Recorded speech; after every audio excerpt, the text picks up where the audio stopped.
Chapter 54, Early Lead. Edric's POV, first.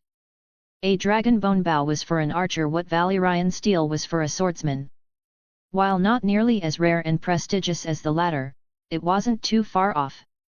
I imagined I'd have one eventually, either buying it for a steep price, taking it off an enemy or some other, nefarious, means. But, falling into my lap like this? It was a welcome surprise, to be sure. "You look very pleased, Your Grace," Rara remarked. "I am most glad. Why would I not be?" I smiled.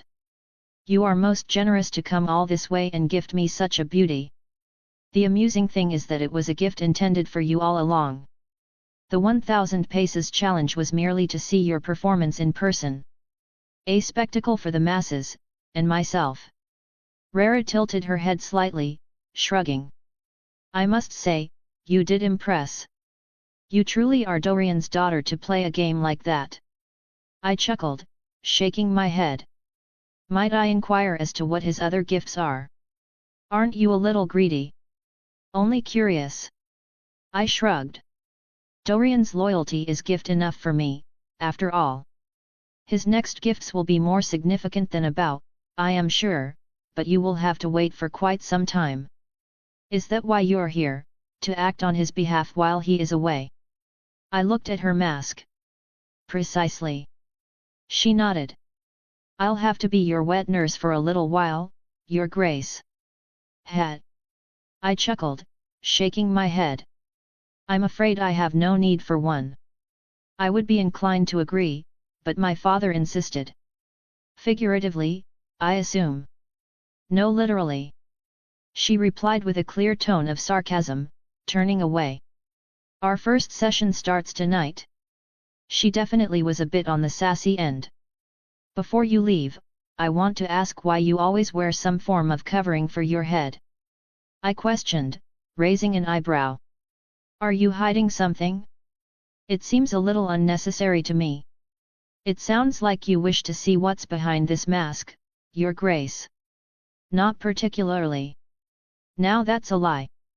She chuckled, glancing back at me. "Say, why don't we have a little competition?"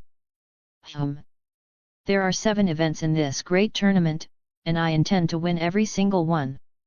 If you and your men manage to win more than mine, then I will give this mask to you. Regarding this first event, I'll give it to you. Technically, you did win it." I shook my head. "Even if I took the purse? You're that confident in your men?" She tilted her head. "Of course. What kind of question is that?" "Very well. I will take the first victory." She nodded. "On the other end, if my men and I win more than your group, I'll have that armor we bet on before." "You are quite obsessed with my old armor." I laughed. "What am I to make of that? You want me along with it?" "Don't flatter yourself, Your Grace.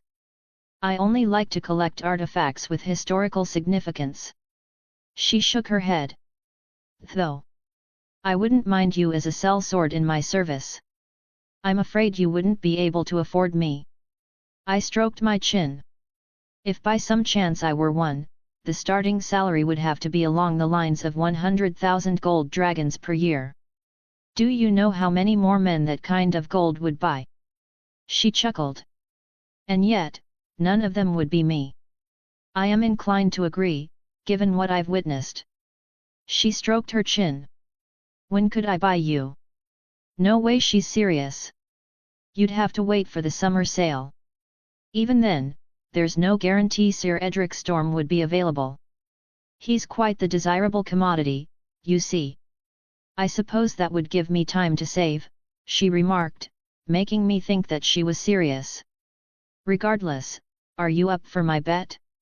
"It's perfectly fine if you are afraid that your men are not up to the task." "Sure." I shrugged. "I suppose I shouldn't mind a free mask since my King's Guard will wipe the floor with your nameless sellswords." "They will not be nameless to you when they dirty the shiny white capes of your King's Guard." "Oh, really?" I raised an eyebrow. She replied with an air of confidence. I don't mean to interrupt, Your Grace. The event organizer held his hands together. But we were done anyways. Rara walked away. I won't halt the next event further. Yes. I nodded. Proceed with the throwing contest. I wonder if she has her father's throwing chops. If so, that might be another event under her belt and an early 2-0 lead. Look at you. A strangely familiar summer islander dressed in lavish and exotic clothes approached me. His colorful feather cape, feathered hat, and beautiful golden heart longbow clicked face to name quite quickly. It was none other than the man who surrendered his golden heart bow to me through our bet. He smiled with confidence. Armed with a dragon bone and 10 times the archer you were the last time we met. And of course, Lord of the 7 Kingdoms. He spread his arms wide open. What a turn of fate, eh? Do you even remember this humble prince? Of course, you're the Prince of the Isle of Gold, Dabhilcho. The previous owner of my treasured golden heart bow. That bow is no doubt even more famous than I. He chuckled, shaking his head. Shame it broke on this day, it just wasn't quite made for the use of titans. It served me well and accomplished a feat no other bow could have. Indeed, it shall be remembered for a long, long time. But it is not the bow that pulled the string and fired an arrow so far. That feat is yours alone. Dabhilcho shrugged. Any good bow could have sufficed. Regardless, it's good to see you again. I hope you enjoy your time in King's Landing. I smiled, nodding, and stepping ahead. There is one matter I wish to discuss with you, if you would entertain me. I paused, glancing back. And what would that be? You are no stranger to conquest, I am told. What I ask is for your support, if you are not too busy.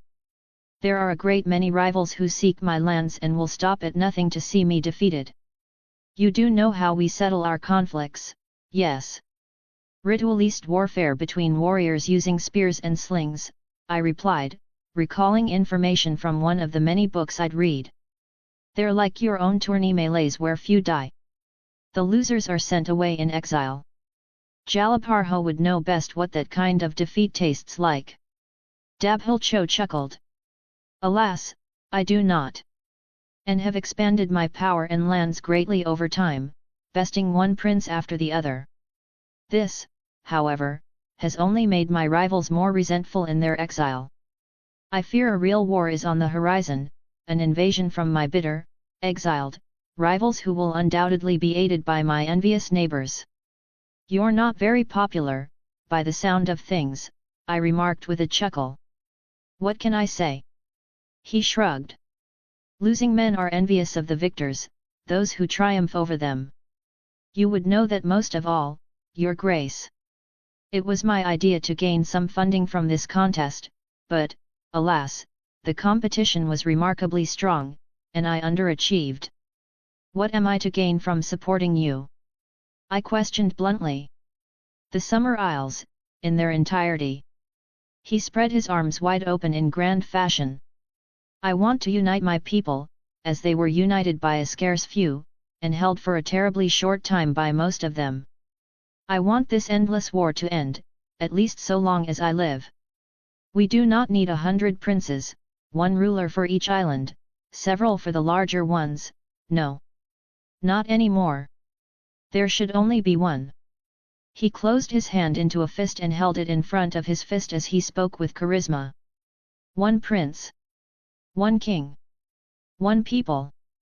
The difference between Jalaparho and Dabhilcho was night and day.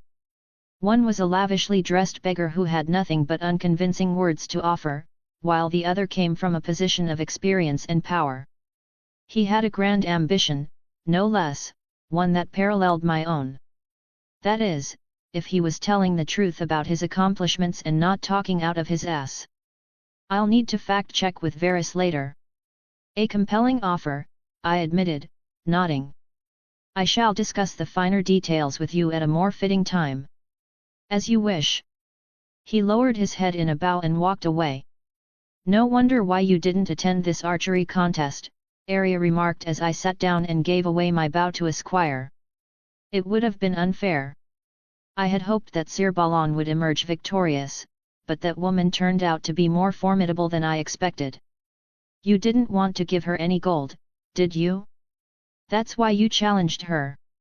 I chuckled, watching the preparation for the next competition. I did not expect her to flip it on my head with an even greater challenge, but it worked out in the end. You somehow managed to make the event about you, as usual. She smiled slightly. What did you two talk about? A little bet. Nothing major. I am not losing my armor. I'm too much of a sentimental person. Arya's POV. Edric looked quite bored despite trying to look interested, his head resting on his hand. Arya knew full well that he would much rather be down there on the tournament grounds and competing, than sitting and watching. Even so, as the throwing contest reached the finals, he sat up. Arya's eyes focused on the lady she had learned about from Edric, Rhaera Aerialis. The more she learned, the more she wanted to know, and the more she knew, well, the more she admired the figure. When it came to throwing daggers and knives, she was just as good as she was with the bow. No one had even come close. However, for the javelins, she didn't participate and left it up to her men, who competed against the King's Guard. Funnily enough, they wore silver-white armor, which was not all that different from the King's Guard. However, instead of white capes, they wore blue with a silver dragon emblazoned on it. They all looked Valyrian, with silver or platinum blonde hair and deep blue or purple eyes. The tallest of the bunch, a giant that looked even taller than Edric, grabbed his javelin and tossed it further than anyone else did, like a human catapult, further than even the hound. No one else could throw it further, making him the winner. Edric simply smiled as the champion's purse went to the giant. He was not only tall but muscular. His physique made him look like a Valyrian Edric, though Arya had no doubt who was stronger between the two. Congratulations! Bijal. He looked like he wanted to laugh saying his name. That was an impressive throw. Most impressive. Big Bijal is the best, the strongest, the smartest, and the most handsome man in the world. Big Bijal announced with pride. By his manner of speech, it didn't seem he was the brightest man around. Big Bijal win gold for Goddess Rhaera, Big Bijal eat very good tonight. Indeed, Big Bijal did win. Edric firmly nodded, seemingly playing along. Goddess Rhaera, very happy. Baby King, no speak for Goddess Rhaera. Only Goddess Rhaera can say Goddess Rhaera is happy. Of course. Edric chuckled. How could I be so ignorant? Go on, to your goddess. Big Bijal will crush little shiny King's Guard in melee. Remember Big Bijal words. Humph. Edric chuckled as he walked away, before breaking out into laughter. How ridiculous, ha ha ha ha. What's so funny? Arya questioned with a raised eyebrow. She hadn't seen Edric laugh like that, ever. Not when he was sober, at least. Do you really have to ask that? The bumbling brute is as much of a jester as a thrower, from his name to how he speaks. I can't even take his threat personally. Edric laughed, shaking his head. Rhaera seems to have a more colorful group than I first thought. Even so, the hound would eat that fool alive in single combat. It might be closer than you think, Arya observed. He had thrown a decent bit further than the hound, showing more raw strength. With a clean sweep of the throwing event, Rhaera's group seemed to be looking for total domination. When it came to running with or without armor, one of Rhaera's men earned first place in both. Dammon, who looked like he could never get tired. As for riding, Sir Loras looked like he was about to win until Rhaera overtook him, followed by another one of her men, a man called Vala Egerile Arianer. His name was one that Arya nor Edric could say without giving up midway. With Sir Loras finishing third in the final competition of the racing event, and another good chunk of gold falling into Rhaera's lap, Edric finally stood up. Whatever the bet was, he was losing it. So that's how it is, fine. Edric took a deep breath. Dallin, Ragnar, Dickon, bring me my new armor. I'll show those lousy Kingsguard what winning looks like. Arya found herself feeling unreasonably excited, grinning as he took to the field. She knew no one was taking any gold from him in the melee. Chapter 55, Public Enemy Number 1. Edric's POV, first. The qualifications for the melee were a bit looser than before. As long as you met the skill standard of most knights, you were good. This led to there being a good bit over 400 participants, dwarfing the melee of the hands tourney by 10 times. As such, I made the decision to forbid horses, otherwise, the field would be more clogged than a Taco Bell toilet. It was going to be a brawl that no one could run from. A mosh pit, to be more precise. Even for me, winning wasn't exactly a guarantee. Additionally, it would be the ideal place to assassinate me in all of the chaos. I wouldn't be too surprised if a Frey Incident 2.0 happened. I chose to withhold any Kingsguard from participating, saving them for later events. It looked like Rara had a different thought entirely, bringing down most of her men. Right about 30 men, which included the man himself, the smartest, the strongest and the most handsome big Beejel. Beejel, in terms of Valyrian names, it may actually fit, funnily enough. Even so, I couldn't help but think of bagels when I heard it. You're looking bloody majestic, your grace. Dallin, my squire, remarked as he fastened my armor. Ragnar nodded in agreement. It's a good fit. Tipomot is a magician. It was styled after my first true armor except infinitely better. It was mostly black plate with gilded patterns centered around a golden stag. The patterns in question were like feathers in the wind, forming a graceful pattern that words could not do justice to. It was hard to describe, yet it did, indeed, look majestic, grandiose and powerful. Since it was intentionally larger than my actual measurements, the armor was a little big. I had asked Tipomot to make it so that I'd grow into it rather than ask for a new set in a few moons. It felt like puberty was really hitting its stride lately. I'll definitely grow a few inches minimum. I'll have to thank the smith when I have time. I smiled, taking off the helmet. Do you know who the other sets are for? Who? Ragnar questioned, raising an eyebrow. It couldn't be. Dallin's eyes widened. Dallin has the right idea. I smiled, nodding. When you lot prove yourselves, it will be yours. Speaking of, I want you two in the melee. Sounds like fun, Dallin remarked. Though I doubt we'd do all that well, it would be good for experience. Dallin firmly nodded. I would gladly join you as well, your grace. Dickon added. I looked at him and shook my head. The men in there would be just as glad to humiliate a highborn boy. You are still too young and inexperienced. Ragnar and Dallin are almost men, and they've seen many battles already. You'll have your turn in the future. Dickon pouted slightly. As you wish, your grace. I shall watch you fight on the field instead. Don't just watch me, watch the entire field. Most of the men there are skilled. None of them are half as good as you, though, Dickon said, looking up at me with shining eyes. He had as much of a fondness for martial prowess as his father did, if not more. It would not be too far-fetched to say that I was his hero. I chuckled. Mayhaps. I heard echoing steps in the armor, turning to see an approaching Marjorie Tyrell. She was well dressed for the occasion, looking all ladylike in her ivory silk gown.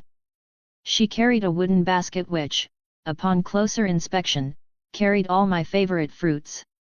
Peaches, grapes, watermelon slices, raspberries, blueberries and even cherries. Your Grace.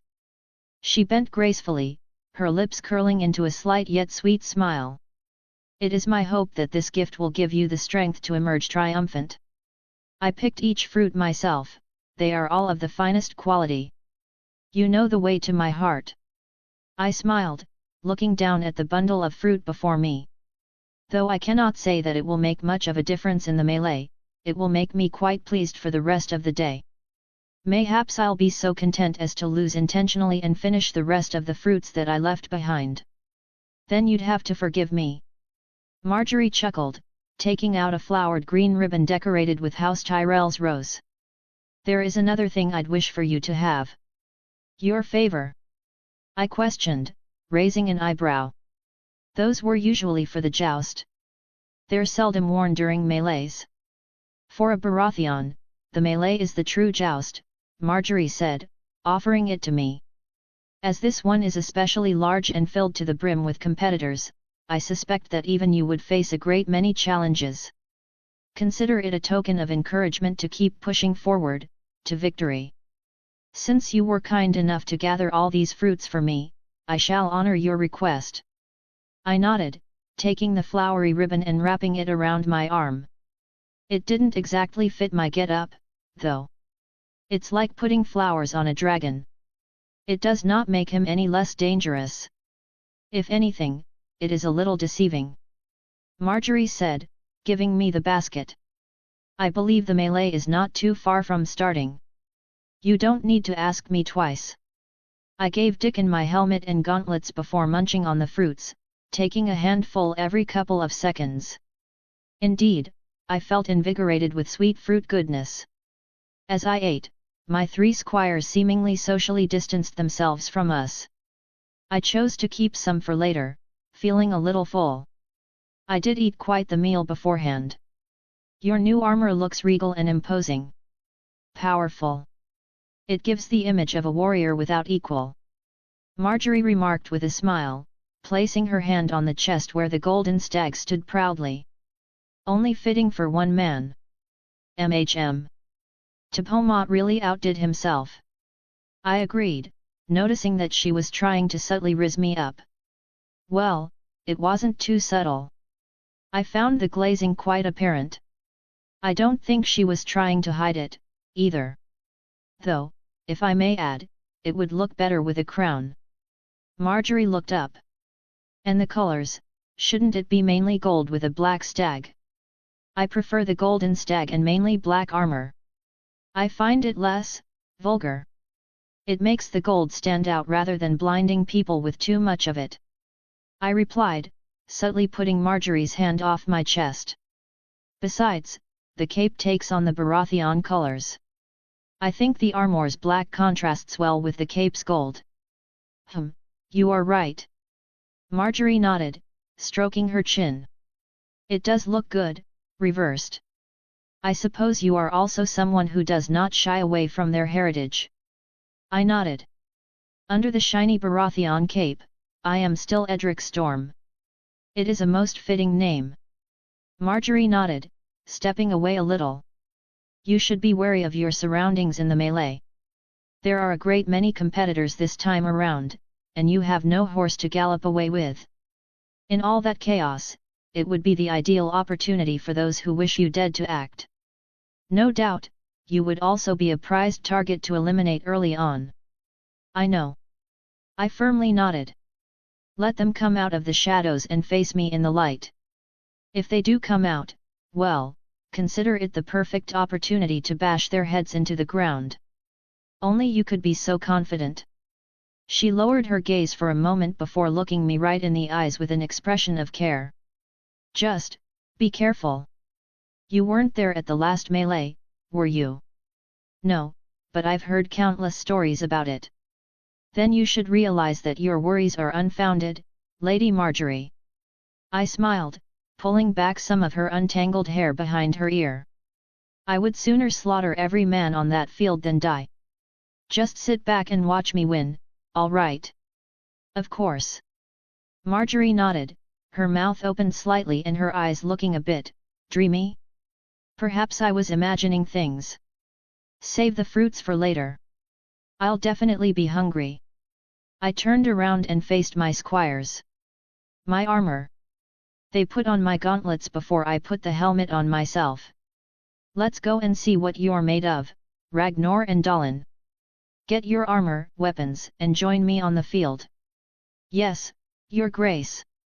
As Marjorie left and the squires were left to their devices, Dallin and Ragnar had a bit of small talk while they got ready. Gods, Lady Marjorie is so perfect. Ragnar sighed, shaking his head. I understand why His Grace gave her a good tumbling, he had to do it at least once. I mean, she's beautiful, clever, refined, she brings delicious fruits and throws herself on you. I'd marry her in an instant. You'd marry a pig if it stomached the thought of throwing herself at you. Dallin remarked, chuckling. Hey! I wouldn't. Ragnar shook his head. I have standards, you know.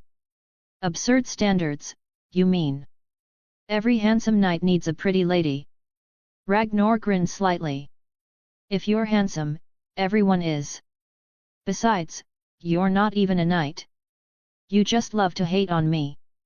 Ragnar chuckled, shrugging his shoulders. But, you can't lie to me and say that when Edric and Marjorie are together, the first thing that comes to mind is not that's the king and queen right there. Whenever they're together, it looks like a painting. Maybe you should be a poet instead. Dallin chuckled, shaking his head. And no. I don't think that. I only think so when I see His Graces with Lady Arya. Bah! Ragnar scoffed, lowering himself and placing his palm before his knee. She's this tiny. She's not that short, and she'll be the queen someday. You should be more watchful of what comes out of your mouth. You get what I mean. I'm just being an honest person. His Grace wanted a taste of a real woman, and he got it, all right. Can you find another topic to talk about? If not, I'll have to back away, and you can talk to the wall. Rude. Ragnar sighed. Mayhaps I should talk to the wall. You're free to do so, you might even find a new friend. A moment of silence washed over them as Ragnar looked more serious. The world outside of our village, it's just so large, thousands of times bigger. It's like we have been living in a little well all our lives. A drop of water in the ocean. Ragnar stated, looking around the armory, fiddling with the various blunted weapons. Our dreams of being knights were just that, but now we can make them happen. It's right here. Amen. Dallin nodded. I only wish Davis, Harem, and Lucas were here to see it all. The King's Road, King's Landing, Tarth, Storm's End. Ragnar's smile slowly fell as he thought of his fellow villagers. They survived every battle, just not the last and most important one. It's just as His Grace said after the battle. Dallin patted Ragnar's shoulder. We carry on their legacy. We are the King's Squires from Mistwood, a small village they don't even have on most maps. Our friends are watching us from above, cheering us on. Not just them, though, we represent our entire village with everything we do. Our mothers, siblings, fathers, their fathers before them, everyone. Let's make them all proud. Yet. Ragnar managed a smile. We won't win, for sure, but we'll lose fighting. Yet. Ragnar clenched his fists, feeling more motivated. Fighting like demons. Arya's POV. Look, His Grace is wearing Lady Marjorie's favor for the melee. One of the ladies said the obvious. I have eyes, Arya thought. It's never enough for that scheming Rose, always clinging on to Edric whenever she can. What kind of lady gives favors during melees? And Edric, he's too courteous sometimes. She would have ripped it off herself and replaced it with her own, if he hadn't been on the other side of the field. She didn't want to make a scene out of it, besides. In the end, it was just a small gesture, she would be the one who would be marrying Edric. A little ribbon wouldn't change a thing. Other than the green gold flowery ribbon, Edric looked every bit of a horned god. Even with hundreds of competitors crowding the field, he towered over most of them, standing out like a glistening titan amongst dull dwarves. Shouldn't he be wearing your favor? Sansa questioned, turning to Arya. I was thinking the same thing, Arya thought. I didn't think he needed it. Arya shrugged. Besides, shouldn't the knight ask the lady? You should know. Edric isn't a knight, though, he's the king. Sansa shook her head. Humph, you're just making a big deal out of some fancy ribbon that Edric will probably toss away during the melee for getting in the way. Arya countered. Difference is, when he wins the joust, Edric wouldn't even look at Marjorie for that special title, the Queen of Beauty and Love, is it? The Queen of Love and Beauty. Sansa corrected. Yeah, I'll be having it. Arya crossed her arms with confidence. Though, deep down, she wasn't as sure as she would have liked to be. If he wins the joust, Sansa remarked. I think Sir Loras has a great chance of winning. While Edric is a far better warrior, he isn't much of a lance. Flower boy? Pfft. Arya scoffed, grinning slightly. Edric will send him flying in one tilt. He'll beat him when it matters, I know it. We can bet on it, if you'd like. What would you even bet? Mayhaps a dare.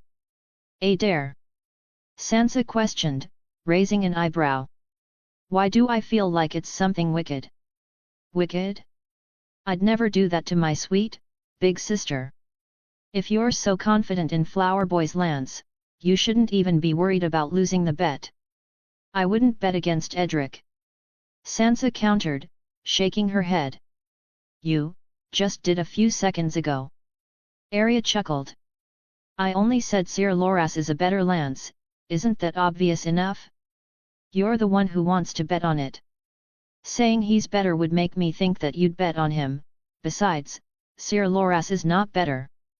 Edric's lance is worth 100 of Sir Loras when he wants to win. We'll see. Edric will make a fool out of everyone. Arya smiled as she watched on. That's just how he likes doing things. After everyone got set and ready, the melee began with a loud ringing of a large bell. Hundreds of competitors were hesitant, not quite knowing what to do. They were all aware that in a free-for-all, the men who fought the least confrontations had the biggest advantage. Meanwhile, Edric charged at his closest opponent and smashed through his armor with a single mighty swing. Before he could swing once more, his opponent turned tail and ran. As a minute passed, he had defeated half a dozen opponents in the same fashion. Wherever he walked, men conceded and accepted defeat rather than facing him directly. They are smart, Arya thought. Better to lose with no wounds than to come out with a broken rib. Before long, he had been surrounded by dozens of men, however. They had him pinned in a small area, not giving him much space to swing his warhammer or even breathe. Bet he'll have to toss out some lightning. Arya muttered. Get out of the way, little ants. It was then that a large figure, Big Beagle, stormed through the massive crowd, smashing through men and sending them to the ground with his colossal mace. Big Beagle wants to fight Boy King now.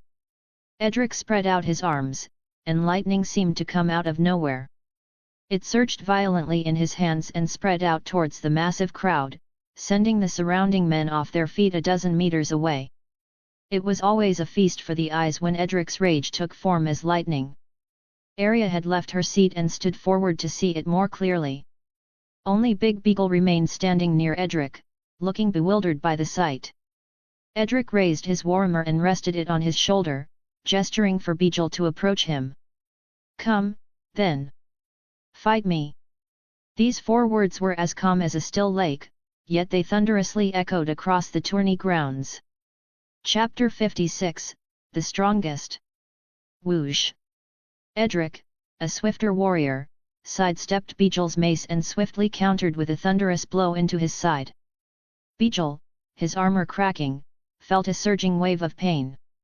He attempted to retaliate with a flurry of attacks, but Edric evaded them all with his tremendous focus. Just as Edric was about to reply with an attack, an arrow came straight for his head. At the last moment, he noticed it and tilted his head to the side, which caused the arrow to deflect off his helmet. Then, there was another attacker with a great axe, aiming to smash it against Edric's legs. He managed to escape, only to be trapped between 3 more attacks. A hammer to his left, a flail to his right and a spear to his back. He chose to tilt his body to the side and grab the spearman, throwing him into the other two. All three collided with each other. Before he could counter, he realized he would again be interrupted by the growing crowd. He looked for any points of weakness, knowing that the constant use of magic would only drain him quicker.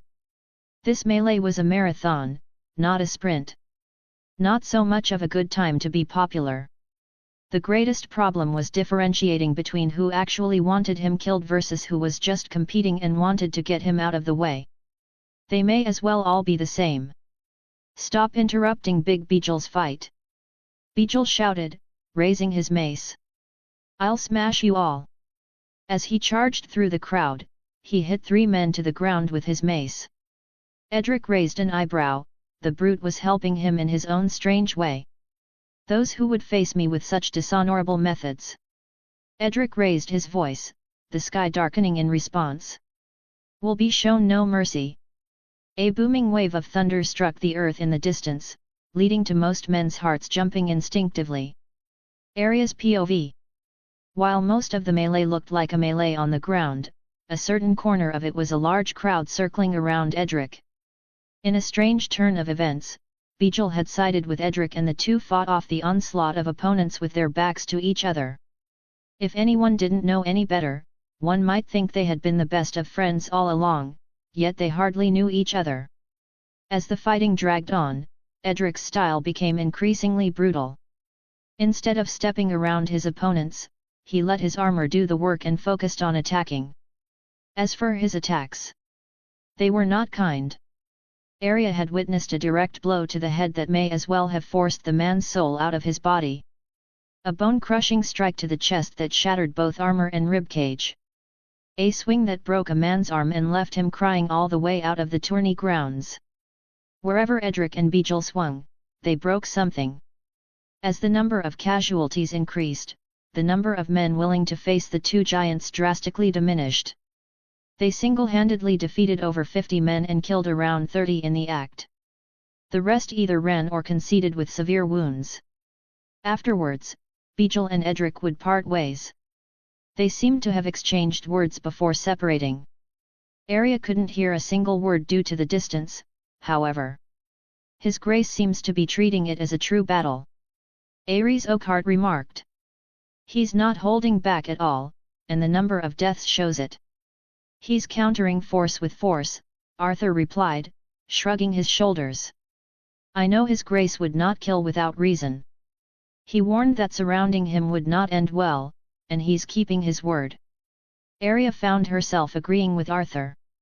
There was clearly something suspicious about the way Edric had been surrounded. Unlike the last melee, the grounds were not covered by a dense fog, meaning the crowd could clearly see Edric fight. While most of the ladies seemed frightened by the excessive violence the king displayed, Arya did not mind it at all. If anything, she strangely enjoyed it.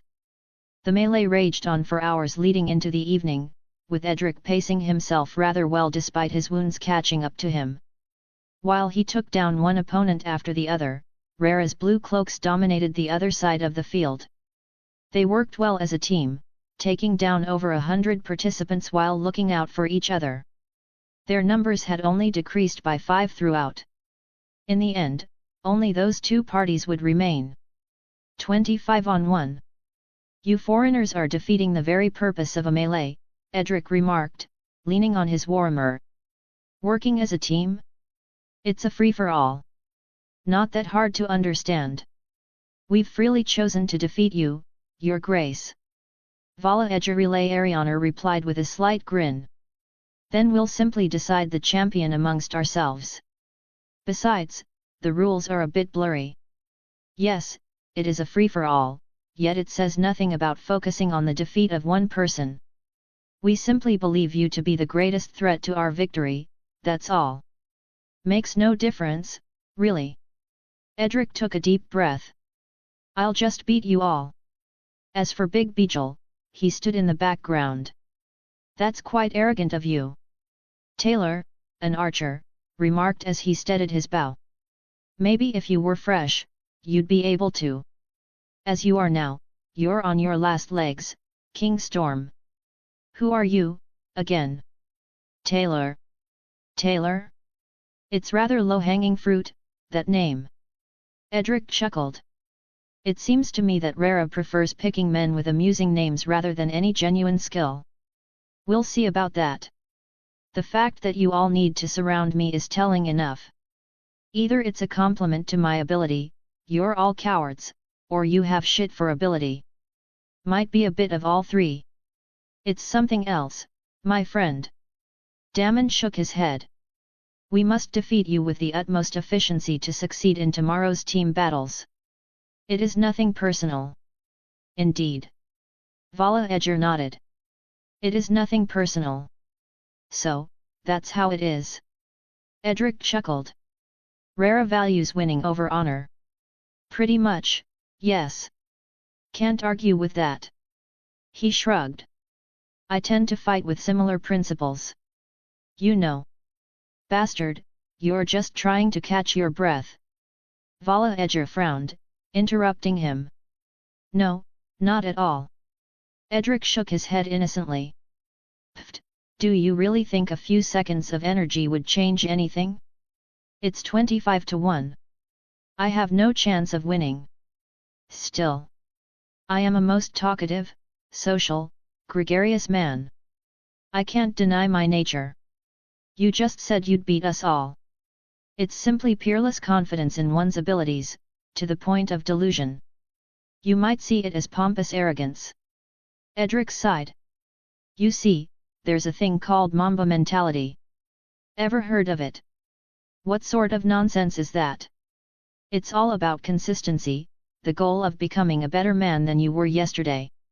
It's an endless road of improvement, one that requires dedication that falls into obsession. You have to zone out all of the distractions and completely focus on the task at hand, whatever you want to succeed at. It's about overcoming your fears and being unashamed of yourself even when you fall short and make mistakes. Another aspect is fire and passion. Killer instinct. Edric explained, grinning slightly as his yapping seemed to pay dividends. They all wanted to hear him finish, forgetting about the melee entirely.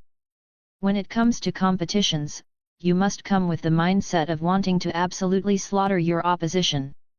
It means not settling for good enough but rather going all in, with the raging desire to dominate all who stand in your way. This is a mentality that works for all walks of life, not just fighting, for no one is perfect at anything, whether it is learning an instrument, painting, writing. All right, that's enough. Dammon chuckled, shaking his head. I will admit that your words are quite moving and insightful. You can talk as much as you want after you concede. Well, I do feel a little rejuvenated. Edric raised his warmer. Since it's so late in the night, let's not drag it out. Says the person dragging it out. Vala Edger raised an eyebrow. Come on, I thought we were all becoming friends. Scatter around him. Dammon stepped forward, waving his hand in a circular motion. Apply pressure, do not overstep and get too close. Support each other when he does strike. Guess no more talking. As they surrounded him, Edric noted that they didn't push him to the point of using magic to get out. Rather, their attacks were light and from a safer distance. When Edric did seek to counter, the rest seemed to move forward and support, precisely as Dammon had wished. They were all disciplined men, even Vala Edger, when commanded by Dammon. Edric had taken a few hits and had nothing to show for it regarding dwindling their superior numbers. It was beyond frustrating the way they fought. Edric felt the fury in his heart building. The clouds in the sky continuously increased, clouding the stars beyond. These guys are good. The effectiveness of his hyperfocus had waned in both length and consistency. As for his swings, he began to feel the consequences of his warhammer's immense weight. Because of that, he couldn't swing nearly fast enough to hit his opponents. Each missed swing looked slower and more forced than the last. At last, Edric let go of his warhammer. It had begun to rain. Concede. You can't win. Dammon said, seeing his exhaustion take hold. I can't win, Edric repeated with an amused tone as he slowly raised his left hand. What made you decide that? Step back, Damon commanded. He's about to use his magic. That's right, you better step back. Further and further. You can go all the way to the opposing end if you'd like. Edric chuckled, stepping forward as the rain poured. You're all an extraordinary bunch, I'll admit. Disciplined when it matters. Organized, skilled. Even so, there's only so much fighting you can endure, only so hard you can hit, only so fast you can run. Edric took a deep breath. Problem is, I just don't have the limits that you do. Boom. Boom. Boom. Lightning struck all around him as he seemed to take in the refreshing air. A dense fog began to spread out to the point that no man could see even half a meter beyond themselves. The air grew heavy, too. Damn him! I can't see my own hands. What do we do, Captain? Keep close to each other. What's wrong? Where did all that confidence go? Edric mused as he walked through the fog. He grasped his warhammer, his strength renewed by the lightning. This was his second wind. His eyes glowed purple so vibrantly that their glow was visible past his helmet. Using magic to win, cheap trick. Vala Edger remarked. Why don't you fight like a man? Seer with a tongue twister for a name, what do you call your ambush? The moment I even the odds a little, you start pissing yourself. Edric chuckled, seeing through the fog and walking around his opposition. This is a little bit much regarding evening the odds. Ah, poor child. I'll disperse the fog just for you. The fog suddenly dispersed completely, revealing Edric's figure, which surged with lightning. Taylor readied an arrow alongside the other archers. When their arrows soared towards him, he simply held out his hand, and they stopped in the air, turning. He waved his hand towards them, and the arrows soared out with added lightning, striking 5 men and electrocuting them into falling to the ground. How did he do that? Ha ha ha! Edric stepped forward with mad laughter, rushing straight at them swifter than any man in full plate armor should be allowed to. His rush led to hesitation among their ranks, and before they knew it, he had already struck one man to the ground. One was brave enough to strike him with a hammer, only for Edric to grasp its head with his palm, yank the hammer from him with a single hand, toss it into the air, catch it and smash his head with it. What in 7 hells, is he even human? I'm not fighting him. I concede. He proceeded to wield both hammer and warhammer in thunderous harmony, absolutely destroying their formation single-handedly. When Taylor and his archers tried to fire at him again, he used one of their teammates' bodies to block the arrows before tossing the body to them with a violent surge of wind. He then came upon them too, only for them all to concede. Edric restrained himself and turned to the rest. Everyone, concede. Damon ordered. There is no use in suffering further wounds for a hopeless contest. Edric glared at Vala Edger, who turned away. What a shame, I was saving you for last. I am honored. Vala Edger chuckled, shaking his head. A little melee isn't worth my life, however.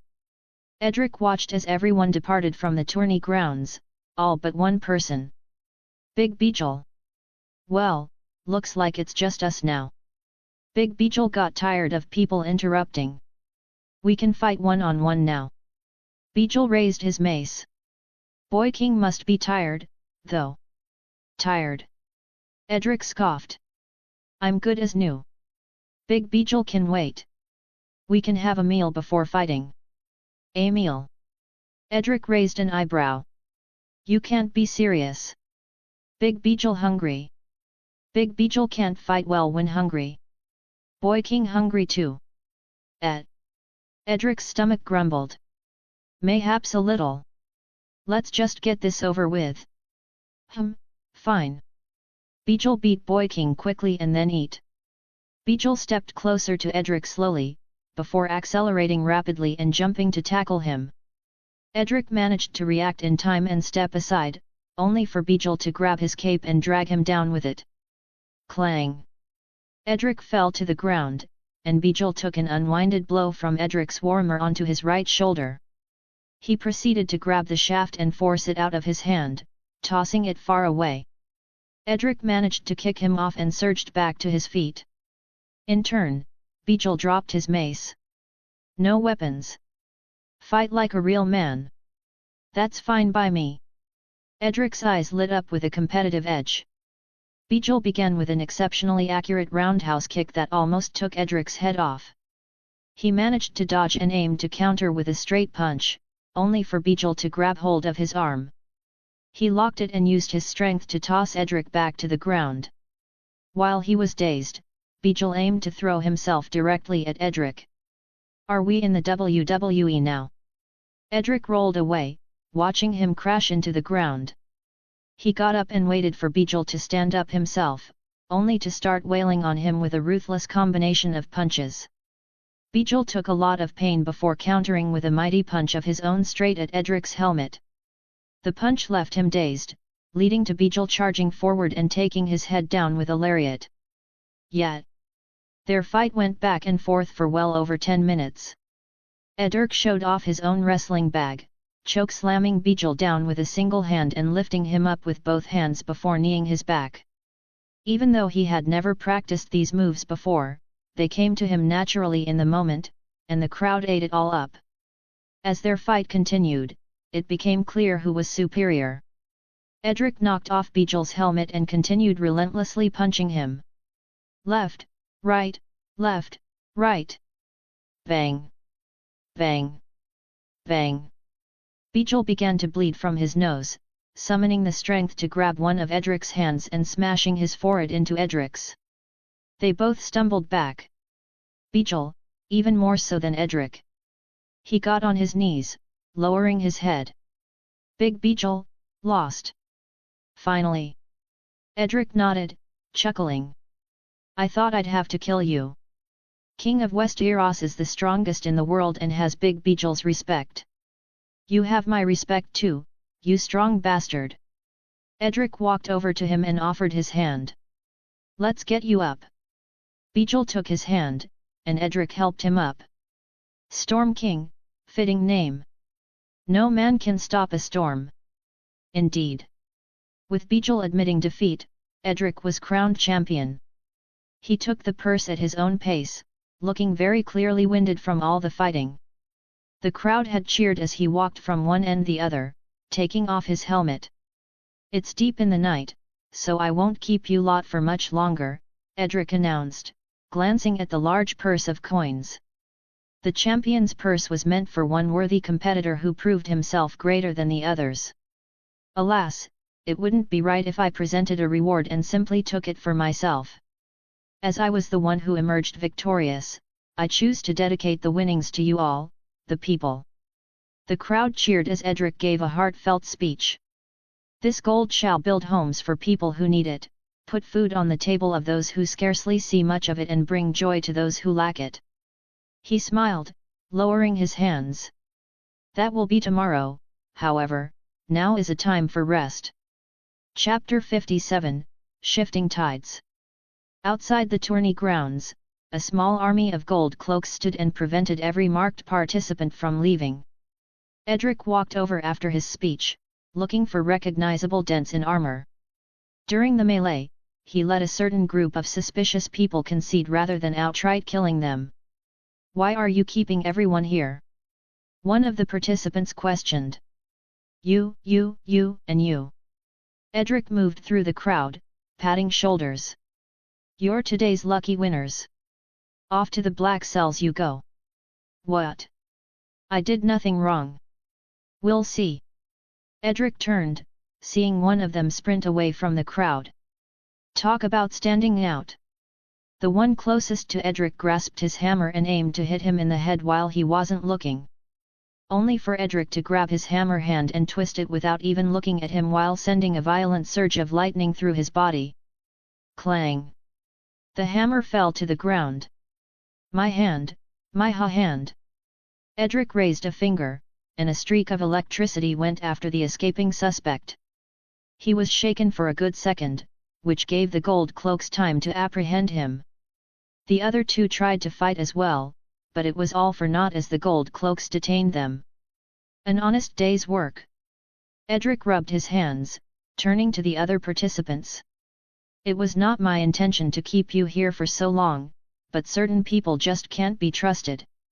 I suspect that there might have been an odd group that participated with the intention of assassinating me. I will investigate this matter personally and see that the truth comes to light. Thank you for your time. Since he was quite weary from the melee, Edric didn't intend to do much more for the night when he made it back to the Red Keep. It may be quite late, but how could you walk away without celebrating your grand victory over hundreds of men? Renly questioned, patting his shoulder. Besides, I know that you're starving from that performance. How could the king be hungry in his own city? A feast is in order. The hall cheered, and Edric chuckled as his stomach rumbled like an earthquake. A feast might not be so bad, after all. After getting out of his armor, taking a short bath, getting new drip and stuffing himself, Edric found the energy to party a little. The wine was staring at him from every corner like a toxic girlfriend, dragging him by the arm mentally. He took a deep breath and refrained, chugging on water instead. Here are your fruits, your grace. Marjorie stepped next to him at the head of the table, placing the plate on his table. You are most kind. Edric smiled slightly, glancing at her before turning to the fruits. This time, he didn't rush and enjoyed them thoroughly. That performance in the melee was legendary, truly. Wounded and exhausted, you kept fighting on and on. I don't think I've ever seen a man half as determined to win. Arya sipped on her water as she glared, knowing that Marjorie was glazing this man. Indeed, his feats were beyond impressive, no one could deny that. However, she was going the extra mile to compliment him. It wouldn't look good on me if I called the King's Guard lousy for losing and then did the exact same thing. Edric chuckled, having a sweet strawberry practically melt in his mouth. I hope my fighting spirit passes on to the King's Guard, and they show the realm what they're really made of. I have no doubt that they will. Throwing and racing are dubious competitions which require a certain bit of luck and fortune to win. The King's Guard do not train to throw as far as they can nor race as fast as they can. They train to be warriors, the swords and shields that guard your life. Marjorie spoke with an almost enchanting tone. When it comes to fighting, they will not fail you. Fighting requires a certain bit of luck, too. Arya intercepted. If two men of the same fighting ability duel each other 10 times, the result will not always be the same. Edric smiled slightly as that was something he'd say himself. Except my King's Guard are just better, so it's surely nothing to worry about. Edric shrugged with a jestful tone. Tell Sir Loras if he fails me, I'll be exchanging his white cloak for a black one. That goes for all the King's Guard. I'm sure it won't come to that. Marjorie chuckled. He did lose the racing competition. Edric remarked, glancing at her. He better come out looking like Sir Riam Redwine at his best tomorrow. It seems that much is at stake to have you so insistent on victory. It's a bit more than just pride and honor, am I wrong? Quite perceptive of you. The thing is, I made a bet with Rara regarding winning more competitions in the great tournament. And what is at stake? My old armor, Edric answered, shaking his head. Though I have no use for it in battle anymore, it has become somewhat of a priceless artifact that I intend to keep. That is why they can't lose. I see. She smiled, nodding. That was a rather risky bet to take. I have confidence in my guys. Would you mind leaving us, Lady Marjorie? Arya asked nicely with a smile. I wish to discuss something with His Grace in private. Why, of course. She courteously bowed her head with a smile. I won't keep you. As Marjorie walked away, Edric turned to Arya. And what might that be? Nothing. Arya grabbed one of Edric's apples and took a bite with a cheeky grin. You little devil! Edric chuckled, shaking his head. You just wanted to send Marjorie away.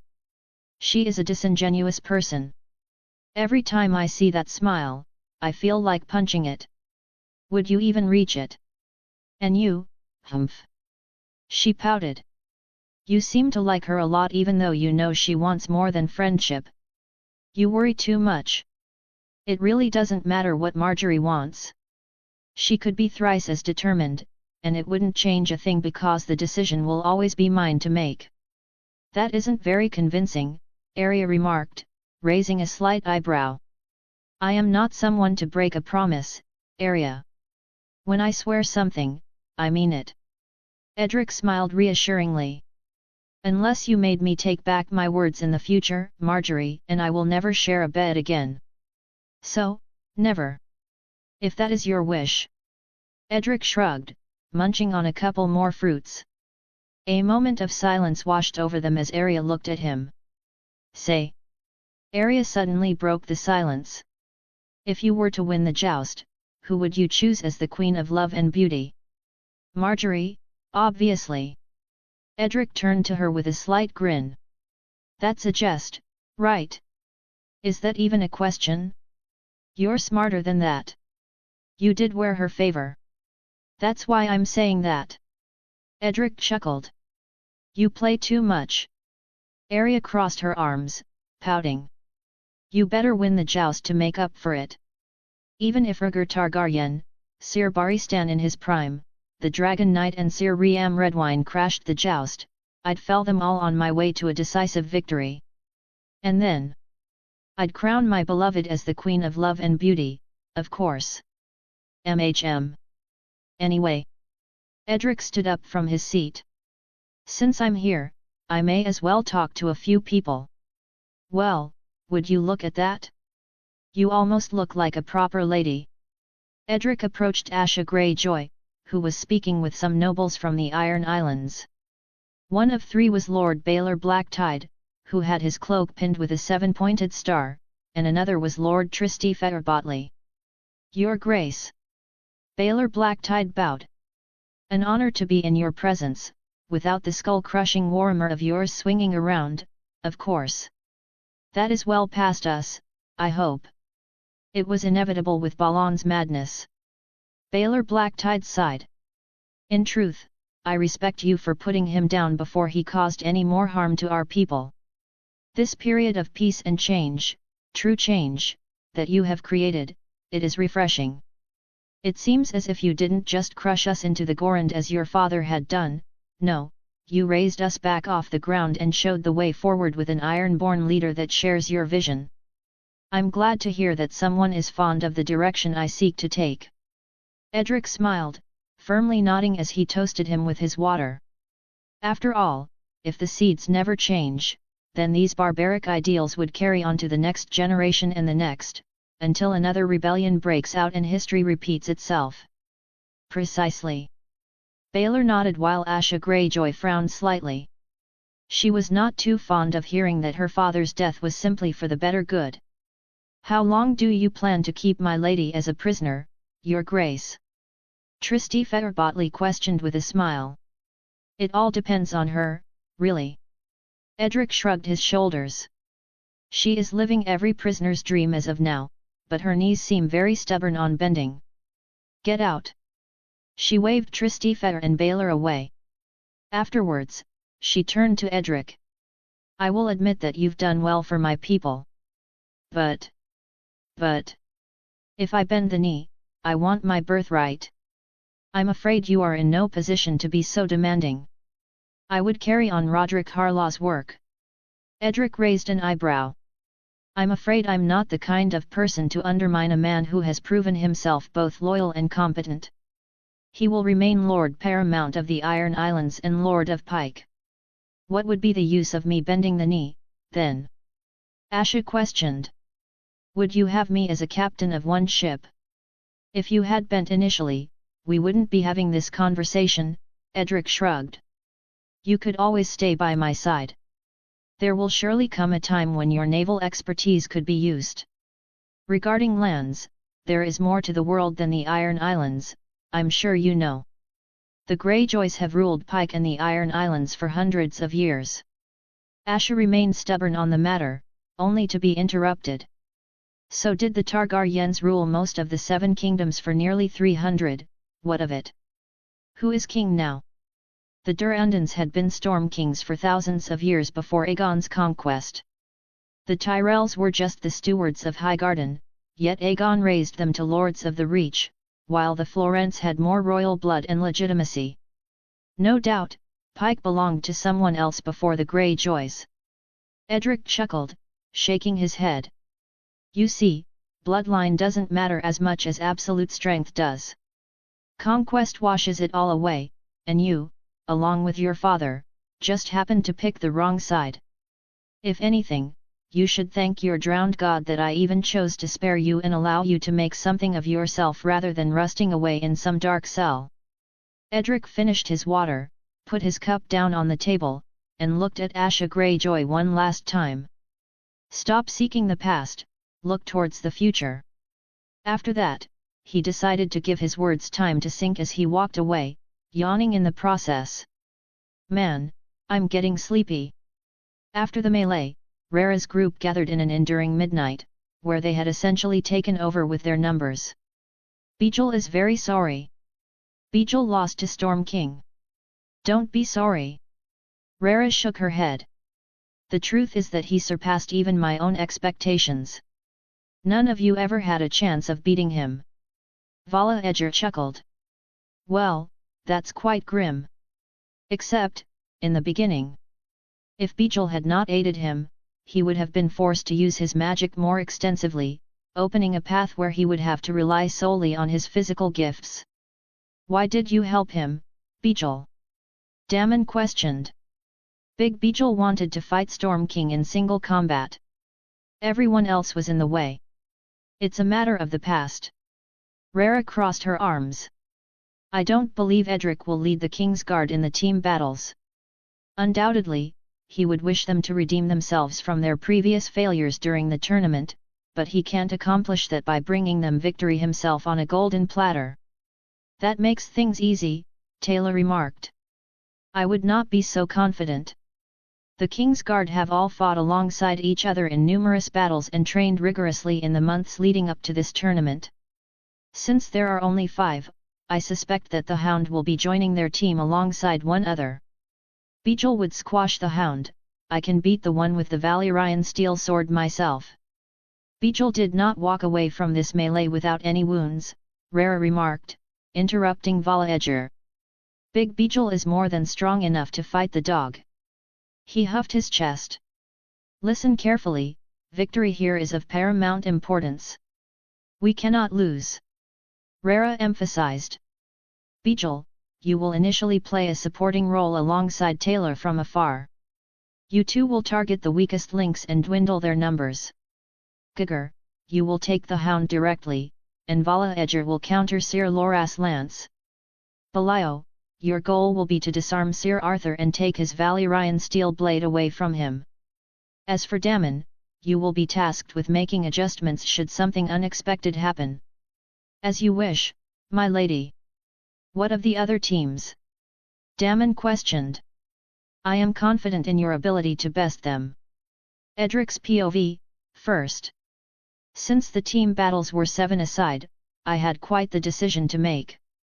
Of course, my King's Guard was missing one person and Sir Barristan was all the way in Slaver's Bay. Unless I learned to teleport from one side of the known world to the other within the next few minutes, he wouldn't be participating.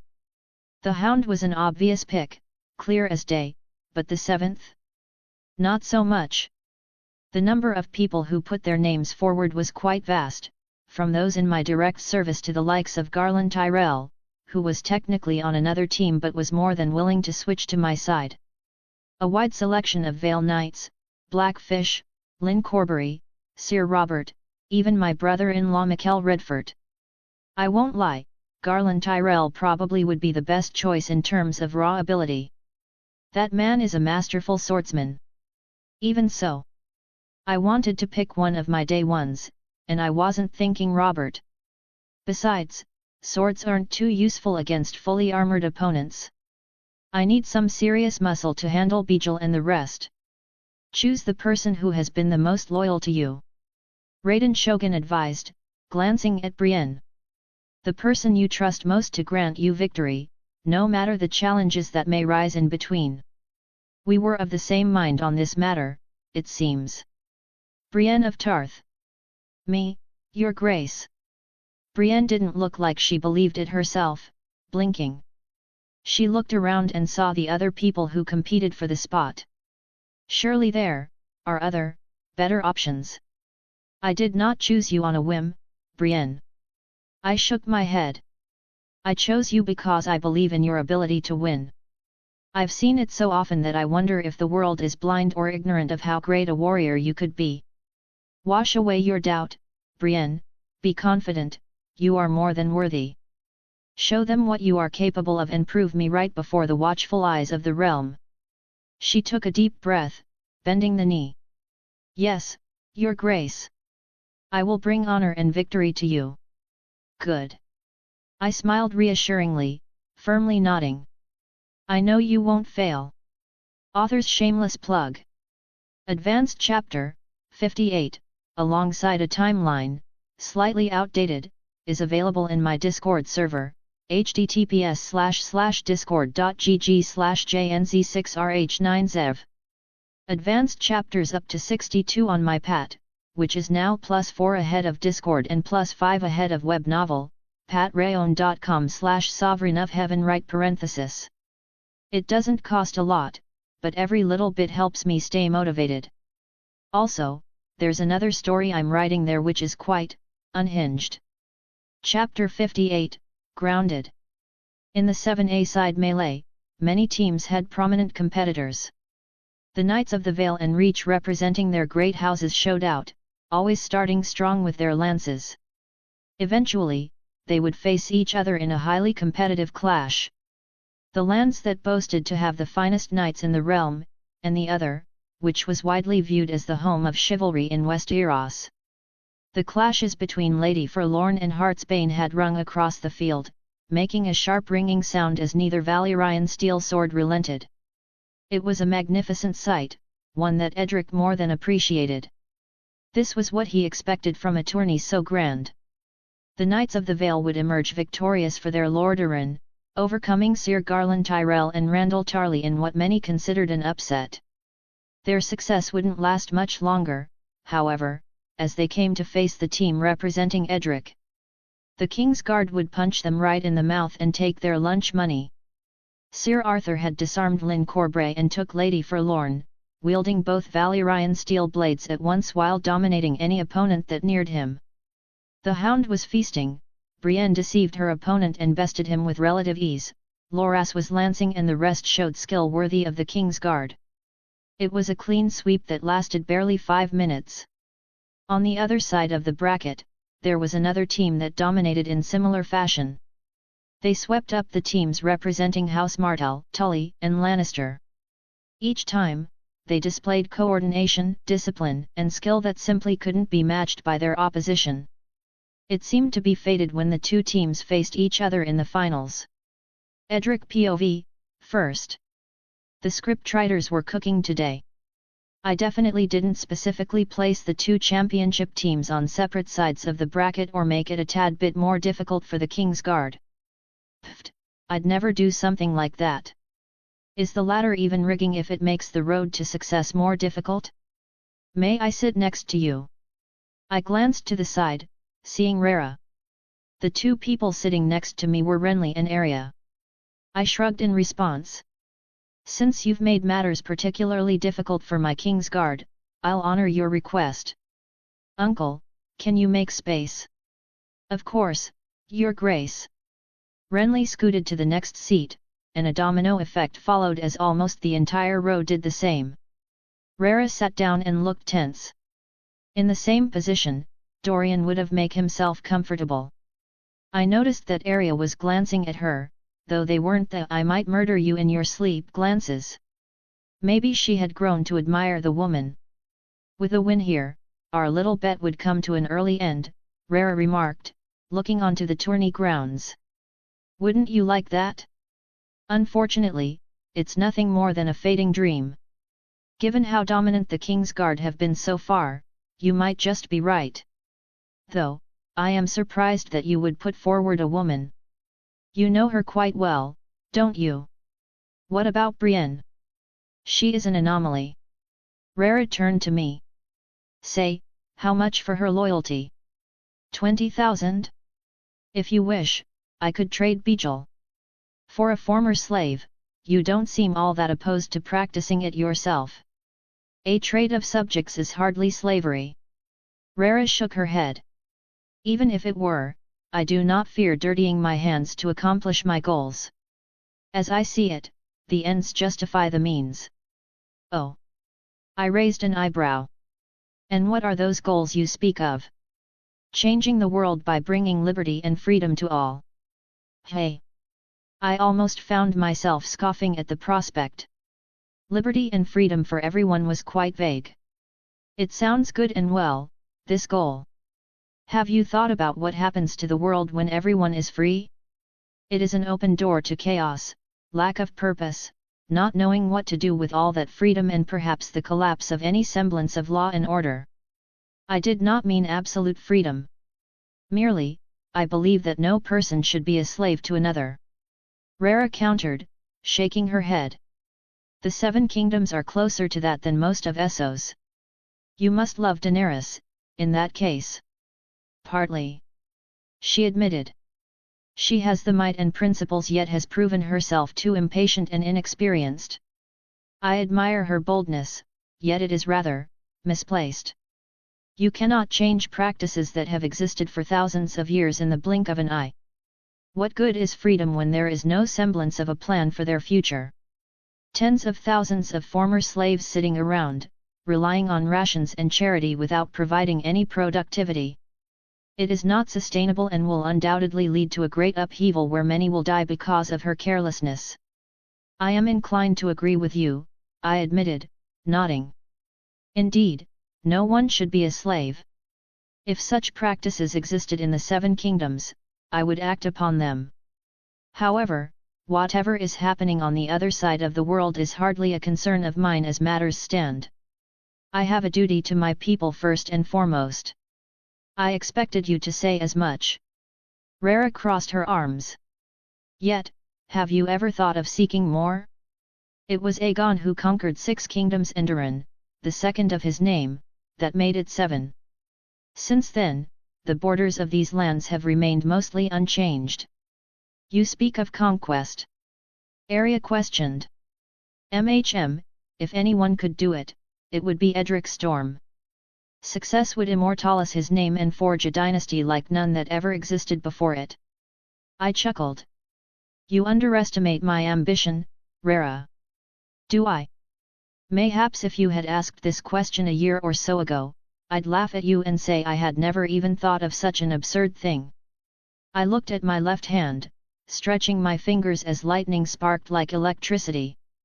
I once thought that my purpose in life was to fulfill my personal desires, happiness, love, being free to go wherever I wanted, a sense of belonging, yet much of it seems to have eluded my grasp. I have learned to see the bigger picture, striving to use my strength for a greater purpose other than myself. So, yes. I suppose we do have similar goals. Interesting. Rara sat back, speaking with a fonder tone. For a boy of 2 and 10, you are very insightful. It's a small wonder why everyone seems to forget you are just a boy. I have been hardened and shaped by my many experiences, I replied, shrugging slightly. I'd like to believe it's more than that. She turned to me, her violet eyes beyond her mask seemingly piercing my soul.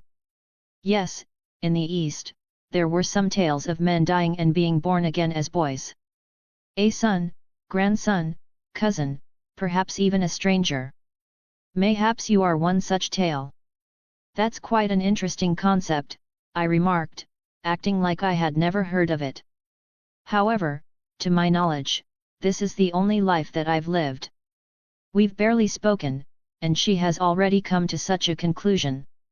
While it wouldn't be too hard to think of in modern times, such concepts tend to elude the people of this age. This woman is a little too curious. A shame. Rara glanced away, resting her head on her hand.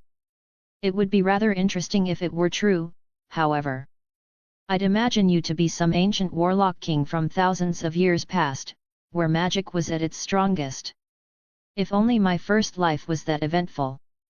She'd be disappointed to find out I was just a guy loading packages and vans. I'm honored that you think so highly of me, I sarcastically remarked. You could write quite an interesting book about that.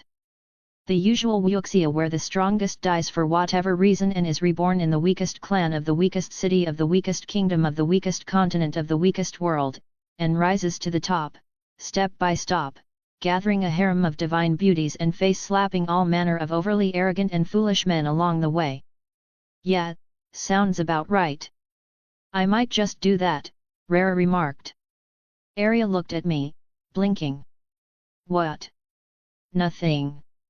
This Rara, did she unintentionally plant a seed? Or perhaps it was intentional.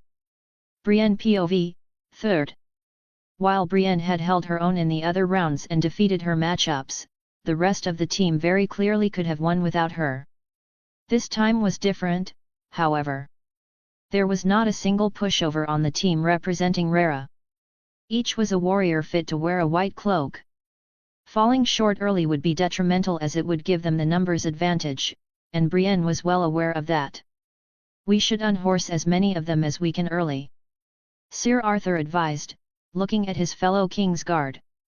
I doubt they are better than any of us with lances. Who chose you to be leader? Sir Loras questioned, raising an eyebrow. If it's one reason we lose, it's a lack of organization, Arthur countered. They have a clear leader who every man listens to without question. Individually, we might be superior, but if we can't work together with a solid plan, we'll lose. Sir Arthur is right. Balan Swan nodded. It would always be His Grace who takes the lead, but he is not participating in this battle. Nor has he chosen anyone to take the lead in his absence. It seems he wishes us to choose a leader amongst ourselves, Sir Ares remarked.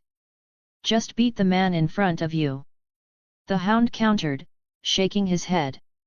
If you cunts can do that, we win.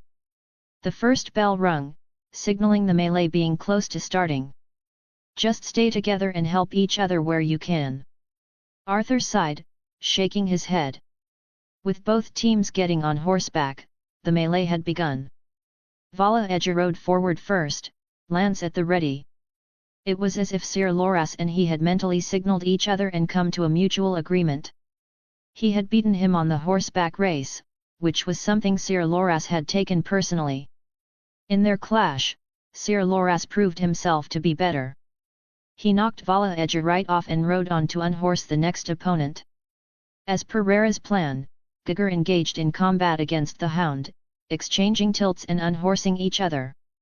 Belial had aimed to unhorse Sir Arthur, only to miss and be thrown off his horse by the force of his lance.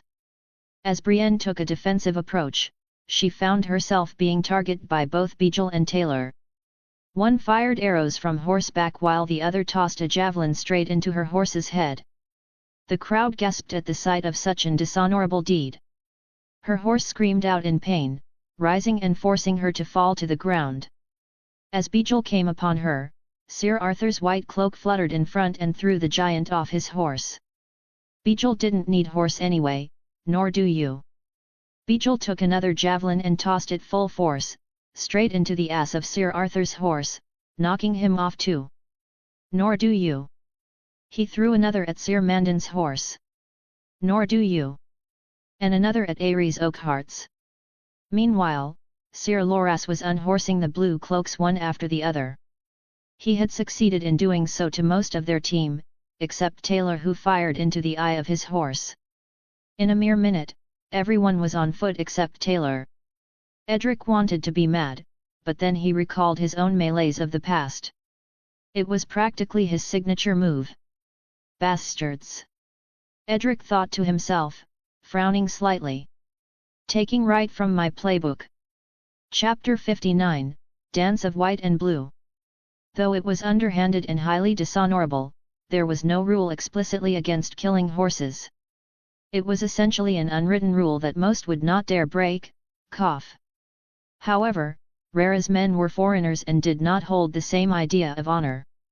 "I ought to disqualify your team," Edric remarked with a jestful tone. "Are you afraid that you can't win on the ground?" She crossed her arms. "Besides, there are no such silly rules in a true battle. You either win, or you die. Is a melee not supposed to be an imitation of that?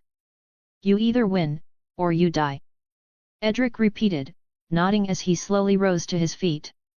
"That's fine by me. King's Guard." A voice like thunder echoed across the grounds, gaining the attention of its intended alongside the rest of the tourney grounds. "Use every skill, tactic, and weapon at your disposal. Take every advantage that presents itself. Do not quiver at the thought of fighting without honor, for they will not attain victory at all costs." Brienne, being the closest one, heard him best.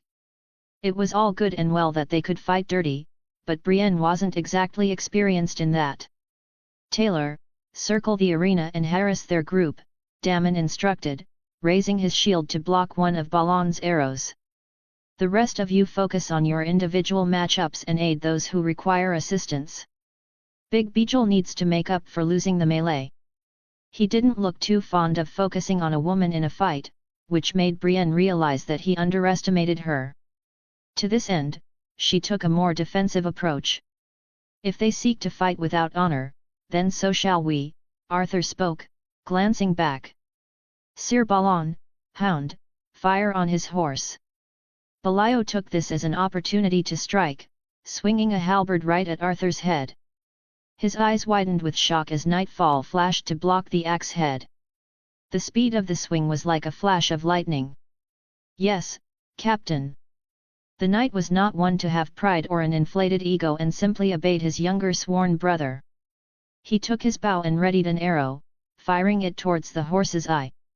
Taylor rode past, countering with an arrow that practically bounced off Balan's armor. Then, a javelin from the hound struck Taylor's shoulder, piercing the lighter armor he wore and digging into his flesh. "Arg!" The horse archer cried out in pain, dropping his bow. As he focused on taking out the javelin, Balan fired once more and hit his mark. Taylor's horse neighed in its pain, rising up before wildly charging Balan. The archer fired on its legs, forcing it to fall alongside Taylor. He had waited a bit between his shots, leading to them almost reaching him. Then, Balan drew his morning star and was about to bash his head. "I concede. I concede. Go on, then." Balan stopped his swing. "Get out of the way." Taylor ran off, clutching the javelin stick to his shoulder. Balan observed the field of battle, seeing Sir Ares struggling against Damon, Sir Mandon getting beaten, and the rest matching their opponents. He chose to go ahead and aid Sir Ares. Meanwhile, on a separate side of the arena, "I am your opponent." Whoosh, whoosh. The hound dodged Gigger's twin axes, which aimed right for his head. Since all of Rara's men except Taylor wore full plate armor, the hound had chosen to use a warhammer. It wasn't quite as formidable nor heavy as Edric's, but it was still a warhammer non-heeless. A few good hits from the hound, and most men would fall. The problem was Gigger had agility that surpassed the hound's, making up for their disparity in strength and putting him on the defensive. His coordination with his twin axes was also seemingly perfect. He hadn't seen a man who could wield a weapon in each hand so well. It was as if the axes, indeed, were twins and read each other's thoughts, fighting in perfect sync. With the hound on the back foot, he wasn't able to aid anyone else. "You're brilliant with the lance, but it seems that's all you're really good for," Vala Edger remarked, swinging a long crescent-shaped poleaxe at Loras. Loras blocked the blow with his own axe, albeit being pushed back a step. "Right, you're good with swords too." Vala Edger chuckled, withdrawing and swinging for his head without hesitation. "Particularly when it comes to taking them." Loras didn't reply, keeping his composure and blocking once again. "Not much of a talker, hey?" That's no fun. I believed a pompous, arrogant, noble like you would have more to say. There is nothing to say to a man who is about to lose to me. That's more like it. Except, you couldn't be more wrong. I'll beat you again, just like I did in that race. I'll beat you in the dueling event as well as the joust.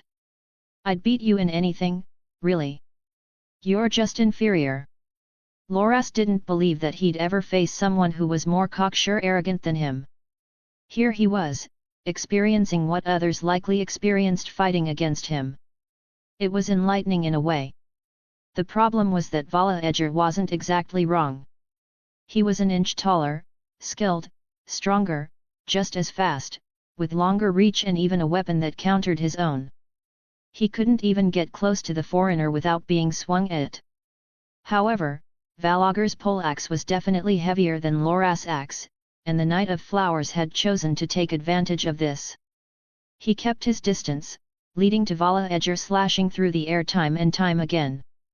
You're not going to win by running from me all day. Vala Edger taunted him, stepping back. You're truly not going to attack me. Didn't you say you were superior? Why is it that you can't hit me with a far longer weapon? Loras tilted his head slightly. If you want, we could make camp while our friends face each other. You didn't answer my question. Do you want to rely on your friends to save the day? Sir Loras looked to the side and then back at him. I'm beginning to believe you're not even half as good as you think. Vala Edger. Damon shouted while being assaulted by both Sir Ares and Sir Balan. He was doing a lot of blocking with his shield but not much more. Either finish Sir Loras or aid me with these two.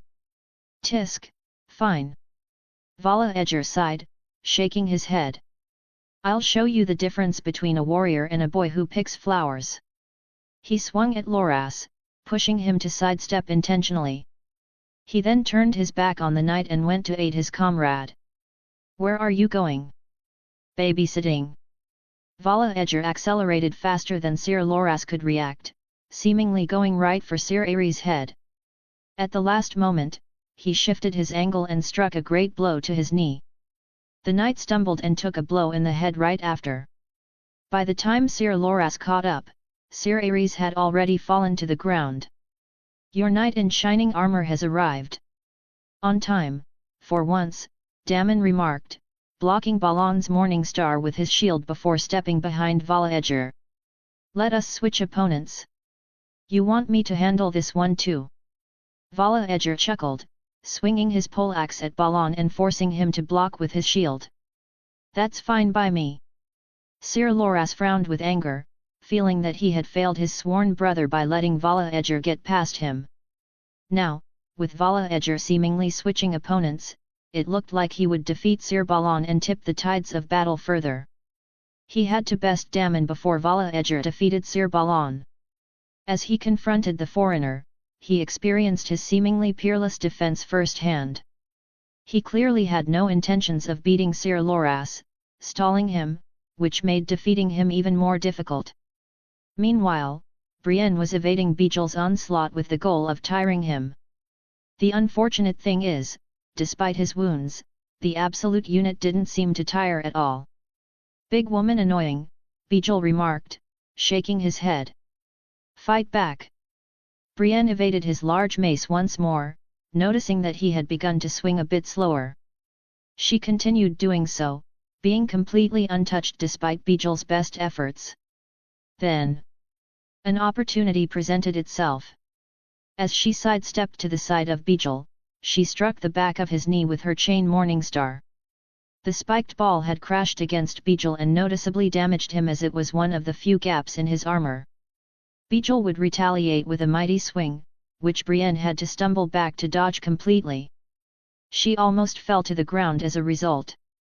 Beegel surged forward and swung for her head, only to miss, stumble, and Brienne to counter with a blow to his right shoulder, where Edric's warhammer had landed only a day earlier. Bitch! Beegel tried to grab hold of her chain, but she dragged it back and smashed his hand with the spiked ball. However, Beegel persisted and proceeded to grab the ball, pulling her in with deadly force and aiming to smash his head against hers. In the last moment, she let go of the Morning Star, and Bijal only struck air. She would duck beneath Bijal and draw a dagger, going for the back of his other leg. The dagger easily pierced the gap in his armor, spilling the giant's blood. He groaned in pain, turning to swing on Brienne. To his irritation, she once again dodged him. With both of his joints shaking, he could hardly run without falling to the ground. However, he held both main weapons while Brienne only had a dagger. So there was that. Big Bijal, too wounded. Big Bijal fighting like little Bijal. Bijal took a deep breath, raising his colossal mace and throwing it.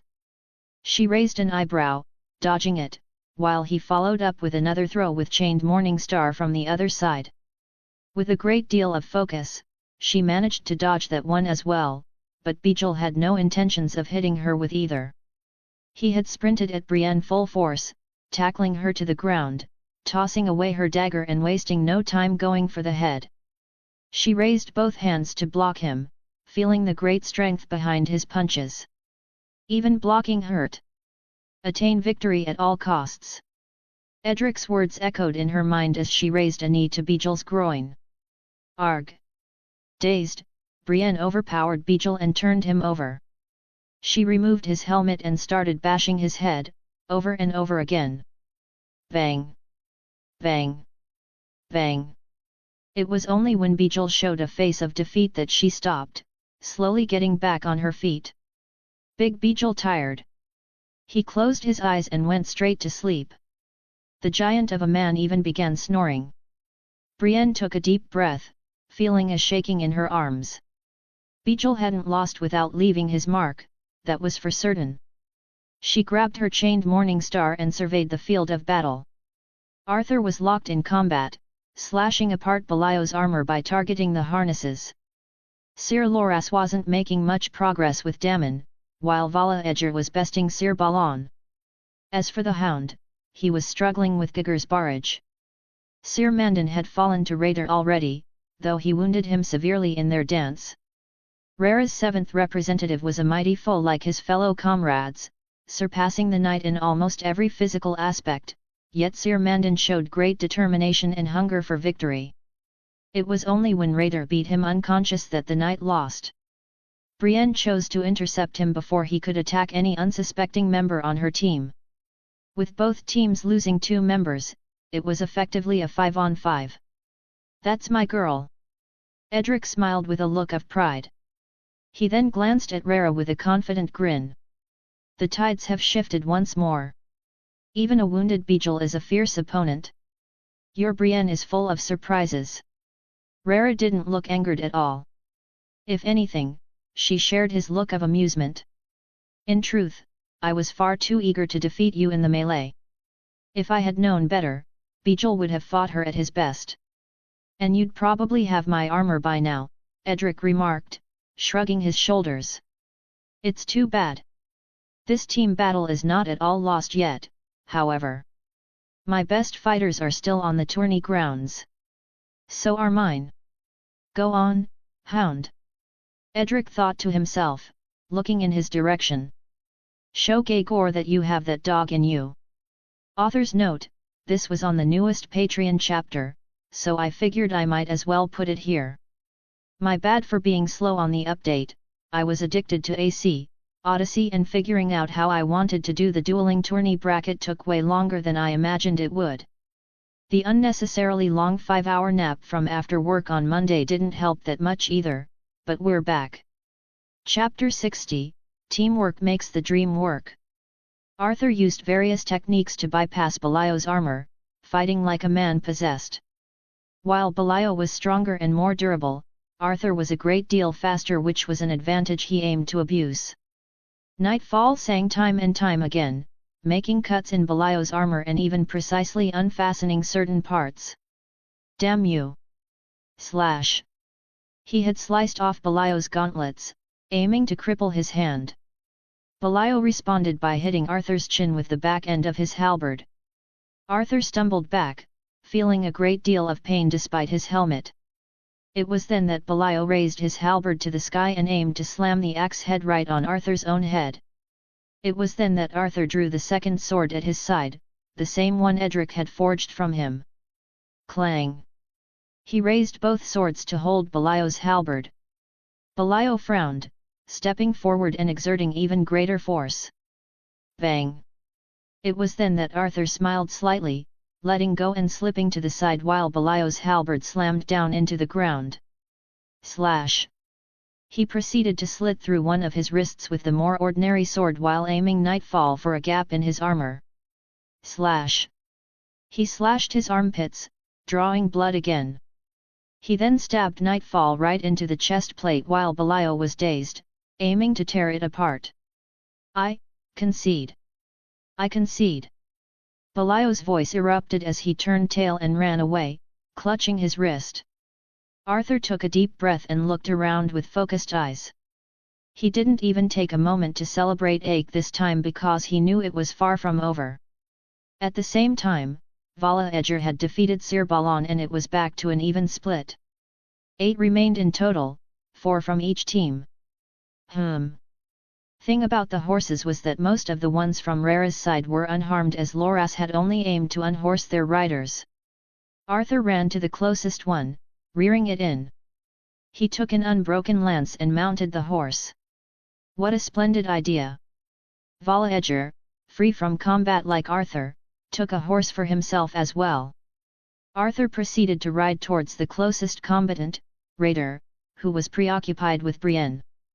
By the time he looked back and realized what was happening, it was too late. Clang! Arthur crashed his lance against the armor of Raider, slamming him to the ground. It was then that Brienne capitalized on the dazed warrior and started beating him down. I concede. Arthur turned, seeing Vala Edger do the same to the hound, except instead of a lance, he was swinging around his poleaxe. The hound, despite being overwhelmed, defended himself well enough. That was, until Valogger's poleaxe lit up on fire. The hound's eyes widened in fear as the fire swung around his head. He saw it again, his face being pressed into the fire. He took several steps back before turning to run. How fire can make a coward of such a tough dog! Vala Edger remarked. It's almost pitiful. He swung the poleaxe on Sandor's back, sending the hound to the ground while delivering a devastating blow. The blunt force was great enough to crack into his armor, even. Val! Gugger roared, unusually furious. I was in a duel against a worthy opponent. You're battle-hungry again. Vala Edger rolled his eyes. Maybe don't take 5 centuries fighting your opponent? Besides, it's a team battle. Do something like that again and I'm carving this axe into your horse's fucking ass. Okay, okay. I'll go find someone else. Meanwhile, Edric glanced at Rara. You knew of the hound's weakness. I know a great many things. Rara replied with a slight smile. Do you think I'd send my men to battle ill-prepared? Edric began to feel slightly concerned regarding his bet. Who would have thought that Vala Edger is also a red priest? It seems like he is talented in many facets of life. Of course, he is. Vala Edger comes from the same bloodline as I do. Cousins. Edric raised an eyebrow. Indeed. Most of my men are related to me, somewhere down the tree. You certainly have a preference. Edric chuckled. Keeping it in the family and all. I appreciate your curiosity, but I am very much a maiden. You're saying it like that matters to me. Edric raised an eyebrow. Do not get the wrong idea, it is not my intention to court you. I prefer it that way. Edric chose to change the topic. You bought them from slavery, right? Rara nodded. It's understandable that you don't want others to live that life, but you should realize that you only fuel their business further. Edric shook his head. They'll keep breeding new slaves over and over, refusing to sell all of them at once. Hell, they'll even increase the price knowing that you want to free them to extort you. I know how business works, Your Grace. Rara rested her head on her hand. Never is there enough gold for those slavers. You could give them a hill of gold and they'd only seek a mountain after. I know one way to make any man content with what he has. I am well aware. Rara glanced at his left hand, which sparked with a small bit of lightning. That is why I asked you if the thought of conquest had ever crossed your mind. With the banners of the 7 kingdoms and you at the head of it all, Liss wouldn't last a single moon. I'd likely get all of the free cities looking at me like a warmonger and potential threat, too. Edric smiled, stroking his chin. Wouldn't that be fun? Rara smiled slightly at his sarcasm. It is during times like these that a truly great man perseveres and builds a bridge so that others may cross it to greener pastures. Can't say I'm all that experienced at bridge building. Edric mused with a jestful tone. You have plenty of time to learn. Arya had been rather silent, listening keenly. She couldn't find the right time to interrupt them without forcing it. So, which one of your men do you consider your best fighters? Arya questioned as Edric's conversation grinned to a halt. The strongest would be Bijal. Dammon has the best mind for battle and defense while Giger has the most formidable warrior instincts with a strong body to match. Overall, Vala Edger is the most impressive athletically and in terms of skill. There are those who might be better in a few aspects such as strength, speed, skill, endurance, yet no one can match him in a combination of all the factors that make a warrior. Now I regret not fighting him. Edric sat back. His big mouth had something behind it, after all. So you could injure him and ensure the King's Guard's victory here. Arya raised an eyebrow. What? Edric scoffed, waving his hand away. No way I'd ever be that underhanded. I just would have liked an exciting duel. Stealing our horses, are we? Vala Edger turned to Arthur, riding towards him. Arthur sped up, preparing his lance. Vala Edger rode slightly off-angle, to his left. Arthur managed to shift his lance just in time, only to realize that his horse had a fear of fire. It reared out of control, leading to Vala Edger smashing his poleaxe against his plate armor. Arthur fell from his horse all the way to the ground. Time to put you to sleep. As Vala Edger raised his poleaxe, Arthur awakened from his daze and swiftly drew Nightfall, slashing through one of the horse's legs. Before the horse could fall, he rolled out of the way. I'm still wide awake, Arthur remarked, getting back on his feet and running over to Vala Edger who was still under his horse. He tried to push it off but Arthur took his fallen poleaxe and smashed it against his hand. King's Guard cunt, where's your honor? In this victory. He aimed to hit his other hand, but Vala Edger drew a sword and waved it at him. Arthur withdrew, using his longer reach to hit his outstretched arm and slide his sword to the side. Then he raised the poleaxe, aiming to smash it against his head. Concede. I'll see you in the duels, Treasy hen Nike Lve. Vala Edger cursed in High Valyrian, frowning as Arthur kept lowering the poleaxe. I concede, are you deaf? Speak plainly next time. Maybe I should since you're so brainless. Arthur lowered the poleaxe and helped him off the horse. Vala Edger glared at him, considering continuing the fighting. Then he looked to the side and saw Edric grinning. Even though he doubted that anyone other than Arthur had heard him, it would look too obvious. Vala Edger bumped his shoulder against Arthur's before spitting on the ground and walking off with his poleaxe. Arthur definitely felt that bump. These Valyrians. Meanwhile, on the other side, where the hound had fallen, Giger stood with a look of despair. You have lost your fighting spirit, my friend. I'm not your bloody friend. The hound managed to get on his feet and grab hold of his warhammer. He saw the fire once more, his heart quickening. It had been right next to his chest. He could imagine it burning him. His grasp tightened. Fuck fire. Fuck your axes. Fuck everything. So, I would be right. The big ugly bitch is coming for your head. Giger turned to see Brienne approaching them. It was then that the hound struck, only he was a tad bit too slow. Gugger managed to block with one of his axes and countered with the other, aiming for the hound's head. Clang! He connected, dropping him to the ground. Before he could deal the finishing blow, Brienne waved her chained morning star forward. Gugger deflected the blow, wrapping the chain around his axe and countering with the other. Brienne stepped back, being forced to let go of her weapon. The hound tossed his warhammer in her direction before forcing himself to get off the ground. He then looked at Brienne. "I get the bastard on the ground, you hit him." Brienne watched the hound charge forward like a bull. She wasted no time grabbing hold of the warhammer and charging forward right behind him. Gugger raised an eyebrow, sidestepping the hound and hitting him in the head once again. It was then that Brienne surged forward to tackle him. He saw through that attempt, stepping around her and countering with a lethal combination. It felt like Gugger was completely untouchable in terms of defense and inevitable in terms of offense. Before long, he finally forced the hound to submit while pushing back Brienne. It was then that Arthur joined her, his white cloak looking quite withered from all the fighting. "Let's finish this, Brienne." Arthur spoke with a tone of absolute confidence. "He can't beat us both."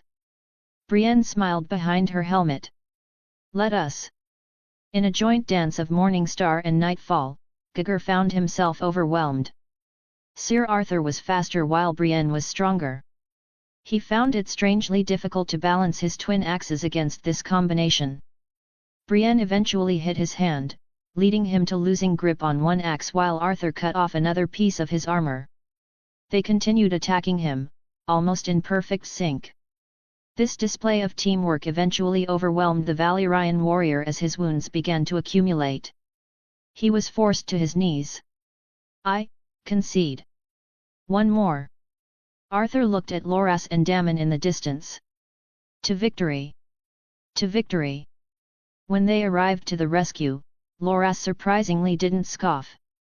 "Looks like you need some help, Knight of Flowers," Arthur remarked. "Does it?" Loras smirked slightly as his breath sounded labored. "I'm doing just fine." "Yeah, right. It's not like you've spent this whole time trying to get past his defense." "I'm on the cusp of defeating him," Loras replied, taking a deep breath. "It seems to be the other way around to me. To think that it would come to this." Dammon looked at the three and chose not to waste his energy. "I concede." Tactfully saving himself for tomorrow, "I see," Arthur remarked. "Wise. I would not be able to hold off all three of you." Dammon nodded. And so, the King's Guard, plus the Hound and Brienne, won the team melees. Edric left his seat and walked over to the center of the tourney grounds where they all three champions kneeled at his feet. "You've all made me proud today, but there can only be one true champion who will be walking away with 10,000 gold dragons." Edric placed his hands behind his back. "You can decide amongst yourselves or fight for it. If you all agree on it, the prize can be split evenly too." "I am not worthy," Loras said, shaking his head. "They have both contributed to this victory more than I have." "So you concede?" "Yes, Your Grace.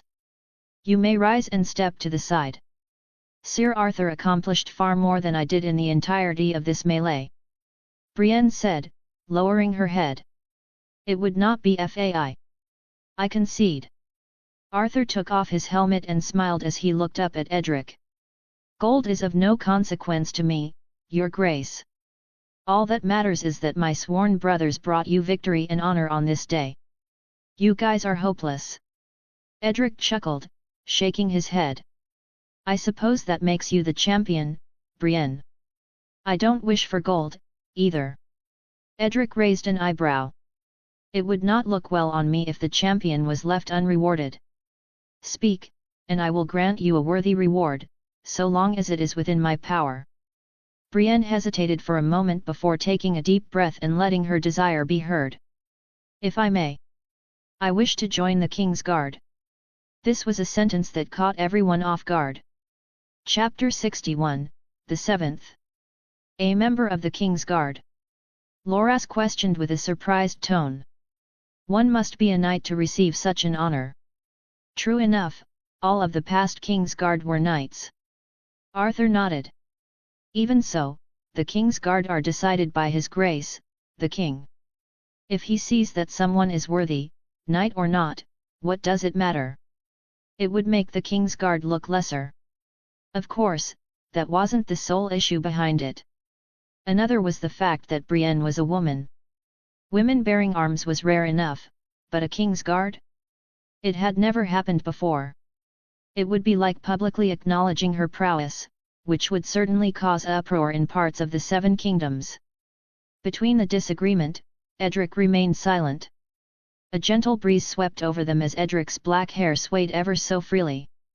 His lip curled into a smile as he drew his sword. He looked at Arthur and exchanged nods before Arthur departed. Edric then turned to Brienne. Brienne of House Tarth. Her blue eyes glistened as Edric stepped forward, his regal golden cloak fluttering dramatically.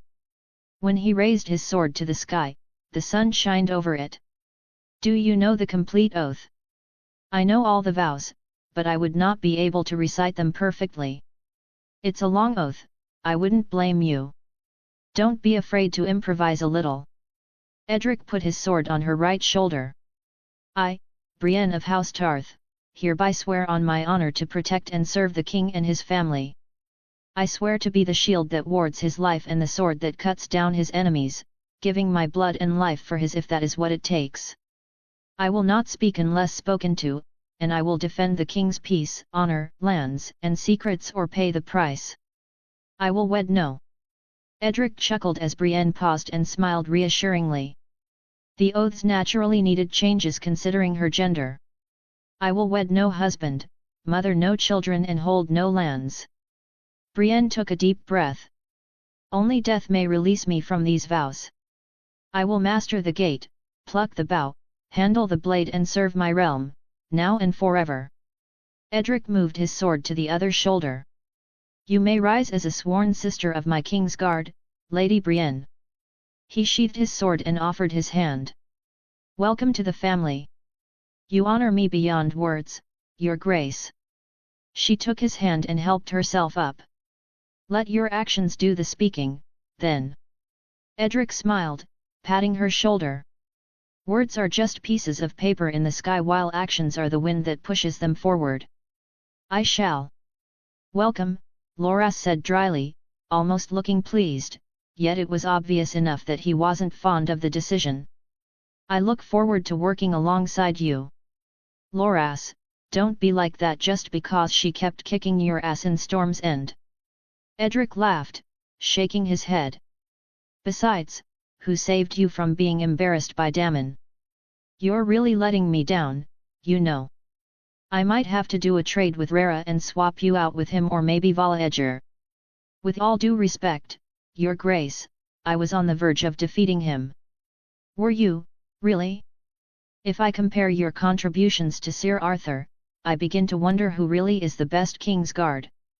First, he bested Belial without any major wounds and showed leadership by instructing Sir Balon and the Hound to take down Taylor. Then he struck down Raider with his lance, defeated Vala Edger and helped with the defeat of Giger and Dammon. Loras' pride was smacked right in the face, followed by a bucket of chilling water thrown into it.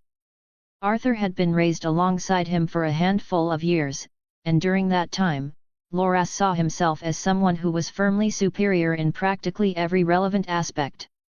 Yet, day by day, he kept improving, and now, he didn't want to admit to being surpassed, especially not by someone seemingly less talented than him. Man was out fighting out there like he was possessed by the spirit of Michael Jordan. Edric thought. Maybe there should be an MVP trophy next time around. Your Grace, I unhorsed 4 of them. That's the very least that I'd expect from the Knight of Flowers, who so proudly views himself as the best lance in the 7 kingdoms, Edric remarked, speaking with a colder tone. How about instead of looking down on others, you look at yourself and realize that you're not even half as good as you think you are, nor could be.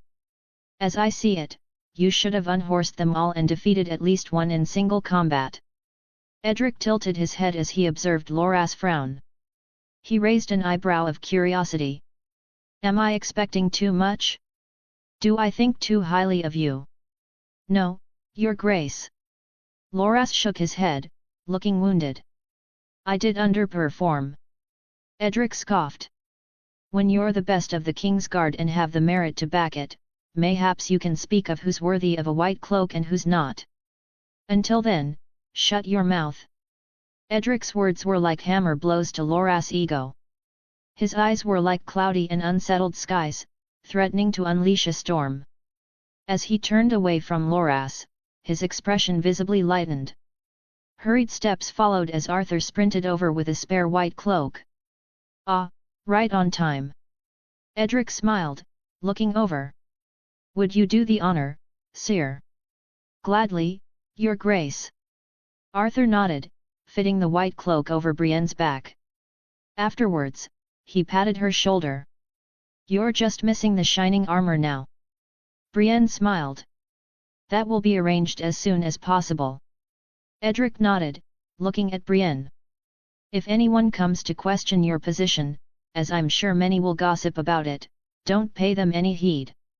You belong in the King's Guard, and their crying will never change that. I thank you for your confidence, Your Grace. I hope to live up to your expectations. Loosen up a bit. Edric chuckled, shaking his head. There's a middle ground between being you and Sir Loras regarding humbleness. Anyway, there's another appointment I'd like to make. Sir Arthur. Yes, Your Grace. How would you like to be acting Lord Commander? The sudden, blunt way in which he spoke those words caught Arthur off guard. Becoming acting Lord Commander with the way things were with Sir Barristan was akin to outright naming him Lord Commander. It wasn't something he'd ever even considered, however. Certainly, I'd love to, but... Edric tilted his head. Don't tell me that Brienne's halo of humbleness inflicted you. I am too inexperienced. I doubt that the King's Guard would follow my commands as well as they would Sir Barristan.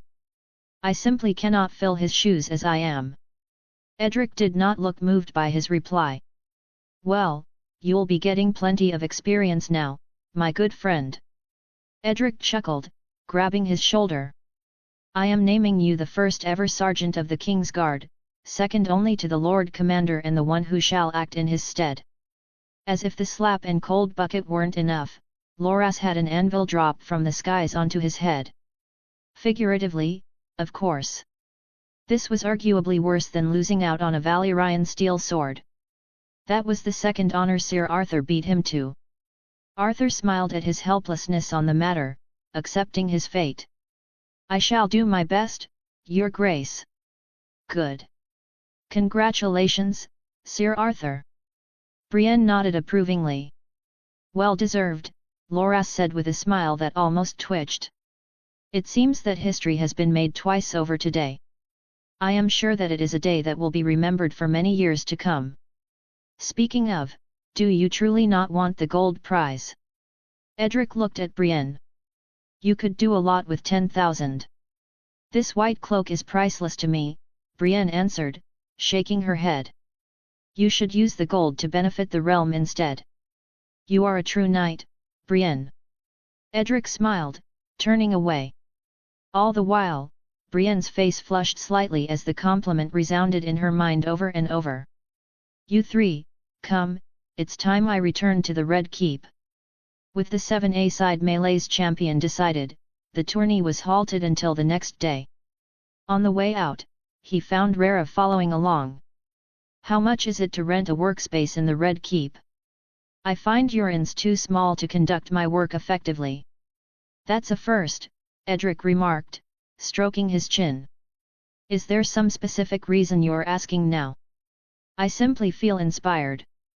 There's a large courtyard no one really uses, I suppose. How long do you need it?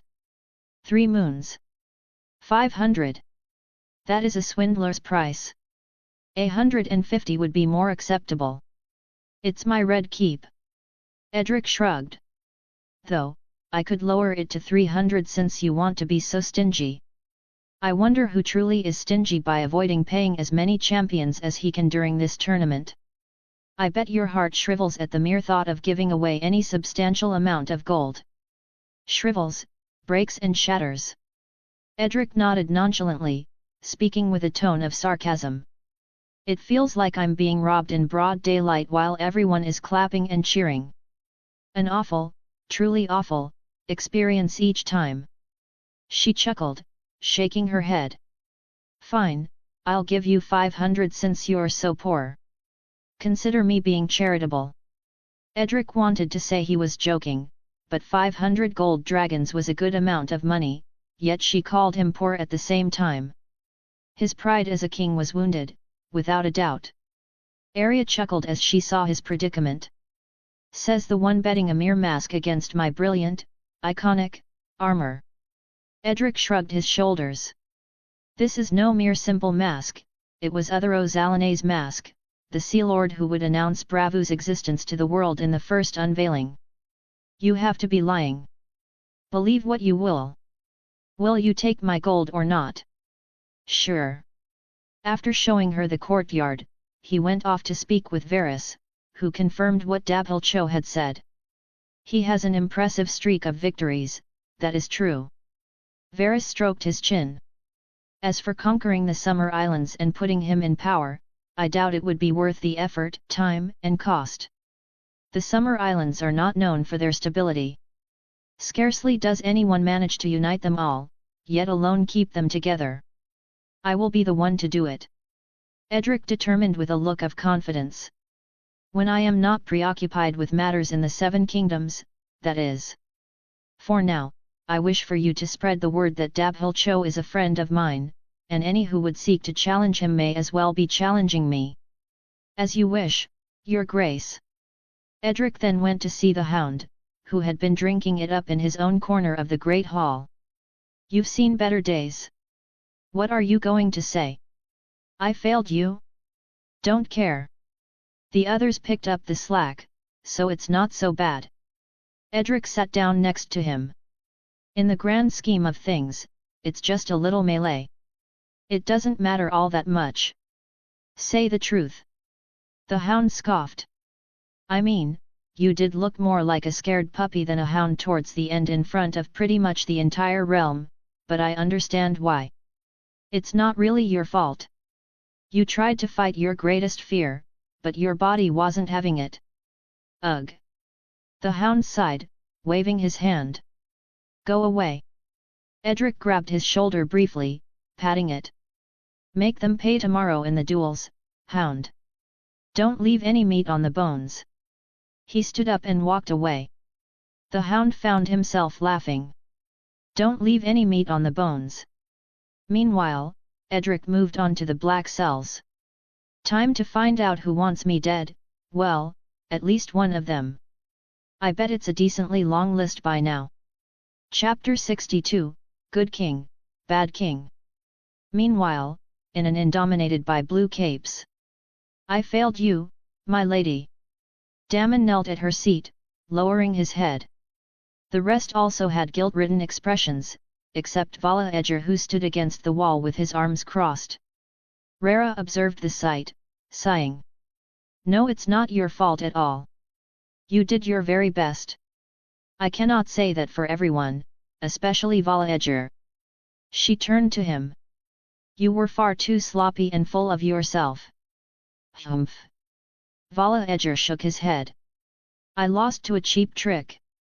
If you had defeated Sir Arthur, the tides of the entire match would have permanently shifted in our favor. Your duel with him may as well have been the deciding factor. He clenched his fists. I won't lose to him again. You might not even have another chance. If he loses to someone before me, that is. It matters little since I will be the champion of the dueling event regardless. Is that so? Rara didn't look too amused. It is so. Hey, dueling champion? Val, you must be forgetting that I'm in the bracket. Gugger chuckled. I don't want to hear anything from a fool who got dominated by a woman. Vala Edger mocked his fellow comrade, shaking his head. Watching it was too embarrassing. It was a 2-on-1 against the person who bested you. Gugur's eyes lit up with a competitive edge. If your sorry ass didn't get beaten, I would have handled her. Big Bijal is the strongest. Bang!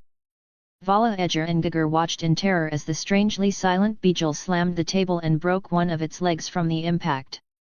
Yes, you are definitely the strongest. Vala Edgar nervously chuckled. No argument from me. Gugur shook his head. Wait, no. Bijal stroked his chin in deep thought. The true strongest is King Storm, but he doesn't really count. Storm King is in another world. Big Bijal is the strongest man. King Storm is the strongest storm. Is he King Storm or Storm King? Taylor laughed. Men. Rara chuckled, shaking her head. Since I gained inspiration from that defeat, it is not so great of a stain. Tomorrow, however, I expect one of you to grasp absolute victory. If any of you have to face each other, avoid a drawn-out duel and unnecessary wounds. Better yet, the worse fighter should just concede. And if we can't determine the worse fighter? Valio questioned. Set your ego aside. Damon sighed, shaking his head. We are all aware of who is most capable in single combat. You all do. Vala Edgar grinned, nodding as looked at Gugur. It's me, isn't that right, my little brother? I'm not so sure anymore, are you? Whoever disobeys my instructions will be sold off to the Night's Watch. Rara stroked her chin with a seemingly serious expression. I'm sure King Edric would appreciate my gesture in giving away one of my most capable warriors to such a noble cause. Would anyone like to go up north and see some whites, mayhaps even one of the others? Slay some wildlings, eat half-rotten apples and bread tougher than steel? Sounds like parade. No, my lady. All of them spoke up in almost perfect unison. That's what I thought. We never spoke to each other despite the opportunity arising numerous times, Sander Clegane. Oberyn Martell sat down the end of the table facing the Hound, pouring himself some wine. The Hound didn't look too interested in a conversation. Fuck off. Not too hard to imagine why. Oberyn chuckled, shaking his head. It's a pity, about the mountain. I had intended to avenge my sister personally. Should have been faster. The Hound remarked, his frown easing slightly. He even grinned a little, recalling the day. I killed the bastard first. So I've heard. How was it, killing your own brother? The best day of my life. Would you share the details over some Dornish red? Oberyn offered the bottle he had been holding on to. I've had a few cups already. Give it here. The Hound grabbed the bottle, raised it over his head and downed it like a waterfall. By the time he lowered it, less than half remained.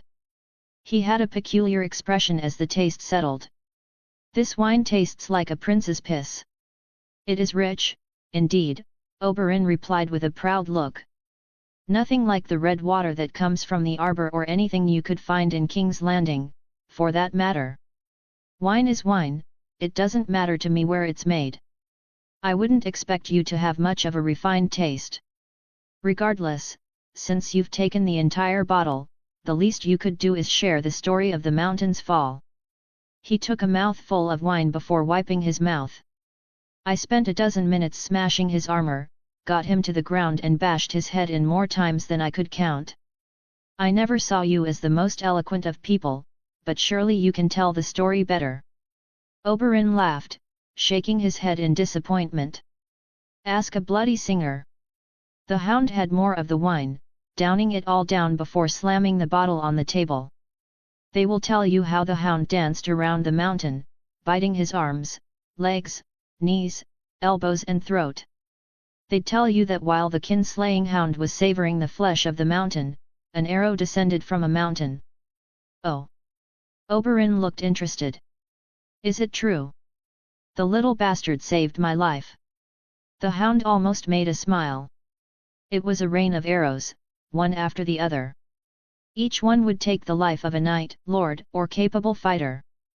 The men who had wished to call him a coward were either dead with an arrow through their skull or pissing themselves all the way back to the Westerlands. One would think that a man like you would consider the bow a coward's weapon. It is. The hound nodded. He wields the bow because he fears the death of his allies and not the battle itself. He would face an army by himself if it came to it. The bravest coward, Oberyn remarked. These two words oppose each other yet seem rather fitting. I believe he truly is remarkable. One moment, he can seem no different from a boy his age, full of smiles and laughter, and in the next, he becomes a storm of fury entirely focused on crushing whatever obstacle stands in his path. It makes you wonder, what drives a boy like that? What binds him to the crown? There isn't anything left for him. The hound replied, standing up from his seat. The realm took his old life and ripped it out of reach. Some boys are thrown into the fire, dying or becoming men earlier than they should, Oberyn remarked as the hound walked off. It's an unfortunate truth of this world. In the black cells. I walked through the darkness of the black cells with a torch. Though the torch's blaze wasn't anything to write home about, it shined like a beacon of light because the cells had no other source of light whatsoever. If this was one big misunderstanding, then it would be pretty awkward. Even spending a day in these cells wouldn't be fun at all. Even so, I was quite certain these four goons were being especially aggressive. From so much fighting, I know when a man wants to kill me and when he doesn't. Good evening, gents. I smiled, taking a look at them. One day in here, and you all seem to have aged a few years. I didn't do anything wrong, Your Grace. I swear it, I was just trying to win. Killing me would be a big win, indeed. I nodded, keeping my smile. How much did your master offer you? I am most curious. I have no master. Neither do I, this is surely a misunderstanding. See, I'd love to think that it is. I clapped my hands. Ah, how sweet that would be. I let you guys out, and we all go about our usual days. I don't waste my time dealing with garbage like you, get to go sleep a bit early, a rainbow pops out in the morning, winged unicorns start flying across it, and the shit in King's Landing all turns into gold. Wouldn't that all be wonderful? Bastard, you're not intent on letting us out, even if we're innocent. Ah, bastard, is it? It's like music to my ears. I looked down at the one who spoke back at me, grinning slightly. Honestly? I'll let you all go off scot-free if you do just one thing for me. Tell me who placed the bounty on my head, and I'll forget that any of this happened. Some of their expressions changed. I'm not even lying. I chuckled, shaking my head. You could return to your wives and children if you have any. Have a hot meal, see the morning light, mayhaps even drink some wine if you can afford it. There's so much beauty in this world and you'd be losing on all of it, for what? Some rich man in velvet who doesn't give a single fuck about your existence? Will he lose sleep over your deaths? Let's be smart for once. What do I even have to gain from killing you lot? Absolutely fuck all. Nothing. This could all be just a passing tide in our lives. Skrenis zo. Gozkan. One of them spoke up. A master from Slaver's Bay that happened to be in Mir at the time. What the fuck? I raised an eyebrow in confusion. Who the fuck is that guy? What stakes does he have in my death? Is the light truly worth death? Lightning flickered in my left hand as I raised it, extending my index finger and pointing it at the one who spoke that name. Think very carefully. It was him, I swear it by everything. He didn't say why or how, he just wanted you dead and offered 10,000 gold coins for it. 10,000. My frown deepened. Since he's from the other side of the world, I don't have the time nor resources to counter. But that doesn't answer why, is it even the right name? Today, I'll have the truth. I determined, looking down on them. No matter what method I must use. No, stop, I swear I don't know anything else. You said you'd let us go, Arg. After torturing them all with bursts of lightning, I discovered nothing new and simply wasted my time. I was irritated, slightly. I expected a name I actually knew. In desperation, they had begun saying random lords in the Seven Kingdoms like Tyrion Lannister, Doran Martell, and even Renly Baratheon in hopes of me stopping. It always lead back to Skrenis Zogoskin, however. The master who hired them. I looked at their four scorched bodies with a dissatisfied expression. Interrogating people clearly wasn't my forte. It seems that you got it right the first time with your down-to-earth approach. Raiden Shogun remarked. Yet. I sighed, shaking my head. Still, something about this doesn't seem right. I have no idea who that man is. Perhaps this slave master was nothing more than a middleman with someone above him pulling the strings? A wise man with vast amounts of wealth would not put himself in the line of fire in case a plot backfired, for, in this case, you would have his name and become aware that he is an enemy. That makes more sense. I stroked my chin. Yes, that is more believable. The true ringmaster keeps his hands clean completely while the middleman can fuck off to the other side of the world where I can't reach him. It's quite frustrating. I chuckled, shaking my head. There is no way for me to counter, at least in the present. All I can do is keep living as normal. It would be quite difficult to assassinate you, regardless. Raiden Shogun remarked. You are surrounded by some of the mightier warriors in the world while you, yourself, are a force that no simple mortal should be able to combat at your best. Your one and only weakness that makes you vulnerable is exhaustion, and relaxed temperament at times.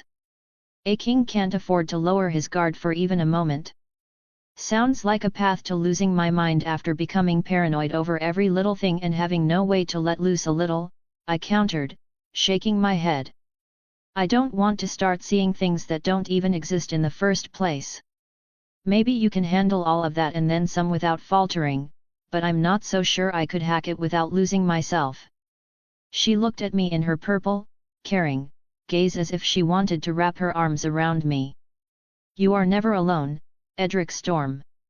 Relying solely on one person isn't what I'd call healthy, either.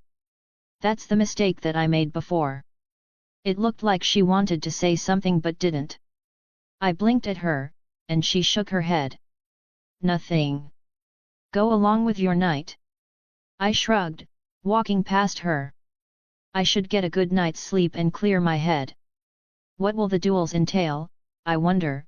Will the King's Guard keep the bed alive or sell the bag along with my armor? I chuckled. Competitions are a whole lot more fun with bets involved, after all.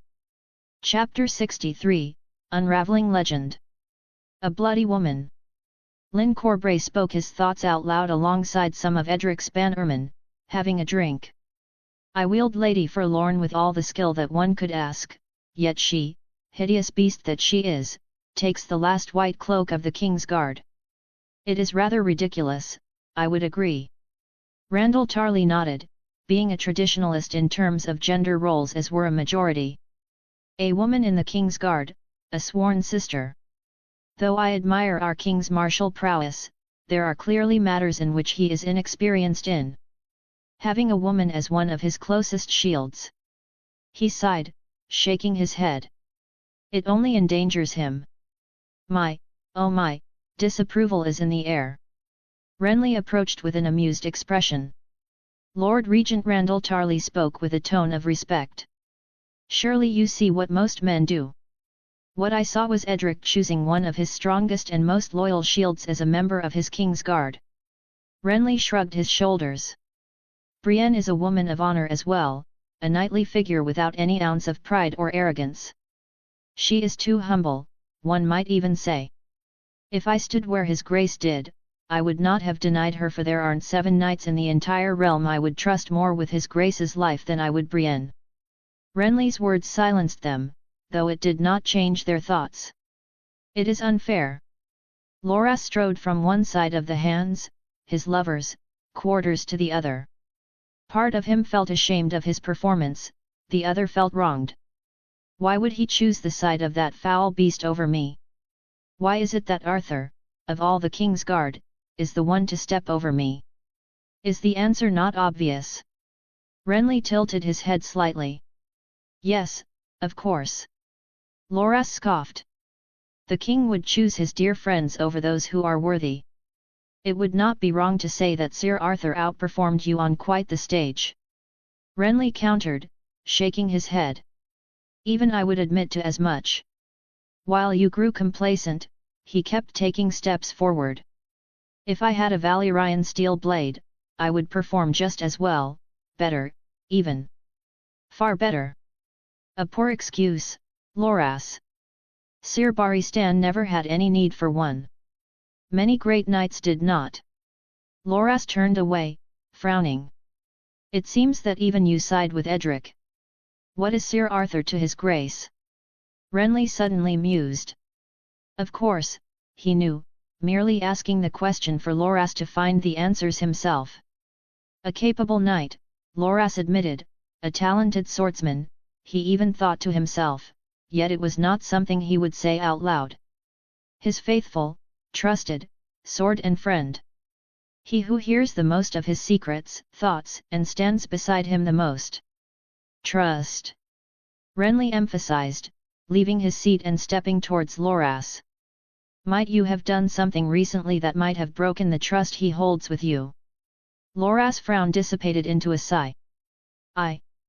Edric might be a boy in age, but his mind is far more mature. Renly halted his excuse before it even formed. He has experienced a great many things in so short a time. The dishonor and solitude of a bastard, the glory of being physically gifted, finding love and the tragedy of losing it, rising to princehood, leading battles and conquests, taking the steps to the Iron Throne. I could go on.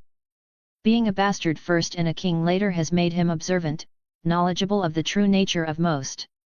He keeps his guard against those who merely seek to flatter him, making his trust and friendship something most chase after yet could never attain. He will jest, smile, and laugh, yet that is no more than a courtesy. A flaunting of his charisma that enamors so many. His smiles, as cheerful and moving as they may seem, perfectly conceal the sweet poison under them. You seem to suggest that he bears ill will against me, Loras remarked, raising an eyebrow as he turned. Ill will would be an overstatement. However, your acts certainly lost what favor you did have. Renly shrugged his shoulders. In that regard, you should hope that Marjorie finds a way to turn this situation in her favor.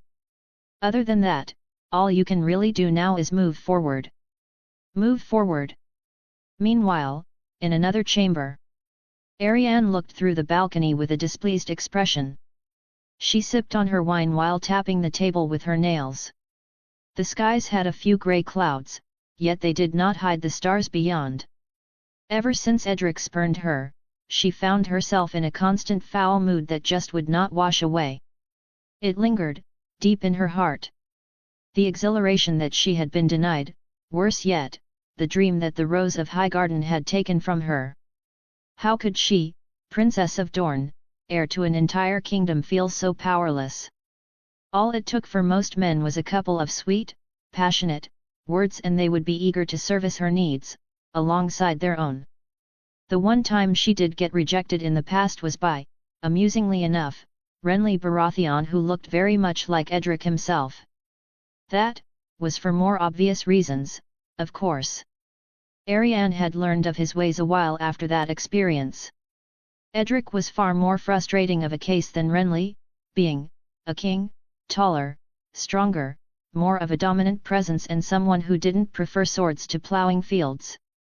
Merely, he had chosen duty and honor over her. She closed her eyes for a moment, putting her more vivid imagination to use. Bang! The door was suddenly forced open as a towering figure strode in, his golden cape fluttering with each thunderous step. The giant's armor was heavy, the stag antlers decorating his helmet stood proud and strong. He grabbed her by the arm, forcing her to stand, and leading the princess to her bed. You belong to me. His words were uncaring and cold as he forced her to turn to him, yet they only fueled the flames in Ariane's heart. Raib! He ripped and teared her gown with hardly any effort before his chilling, cold, gauntlet grasped one of her breasts and squeezed tightly. She could do nothing against his overwhelming strength, closing her eyes helplessly as she let him do whatever he wished. Knock, knock. The illusion suddenly shattered completely as Ariane heard 2 knocks on her door.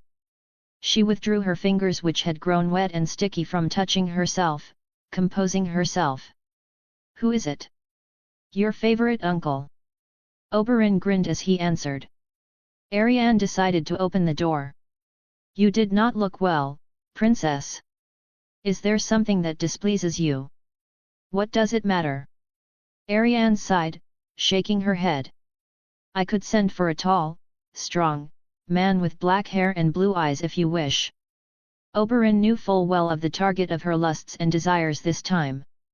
Is it Edric Baratheon? Well, no, but it would be close enough. Oberyn chuckled, shrugging his shoulders. Just close your eyes and imagine it is him. I am not interested in some poor imitation. Ariane crossed her arms. It's either Edric in my bed or no one at all. It seems that he not only inspires loyalty in men but princesses as well. Oberyn laughed, turning away. Well, if that's what you wish. I won't disturb your rest further. Ariane closed the door shut and tried to imagine it all over again. Meanwhile, Edric was sleeping like a baby in his bedchamber, wholly ignorant of Ariane's degeneracy. Arthur Tudbury's POV. After having a good rest under his king's orders, he found himself standing in the common room of the White Sword Tower. At its center stood the White Book, 2 feet tall, a foot and 1,000 pages thick. It was the book that contained the deeds and exploits of all the members of the King's Guard since they were established by King Aegon I Targaryen. Each knight of the King's Guard had 1 page each, some with far longer entries than others. It was the Lord Commander's duty to keep the book up to date, meaning that it hadn't seen any additions since Sir Barristan departed nearly 7 moons ago. He had read each page at least a dozen times since he first donned the white cloak, though his eyes had always focused on the knights who he most admired. Most were knights boys who read books admired, the likes of Sir Aemon the Dragon Knight, Sir Riam Redwine, Sir Gawain Corbray, Sir Barristan the Bold and, of course, his own namesake Sir Arthur Dane, the Sword of the Morning. Sir Barristan's long entry of accomplishments, above all others, never failed to enamor the knight. It was nearly 450 words long. Even his entry going from his 58th year was more decorated than some knights' entire time as a king's guard. In his 58th year, safeguarded King Robert in the uprising of King's Landing, slaying the treacherous King's Justice Sir Ilan Payne during the battle. Failed to protect King Robert in the Battle of the Fords, forced into a retreat by Sir Jaime the Kingslayer. Fought in dozens of skirmishes across the Iron Isles and was gifted the Valyrian steel sword Red Rain by the Crown Prince Edric Baratheon. Fought amongst the King's Guard who led the charge into the Great Keep and later the Great Hall of Pike. In his 59th year, left King's Landing under the order of newly crowned King Edric Baratheon on a quest to return Princess Daenerys Targaryen to her home. I hope he one day returns to us, Arthur thought with a look of admiration. The only fitting end for such a knight is at his king's side. He flipped over to his own entry, well over a dozen pages after. In comparison, his entry was quite decorated for his age, yet still not even half the length of Sir Barristan's. Sir Arthur of House Tudbury. Second-born son of Lord Colton Tudbury of Shell Castle. Served as his father's squire. In his 15th year, participated in the Grand Tourney of Storm's End in 297 AC and finished second in the melee. Earned renown in the tourney's lists, unhorsed by Sir Jaime in the 3rd round. In his 16th year, sailed to Dragonstone to deliver word of Queen Cersei's treachery to Lord Stannis, who then blocked off the Lannisters' escape. Fought in Battle of the Fords with courage, slaying near a dozen men. In his 16th year, fought in every battle alongside Crown Prince Edric Storm and the King's Guard during the surprise invasion of the Iron Islands. Knighted by Crown Prince Edric Storm Baratheon and granted the Valyrian steel blade Nightfall before the siege on Pike. Was the first to cross into the great keep of Pike, cutting a bloody path. Slew Andrike the Unsmiling in defence of Crown Prince Edric Baratheon, saving him from a mortal blow. Apprehended Lord Balon Greyjoy and left him to Crown Prince Edric Baratheon's mercy. Early in his 17th year, the first to be named to the King's Guard after the crowning of King Edric Baratheon, becoming the second youngest to do so after Sir Jaime the Kingslayer. Arthur heard approaching steps and turned to see the door open. It was Edric Baratheon, yawning his way in. "I figured I'd find you here. You have need of me, Your Grace?" Arthur questioned, turning his body away from the book. "Categorically." Edric grinned, stepping forward. "What page are you on?" "Mine own," Arthur answered honestly. "I was comparing it to the other knights of the King's Guard, mostly those who came before." "Hey!" Edric went over and had a read. "Looks like it needs some updating. You've done a number of notable deeds since donning the white cloak. Sir Barristan will have much to do when he returns." Arthur's lips curled into a jestful smile as he shrugged his shoulders. He knew well of Edric's distaste for formalities in private, taking a more friendly tone that was fitting of his closest friend rather than dutiful King's Guard. He won't have to add anything to the White Book other than his own achievements when that time comes. Edric's words certainly struck a chord. "You mean? That's because you, the acting Lord Commander, will update it for him. It's one of your main duties as of now, and don't you dare run from it, you lazy bum." Arthur chuckled as Edric scolded him in a sarcastic manner. It's not that he was lazy, but rather uncertain of what his duties truly entailed. Edric's words confirmed that the rank sergeant and acting Lord Commander wasn't an empty honor. "The White Book will be kept in pristine shape, updated wherever possible." "That's what I like to hear, Sir Arthur." Edric patted his right shoulder. "Now, I need you to perform at your best today." "That goes without saying." Arthur nodded, lowering his head slightly. "Your old armor is on the line. Yet, if you dare to lose to one of Rara's men, I'm taking Nightfall from you and giving it to someone else. Brienne, Sir Loras, mayhaps the Hound." Edric stroked his chin in thought. "Or mayhaps I can just keep it for myself." "It is yours either way." Arthur smiled, shaking his head. "You may have it whenever you wish and do with it what you will." "Man, you're no fun sometimes." Edric scoffed. "There is one more thing." Arthur paused, feeling slightly embarrassed. "Before updating the White Book, I might need to practice my writing." "Pfft!" Edric laughed at him. "Ha ha ha ha, seriously?" He found the matter ridiculous, poking fun at his embarrassment. That was to be a first in the history of the realm. "No.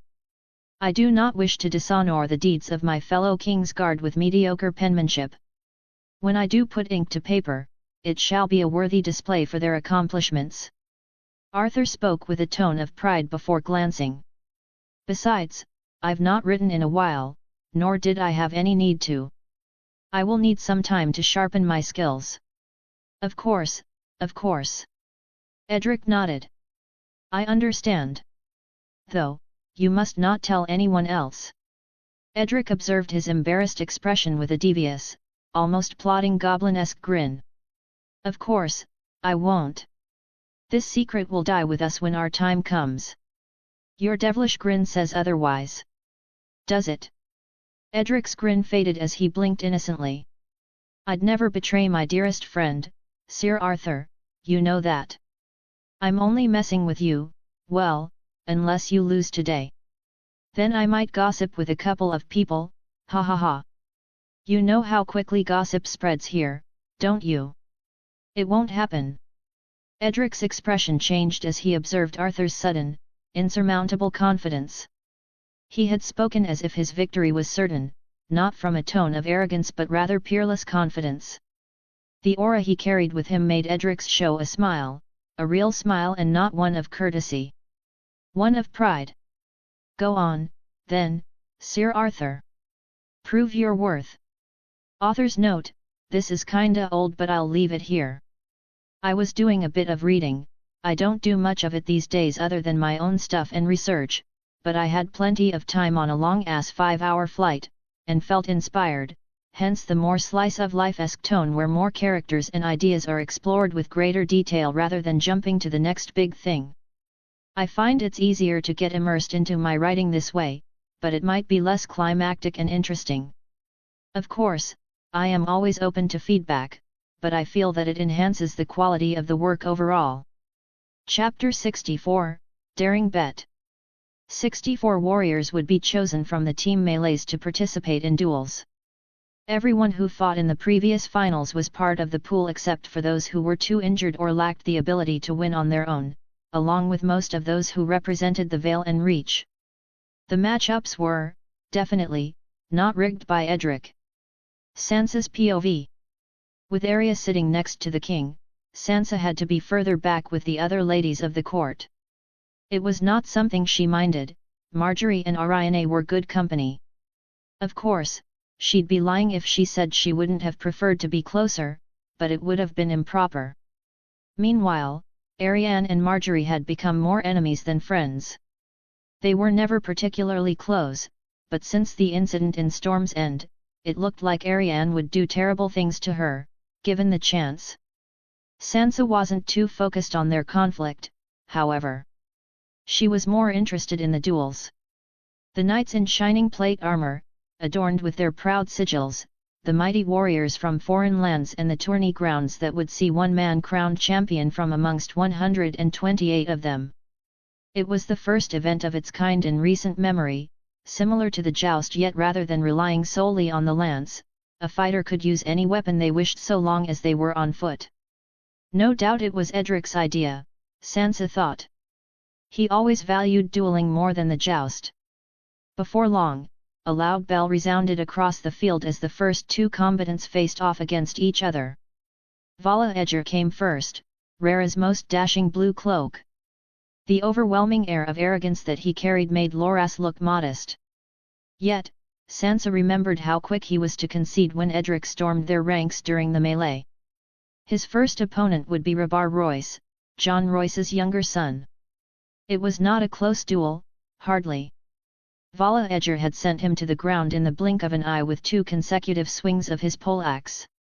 The duels continued, with knights from all across the realm seeing how they fared against one another in single combat. Sir Arthur Tudbury made short work of Andar Royce, his famed nightfall a blur of black that neither the knight nor most spectators could see. Not soon after, Lyn Corbray's Lady Forlorn sang a tale of victory, defeating a knight from the Westerlands. Each time a white cloak fluttered in the wind, victory would be assured. The newly sworn Lady Brienne would overpower Sir Gyard Morigen while Sir Loras fought with a determination that Sansa Stark hadn't seen before from him.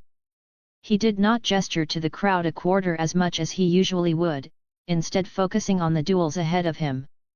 His first, Sir Parman Crane, did not even last a minute. Sir Aerys and Sir Balon also took the bitter taste of defeat against the Blue Cloaks the day prior against their opponents. As for Sir Mandan, he did not attend due to his wounds. Much was the same for the Blue Cloaks, who did not know a single defeat in the first round of duels. It looked like the duels would also be their battleground. On the next day, the second round was more eventful, given that most of them were the realm's finest 32. In the most noteworthy clashes, Sir Arthur would defeat the Marcher Lord Bryce Caron, Sir Aerys performed to standard and defeated the upstart sellsword Bronn, Sir Balon outskilled Sir Daemon Sand, and Oberyn would best Blackfish with his long-reaching spear. There were moments of boasting and taunting, especially by Vala Edger, who treated the tournament like a formality as he crushed yet another competitor. When he removed his helm and let his long silver hair sway while he smiled and scanned the stands with his deep purple eyes, she could hear a wave of screams that made her feel embarrassed to sit near such a group. He was very clearly a polarizing figure, you either hated him or you loved him. More precisely, the ladies adored him, while the men of the realm did not take kindly to the foreigner. Sansa found herself more on the latter. The second round of duels would take less time by virtue of the number of competitors being halved, but Edric chose to rest the competitors for the next day rather than forcing a third round.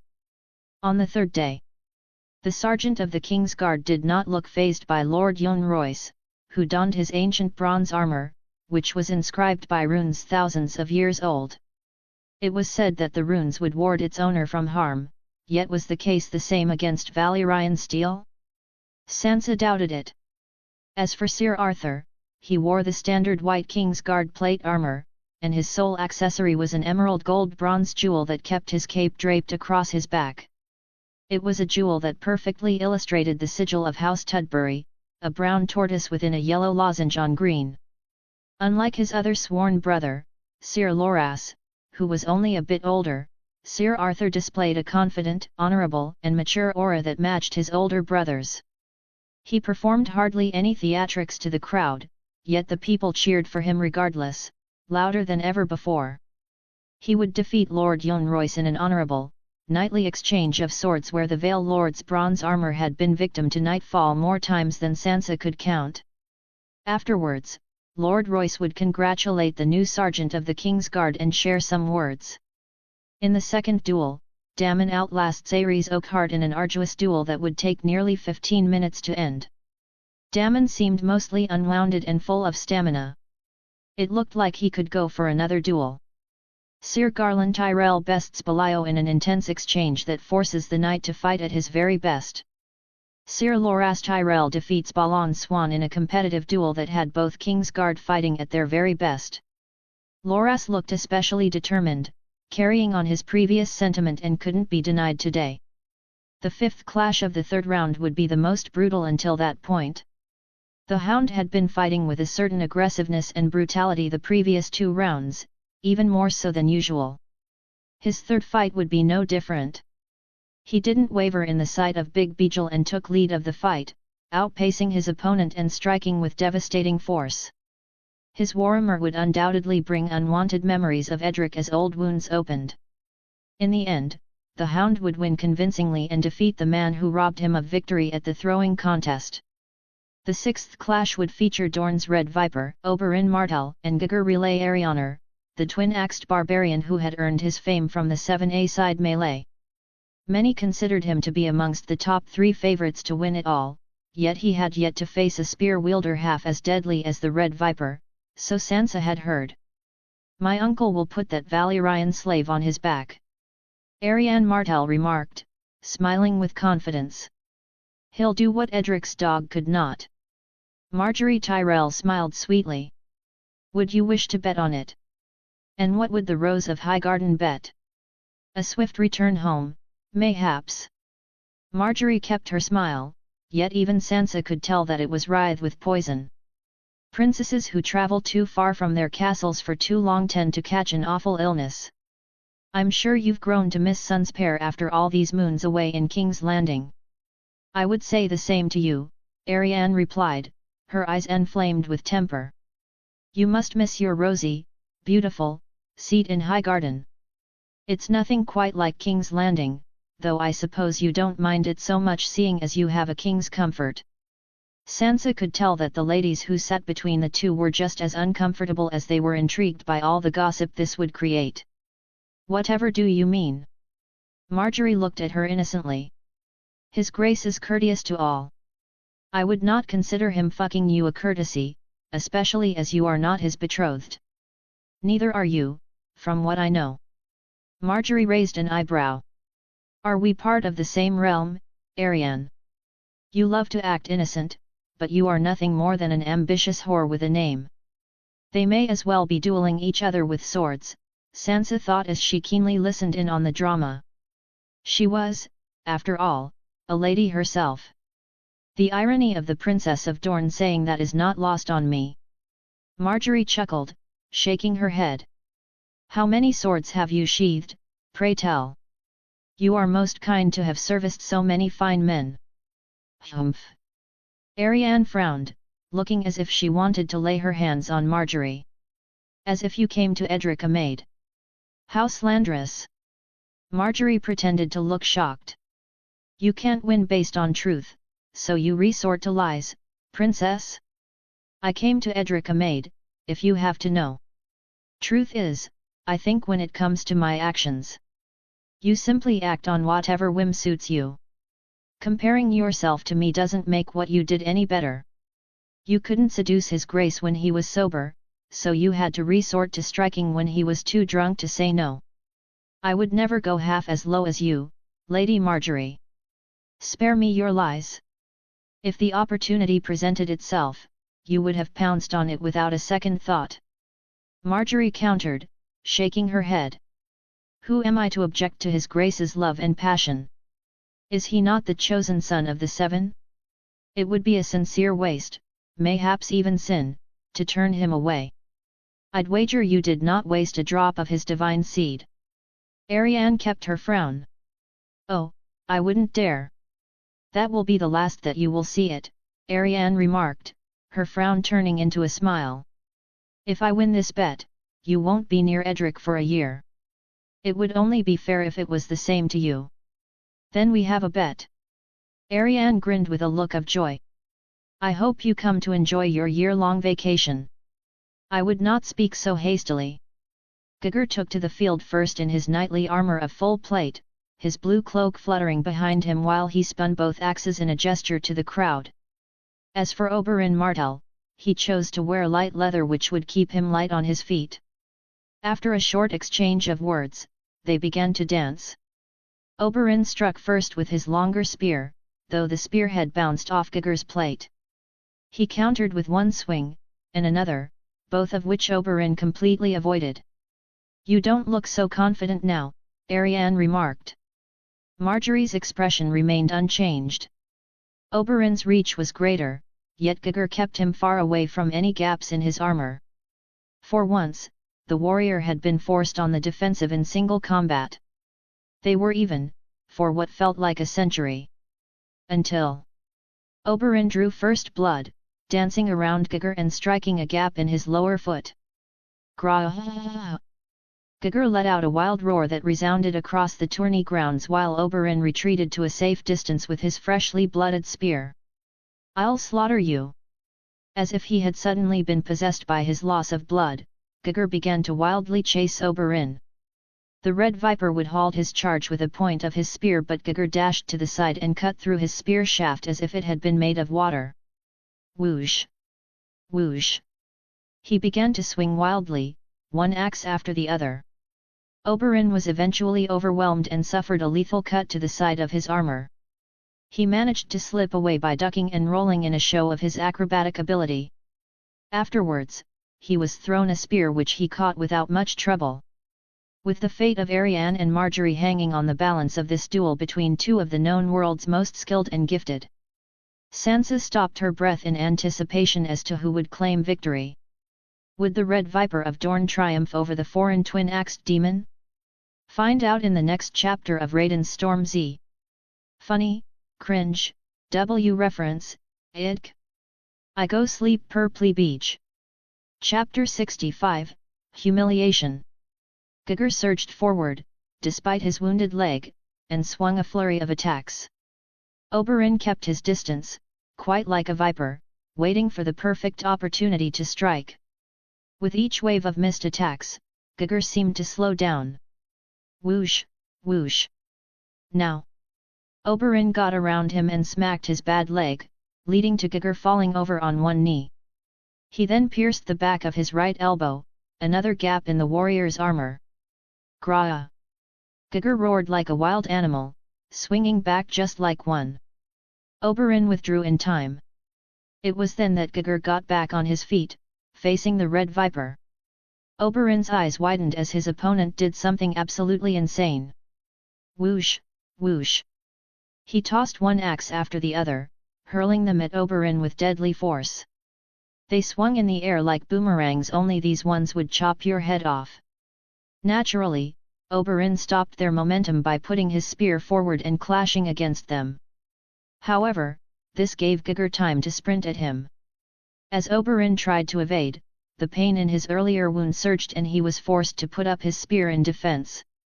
With the Red Viper's weak stance, Gugger kept sprinting, deflecting Oberyn's spear with his plate armor and stretching out his right arm, aiming to perform a lariat on him. Bang! The force of Gigur's outstretched arm sent Oberyn right to the ground. Gigur turned back to him, feeling strangely sleepy. His eyelids grew heavy, but he pulled himself together and stepped forward to stomp on Oberyn's ribcage. Oberyn rolled away to safety towards his spear, returning to his feet while simultaneously regaining his weapon. Gigur stepped back, his sight a blur. All his body sought now was rest. Oberyn stepped forward and aimed his spear for Gigur's head. In response, Gigur tilted his head and slipped past Oberyn's guard, uppercutting him clean in the chin. Oberyn staggered back, dropping his spear. He retreated from the slower Gigur, who grabbed his fallen spear and tossed it to the Red Viper. Oberyn dodged to the side, watching it fall to the ground further away. He went over to grab it, while Gigur regained his twin axes and stomped towards him with fury. They proceeded to dance once more, but Oberyn was simply faster and gave Gigur more wounds, which began to pile up. "You, snake!" Gigur muttered as he found himself losing the strength to fight any longer. Oberyn proceeded to hit his helmet full force with the side of his spear. Clang! Drop! Gigur fell, seemingly because of his wounds. Oberyn observed his own, the slash of Gigur's axe that had left quite the mark. His opponent was beyond a formidable warrior, perhaps the strongest he had fought in his lifetime. He had hoped to avoid getting hurt entirely, but that didn't come to fruition. While Gigur may have lost the duel, he had almost ensured that Oberyn would lose the tournament to come. His next opponent would be the Hound, after all, who would be in better shape tomorrow. Oberyn looked to the side, where he saw an upheaval erupt. "Get out of my way!" Vala Edger rushed to the tournament grounds, breaking through everything that stood in his way. He reached his brother in mere seconds and knelt at his side with a look of concern. His expression changed as he continued to examine his state. It looked like he had simply fallen unconscious, rather than died. "You need something?" Oberyn questioned. "Give me your spear." Oberyn raised an eyebrow. Valogur's expression turned into a frown as he grabbed the shaft of Oberyn's spear and kicked him right in the chest, pushing the prince away. After that, he took a closer observation at the spear tip. Tisk! Vala Edger violently threw down the spear to Oberyn. "What, you thought I'd used poison?" Oberyn chuckled, shaking his head. "I know Edric would not let that slip lightly, even if we are on good terms. If you need a maester to take care of his wounds, you may have mine. I don't need your inept maesters." "Fair enough." Oberyn shrugged, turning away. "I'll see you in the final round, if you can even make it there." "I look forward to it," Oberyn replied. And so, Oberyn claimed victory in the sixth duel of the third round. Meanwhile, Arianne couldn't keep herself from laughing as Marjorie remained silent and composed. All the other ladies were merely observers, not wanting to pick sides between them, at least not in public. After what was nearly a minute of endless laughter, Arianne composed herself and looked at Marjorie with a devious grin. "I won't spare you the courtesy of seeing this tournament end, either. You should be out of King's Landing and on the Rose Road by tomorrow, with haste." "We did not formally agree on that," Marjorie smirked, shaking her head. "I will honor our bet once the tournament ends and I have made suitable preparations for my leave. Until then, you should practice some patience." "Humph." Arianne crossed her arms. "Lingering around for a couple more days, I see. Little difference it will make." "Precisely. I don't see why you're so agitated." Further up ahead, Edric observed the stage.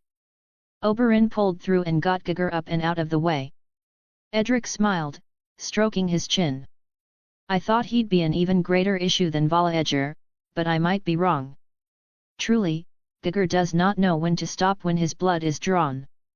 When he starts fighting with bloodlust, he only stops once all of his enemies are dead, or he falls unconscious." Rara remarked, sighing. Sounds like a fine warrior to have around. Edric mused sarcastically. Does everyone in her service have at least one screw loose? Maybe that's the entry requirement to be one of her blue cloaks. Edric kept his eyes on the grounds and thought. The second last fight of the third round would feature Marcher Lord Randall Tarley and Brienne of Tarth. Against any other member of the King's Guard, Randall Tarley would have looked at his opponent with respect. But Brienne, he couldn't stand the thought of a woman wielding a sword, let alone being one of the 7 King's Guard of the realm. He took Heartsbane with the intent of showing all the witnesses that she was not worthy of her white cloak. As for Brienne, the whispers of the court were not lost to her. She knew she had something to prove. Both were in full plate, great sword against Morningstar. Randall had the reach advantage with Heartsbane and he knew it, though the Lord didn't think it was fitting to cower from a woman. They began dueling in earnest, with Brienne tactfully deflecting Heartsbane and fighting defensively. During the duel, she recalled the words of the Master-at-Arms of Evenfall Hall, Sir Goodwin, who had taught her how to fight. Men will always underestimate you, and their pride will make them want to vanquish you quickly. Let it be said that a woman tried them sorely. Let them spend their strength in furious attacks, whilst you conserve your own. Wait and watch, girl, wait and watch. This advice couldn't be more fitting for a proud lord like Randall Tarley. Indeed, as Brienne remained standing without even a scratch from Heartsbane, Randall grew frustrated and more reckless. He surged forward, swinging wildly, but Brienne sidestepped him and parried Heartsbane, smashing her Morningstar against the back of his elbow. Randall almost lost grip on Heartsbane from the pain, but he remained stubborn and aimed for Brienne's head. She tilted her head and evaded the wounded Randall's swing, his Valyrian steel blade loudly cutting through nothing but air. With a swift flick of her wrist, Brienne struck the side of his chest, his left kidney. It was a blow that almost sent Randall to his knees and took the breath out of his body. Concede, Lord Randall. I wouldn't wish to wound you further. Though Brienne was being entirely sincere, Lord Randall took it for mockery and struggled to his feet. He would continue fighting, albeit unable to land a single blow due to his lack of energy. Brienne would try to convince him to give up, but it was all for naught. She had to beat him down, blow by blow. In the end, she had no choice but to go for the head. She deflected one of his slow attacks and head-butted the Marcher Lord, staggering him back. Then she swung swiftly, smashing her Morningstar against his head. Drop. Randall Tarley would drop to the ground, unable to rise. Upon further inspection, Brienne realized that she had knocked him unconscious with that blow. She let out a sigh. It was not the result she desired, but Randall Tarley had fought like losing against her was worse than death. Man got slumped, bedtime came early for ol Lord Randall. Edric thought, briefly covering his mouth as he kept in his laughter. It's not that he bore much distaste for Randall, but the way in which he fell, his body found it amusing. Maybe he shouldn't have doubted my choice of King's Guard so loudly. The final duel of the third round would be between Vala Edger and Sir Lyn Corbray, who had been itching to face the upstart foreigner. Vala Edger observed the knight, focusing on his Valyrian steel sword. Lady Forlorn, is it? Vala Edger raised an eyebrow. Wasted on an unworthy suitor, it seems. Unworthy? Lyn Corbray questioned. You do not know me, Valyrian. There is no one more fitting to wield her than myself. Didn't you lose her in the 7A-side melee, to Sir Arthur? Vala Edger chuckled, shaking his head. How does a swordsman lose his sword? How did you lose your poleaxe? Did you conveniently forget you lost to the same knight I did? I was under a fucking horse. Vala Edger frowned, only for a moment. His expression lightened into a smile. You were on the ground in a fair dance, one which you lost. If only I had a Valyrian steel sword, alas, I shouldn't waste my breath on a mediocre knight such as yourself. I'll beat you swiftly and be on my way. You are in for a rude awakening today. Am I? The bitterness of my brother's defeat has not left me yet, and you will be the one to suffer for it. Both had a strong sense of pride in their ability. However, one was simply better than the other. Vala Edger toyed with Sir Lin Corbray like a child, tossing him around the tourney grounds and hitting him over a dozen times with lighter blows. Sir Lin Corbray could not even get Lady Forlorn near enough to scratch his armor. Eventually, Vala Edger had smashed his arm and Lady Forlorn clattered to the ground. Vala Edger proceeded to kick the knight further down before inspecting Lady Forlorn. Such a storied blade with such a mediocre wielder. Vala Edger mused, putting down his poleaxe and spinning Lady Forlorn in his hand as if it were his own. It calls to me, like a wife whose husband never quite satisfied her. Such a shame. Sir Lin Corbray rose, weaponless, yet his heart engulfed in flames. He looked to Valogger's poleaxe, going straight for it. Go on. Vala Edger turned his back to Sir Lin as if he was not a threat in the slightest. Try to take her back, Sir Lin Corbray. You will rue your words. I swear it. Lin Corbray raised Valogger's poleaxe, only to realize just how heavy it was.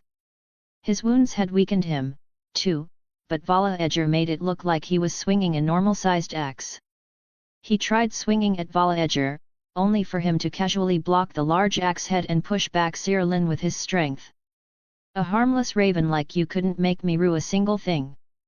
He continued playing with Sir Lin Corbray, taunting him and avoiding getting hit at all. After over 20 minutes, the knight was exhausted while Vala Edger laughed at his efforts. You are persistent, at the very least. Mayhaps you ought to change your personal sigil to that of a cockroach. Eventually, he disarmed Corbray again by headbutting him. Then he kicked the knight down a third time and went so far as to remove his helmet and step on his face with his slightly spiked sabatons, slashing his cheek. He proceeded to rub in his foot while Lin couldn't find the energy to resist the humiliation. Why haven't you conceded yet?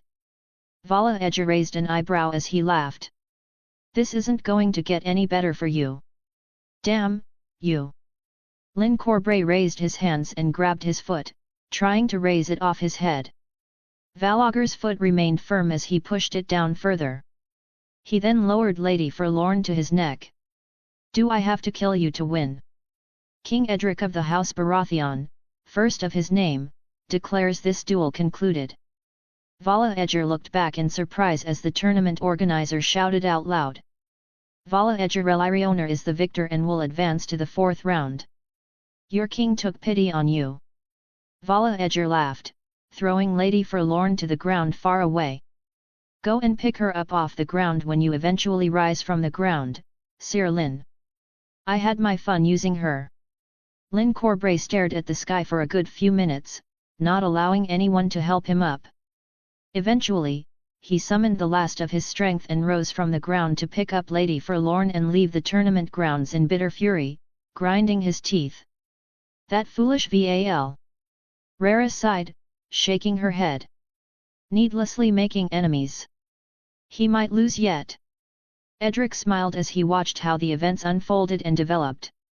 The way in which he beat Sir Lin Corbray decreased his chances of winning it all. How would that be the case? Arya questioned, raising an eyebrow. It looked like he was playing with him. If anything, that makes him more of a favorite, no. A knight like Sir Lin Corbray is proud and values his honor above all else. Even if he did lose, he will stop at no end to ensure that Vala Edger does not win the next rounds. How could he affect the later rounds? We'll have to see. Arthur might have to put up another Kirito impression. With the third round complete, only 8 competitors remained. To the upper left side of the bracket, Sir Arthur Tudbury and Damon. To the bottom left side, the Hound and Oberyn Martell. To the upper right side of the bracket, Vala Edger and Sir Garland Tyrell. To the lower right side of the bracket, Brienne of Tarth and Sir Loras Tyrell. The winners of the fourth round would then face off the other victor from their side, and then the victor of that round would face the champion of the other side in the final. Since there were only 8 duels, Edric hosted a few more events to entertain the crowd, including a mini-battle between his recruits from Storm's End. Afterwards, he'd go out in the evening on a run to get some reps in. Arya joined him alongside some of the king's guard and men in his service, running all the way into the king's wood. "Do you need a horse?" Edric glanced back as Arya struggled to keep up with him. "Or a pony, for that matter. One stride of yours is like 3 of mine," Arya remarked, breathlessly. "I'm not the one who said I'd keep up," Edric replied, shrugging his shoulders. "Life's hardly ever fair." Edric's POV. When night came, I strolled through the gardens to see what Rara was doing with her rented space. The answer was a messy workplace that was also strangely organized. She was working on 2 large paintings, with half a dozen works placed to the side. I wasn't exactly someone with a keen eye for art, but they looked high quality. The 2 main incomplete paintings were seemingly complete opposites. One depicts the radiant sun over a grassy field of flowers with a knight on one knee, and the other shows a clouded moon shining over a stormy world filled with fire, rain, lightning, and bloodied corpses. One depicts the beauty and tranquility of life, while the other reflects its sorrows. Together, they show the turbulence between both. Currently, she seemed absolutely focused on the one on the right, the darker painting. What was the inspiration for those 2 works of art? Chapter 66, Madness and Greatness. "And which deed of mine was it that inspired you?" "Several, I suppose. Even before I came to King's Landing, I had heard of your exploits. Witnessing them in person, however, is an entirely different matter. I have begun to understand why my father is so fixated on you. When I first hired him, I assumed he was only by my side because of the gold," I replied, sitting down on a bench to the side. Which, in part, was true, but a man like him could find gold anywhere. Your gold dragons were just pocket change for him to spend on his terrible habits. Every man has his vices, I remarked, shrugging. I am aware that Dorian has had his fair share of pain and suffering in all his years. Never knowing his father, sold into slavery by his own mother, having to carve a path to freedom through the fighting pits, living the life of a mercenary. Dorian always spoke fondly of the fighting pits. Rara mused, tilting her head slightly. But not of slavery. It's quite strange that the very thing he despised gave him the most pleasure. Never had he ever felt so alive as he did fighting men to the death over and over, he would say. I've felt the same sometimes, in battle, I admitted. It is only when you smell the air of death that all of your needless worries wash away and all you think of is how you're going to live another second. You're living in the moment, in every sense of the word. It's strangely serene. A battle, serene? Rara questioned. You are madder than I first thought, Your Grace. I've come to terms with my loss of normality quite a while ago. That doesn't seem to concern you in the slightest. Rara remarked. It does not. Oh? Elaborate, if you wish. May as well. I hold the belief that all kings can be seen as mad in one sense or the other. Their power allows them to express themselves to the fullest, in extremes that ordinary men would not dream of, whether it be with goodwill or otherwise. If a king wanted 1,000 men to die, 1,000 men would, more than likely, die. If an ordinary man had the same desire, he's not reaching half a dozen in most cases. An interesting way to see things. You would consider the likes of, say, King Jaehaerys, the first of his name, mad? Rara questioned. In a good way, yes. Madness doesn't necessarily have to be of the ill kind. Jaehaerys trained rigorously until he was just an edge less formidable than his own king's guard. He performed royal progresses across practically every inch of land in the 7 kingdoms and relentlessly worked on forging a stable, peaceful, prosperous realm. Even when he would be in times of distress, he would shrug his sorrows and plunge himself into his work. Tell me, is that not a man who is madly driven by the pursuit to be the finest king possible? Is he not mad with diligence, an extreme kind of diligence that so very few could hope to possess? So you hold the belief that madness and greatness are 2 sides of the same coin? In essence. I shrugged. A great man could do terrible things, as a madman could accomplish great deeds. They are not mutually exclusive. If anything, madness and greatness complement each other in a strange way. Of course, that's only my view. Why do I think this way? The likes of Kobe Bryant and Michael Jordan were definitely on the crazy side, yet achieved greatness few could even compare with. Sure, they were just basketball players, but that kind of madness applies to any human endeavor. Amusingly enough, Rara turned to her main, incomplete paintings. That is also the theme of these two paintings. The moon, darkness, of the storm that can sink kingdoms in terror, and the other half, the radiant sun and light rain which inspires thousands and shines down a light of prosperity and peace. As a person, you are capable of truly terrible things. Yet the opposite is just as true. You can flip from one extreme to the other, whenever you see fit. I find it rather fascinating. I don't think I've done anything particularly saintly, I remarked.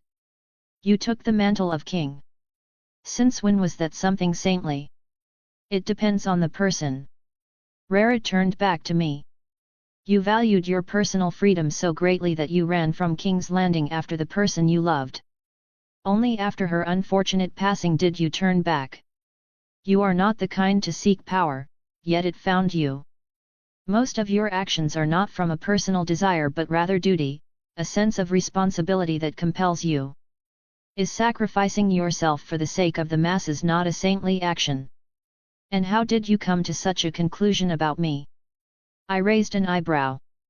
If you could choose anyone in the world, if you were not bound by such things, would it still be Arya who you would marry? As much as I wanted to say yes, the answer was likely no. In an absolutely ideal world where the past didn't matter. I loosened my left hand.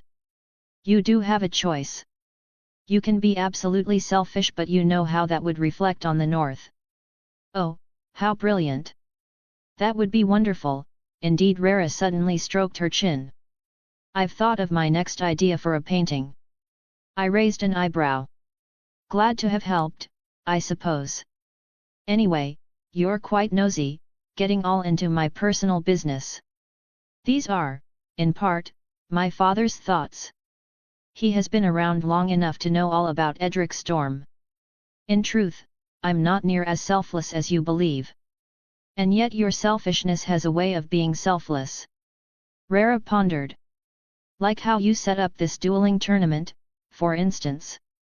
It was your desire to see certain matches, yet you also did so in benefit of those who are loyal to you. I don't know what you are talking about. I waved my hand jestfully. I'd never rig a tournament. You can't convince me like that. She laughed, shaking her head. Nevertheless, Dorian considers you to be an anomaly of sorts. Unpredictable as a clouded sky. I don't know if that's a compliment or not.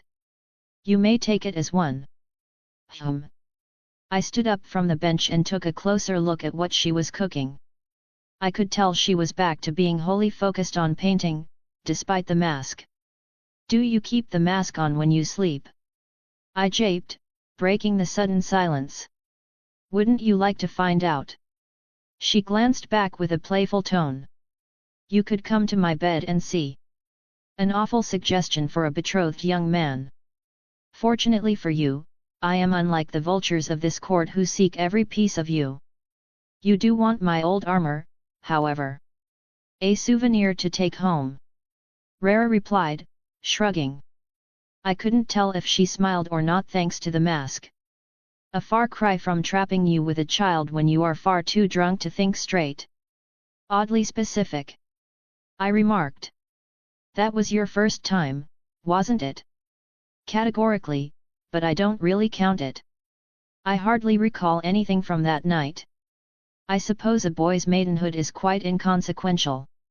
You could do it as many times as you like, with whoever. That's a slight overstatement. I'm going to be a father. Now that is a choice that you made.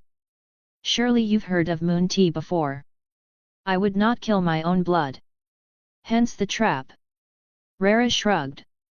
I see you as the kind of person who would legitimize their bastard children as well. If I am right, the Tyrells have made the game look too easy. Especially if it were as you've personally set the precedent of a legitimized bastard being king. You are not wrong. Ideally, not only would I accept my bastard children, but I'd also want them to bear the same arms as me. Ideally. I'll have to wait until I have some true-born heirs. You are one strange king. I was never born to be one. I remarked, looking at the painting. Well, it's quite late. I won't take your focus away from your work further. Enjoy yourself. Our talk has been insightful, Your Grace. I thank you for your time. I'm glad I was able to inspire you. I gave a smile and walked away.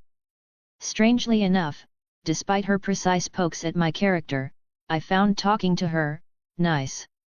It kind of reminded me of when I'd sit down with Ali's Anne and yap for hours about my latest historical fascination. It wasn't love, of course, but being friends seemed more than likely. I find her to be quite interesting. Before going sleep, I played around a little with my magic until I felt tired. Blackwater Bay had some lightning strikes here and there, some rain, a surge of wind, nothing too crazy. I also flew around in Freedom's body and tried to see if I could reach Dragonstone. My connection cut short, unfortunately. Instead of returning to my body, however, I was thrown into an abyss of dreams, my dreams. Just like before, Raiden Shogun had invaded them, and I began to think that it wasn't just some coincidence. Consciously, I pointed the finger at Mr. Targaryen. The first was 5-year-old me running around and pretending to be a policeman at school. I thought the British Metropolitan hats looked cool when I was little. The long one that kinda looked like the sort of helmet pikemen in the late Middle Ages would wear. Though, I eventually grew out of it and stole the usual dream boys my age in England would share, being a professional footballer. It was more of a peer pressure thing, though. Then, my dad decided that I was too soft and threw me into a boxing club. I was scared shitless of being punched and even more scared of punching someone. For a time, I did hate my dad for dragging me in there, but I ended up liking it. I was terrible at boxing, but it was fun. Later on, I'd sink countless hours into the likes of video games, books, and anime. Honestly, I had the bad habit of picking up hobbies whenever.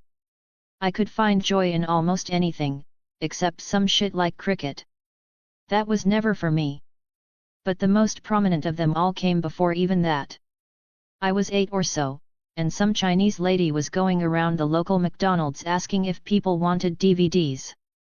My parents were rolling their eyes at the sight, but I was a curious young boy, so when she came around, I had a look at her wares. One of them captivated me, the NBA 2009 to 2010 Finals. That's the man from the poster. Raiden Shogun remarked. Yeah, sure is. I asked my parents so very cutely for it, and they relented. When I got home, I played it immediately and felt nothing short of awe. I went game by game until the entire series came to a close, and Kobe Bryant claimed his 5th championship. I was low-key supporting the Lakers already because I thought green was a lame color and I wanted the best player on the court to win. When the entire team came together and celebrated like they just cured world hunger, little me was jumping with them as if I had been there. Safe to say, I picked up a basketball and went to do my best Kobe Bryant impression. Years would go by, and it was the same thing. I kept shooting and having fun seeing what I could hit. I didn't get much better, but I kept shooting. Shooters gotta shoot, except I was more of a professional bricklayer. Or, maybe, a sadistic torturer with how I had the rim and backboard crying out with my shots. To add to my sheer audacity and shamelessness, I played a song called Let It Fly by Dribble Too Much. Pull up like I'm in the drive-thru. Old me sang along with the song as I let it fly, though it was more of a mutter. I didn't want anyone to hear me, even if the cage was empty. Pull up again like I got a bad order. I might just shoot this from half court. I mean, brick. Brick. Brick. I wasn't hitting shit, but I felt like a basketball demon. I grind every summer, so it's going in now. From deep. Swish. Right through the net. Oh, I made that one? All three of us were surprised, including Raiden. Don't let me get one. The ball bounced back to me, and I fired again from long range after performing a sidestep. Swish. 2 in a row. It bounced right back again, and you know what I was doing. This time, I stepped back before letting it fly again. Another swish, 3 in a row. You know, young blood, if I wasn't 5'8", I could have made the league. Definitely. I would have been the next Stephen Curry. Now, I was really feeling myself and dribbled back a few feet. This was 1000% a heat check because of the sudden overwhelming sense of confidence I had in myself to shoot it from 40 feet. That confidence dissipated as swiftly as it emerged once I hit nothing but air, and not in a good way. Looking back on it, I smiled. Old me was living his best life. Is this where your joy in archery came from? Raiden Shogun questioned. Pretty much, it's the closest thing to it, after all. You have to measure distance, angles, and strength depending on the target and how far it is. Though, nothing quite compares to the sound of a swish. I see. After that dream faded, I was thrown back into the abyss, and a red door appeared before me. I raised an eyebrow. These dreams were always so trippy. I've never been high, but I'd imagine it's something like this. Random shit happening without much explanation. The door practically stared at me as if I had no choice but to open it. Fine. I sighed, pushing it open. The next thing I saw was a truly brilliant sight. I stood on the balcony of an absolutely huge pyramid that had to be nearing 1,000 feet in height from top to bottom. The city below was a breathtaking, foreign, land that hypnotized me into wanting to see more. My adventurous side wanted to slide off the pyramid and get to exploring from bottom to top. I gathered myself. This is Mirian, it has to be. It's rather strange, though, why would I be here? I turned back and my question was immediately answered when a pair of beautiful yet guarded violet eyes met my own. I knew exactly who she was, even if I had never met her in person. Chapter 67, The Stag and Dragon. Daenerys POV. One dream had led to another, until a great storm enveloped it all and brought her back to her bedchamber. Even though it seemed like it, she was entirely sure that she hadn't woken yet. When she left her bed and looked outside, an uninvited figure came to greet her. His hair was black as night, contrasting with his bright blue eyes. He was as Viserys would have described a more youthful Robert Baratheon. If there was any doubt as to who he was, his head was adorned with a crown, and his regal clothing took the colors and sigil of House Baratheon. Though a youthful and boyish face, his muscular figure easily towered over her smaller frame and possessed height that surpassed even her late husband's by a noticeable amount. I hadn't thought our first meeting would be in your bedchamber, but alas. His lips curled into a confident grin. You're shorter than I even thought you would be. Something felt strange. It was a dream, yet it felt true. Genuine. Had Edric Storm found a way to invade her dreams through some sort of magic? Even more egregious were the first words that left his mouth and the tone they carried. He spoke as if they were on good enough terms to jest, which was far from true. For Daenerys, he was the son of the usurper and the one who occupied the throne that was hers by right. What does the bastard of a usurper have to say to me? How harsh! He looked up, observing his glowing crown. Just so you know, I don't sleep with my crown. Answer me. Or else. Edric questioned. You'll come west and try to take my crown? You were planning on doing so regardless. Your crown. Daenerys raised an eyebrow in doubt. Humor me, who between us sits the Iron Throne while the other is on the other side of the known world making a poor attempt at ruling some slaver cities. Sitting on the Iron Throne does not validate your illegitimacy. If you do not cede, you will be conquered in time. Why do you even want the Iron Throne? He turned away, walking back to the balcony from which he had entered. The power? The respect, admiration? The love of the people? It's all right here. It is my right and duty. I am the blood of the dragon, the last of the Targaryens. You will either bend the knee or perish to my dragon's flames alongside all the other rebels who side with you. You want me to bend the knee? Edric turned back to her. You could have some use as a knight. Daenerys admitted. From what she had heard from Ser Barristan, Edric Storm was not his father's lesser in any measure in battle despite his youth. Besides, his support would go a long way in regards to willing the rest of the realm to her side. Ha ha ha ha ha. Edric broke into laughter. Would you wish for me to kiss your feet as well? Keep your bed warm. He is quite the jester, Daenerys thought. Though, in this way, he had subtly dispelled some of her hostility. You would do whatever I ask of you. The delusion some Targaryens possess is exceptional, indeed. Do you realize how much of a foreigner you truly are? You might have the blood, but you are no queen of the Seven Kingdoms. That is an opinion that strays from the truth. My opinion? No, that is how the entire realm thinks, from north to south, men in their dying breaths to young babes taking their first.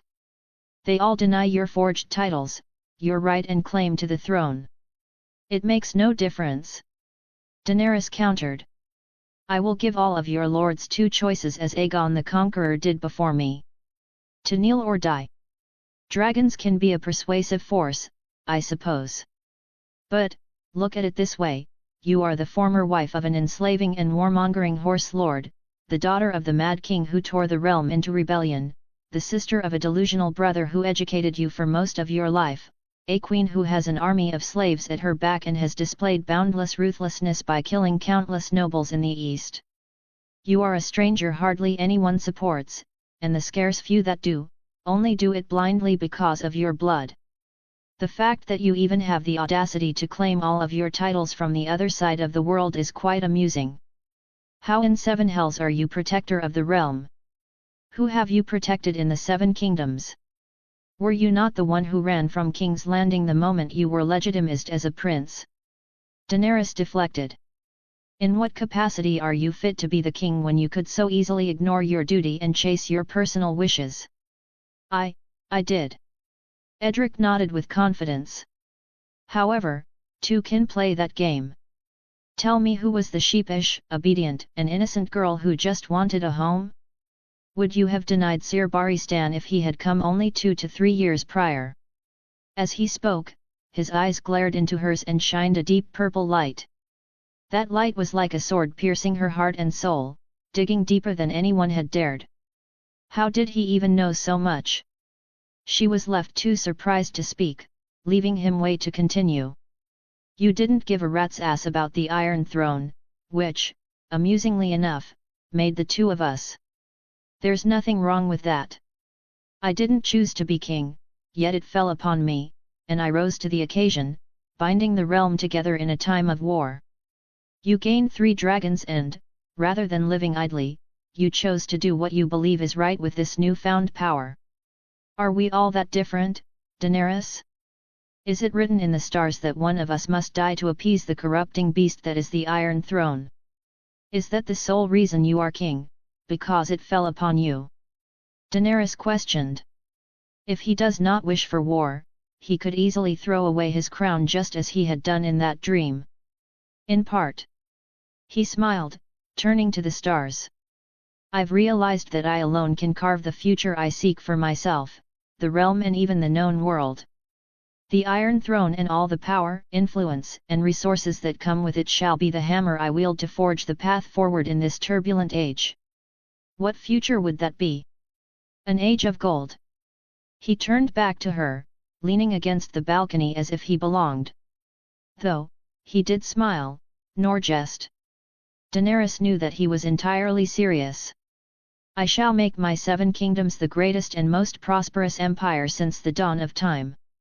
It will never be forgotten, not until no man remains to speak of it. And so, I shall live on for an eternity." It seemed as if they sought similar ends regarding the 7 kingdoms, only that they were on separate sides. "We don't have to fight, you know." He spoke to her feelings, standing up from the ledge. "Matter of fact, instead of waging war on me and losing, I'd lose." Daenerys scoffed, interrupting his speech. "I'll have 3 fully grown dragons, 10,000 unsullied and try trespassing my seas." Edric stepped forward, and for the first time, he gave Daenerys a sense of dread. His eyes had glowed purple, a darker tone. Even his voice grew deeper and louder, striking like lightning. "Your ships would sink, your little army would drown, and I would shoot your dragons out of the bloody sky." Thunder boomed in the skies, and lightning struck the earth behind him. "By the end of it, I would have ravaged you and your forces so terribly you would be wishing for a way to turn back time and run with your tail between your legs, forgetting all about the Iron Throne." She didn't want to look lacking in confidence, it was unbecoming of her, yet she felt overwhelmed. "A fair warning, Princess. Waging war on each other wouldn't benefit either of us greatly, least of all you." His expression lightened into a cheerful smile as if he hadn't just threatened her. The swift way in which he had changed, seemingly in the blink of an eye, truly bewildered her. "The other option is you lay aside the Iron Throne. We can join hands in a mutual alliance, helping each other build a better world. To that end, we would be nigh unstoppable. Your dragons and my magic would dominate the known world. First you threaten me in that manner, then you cheerfully propose an alliance."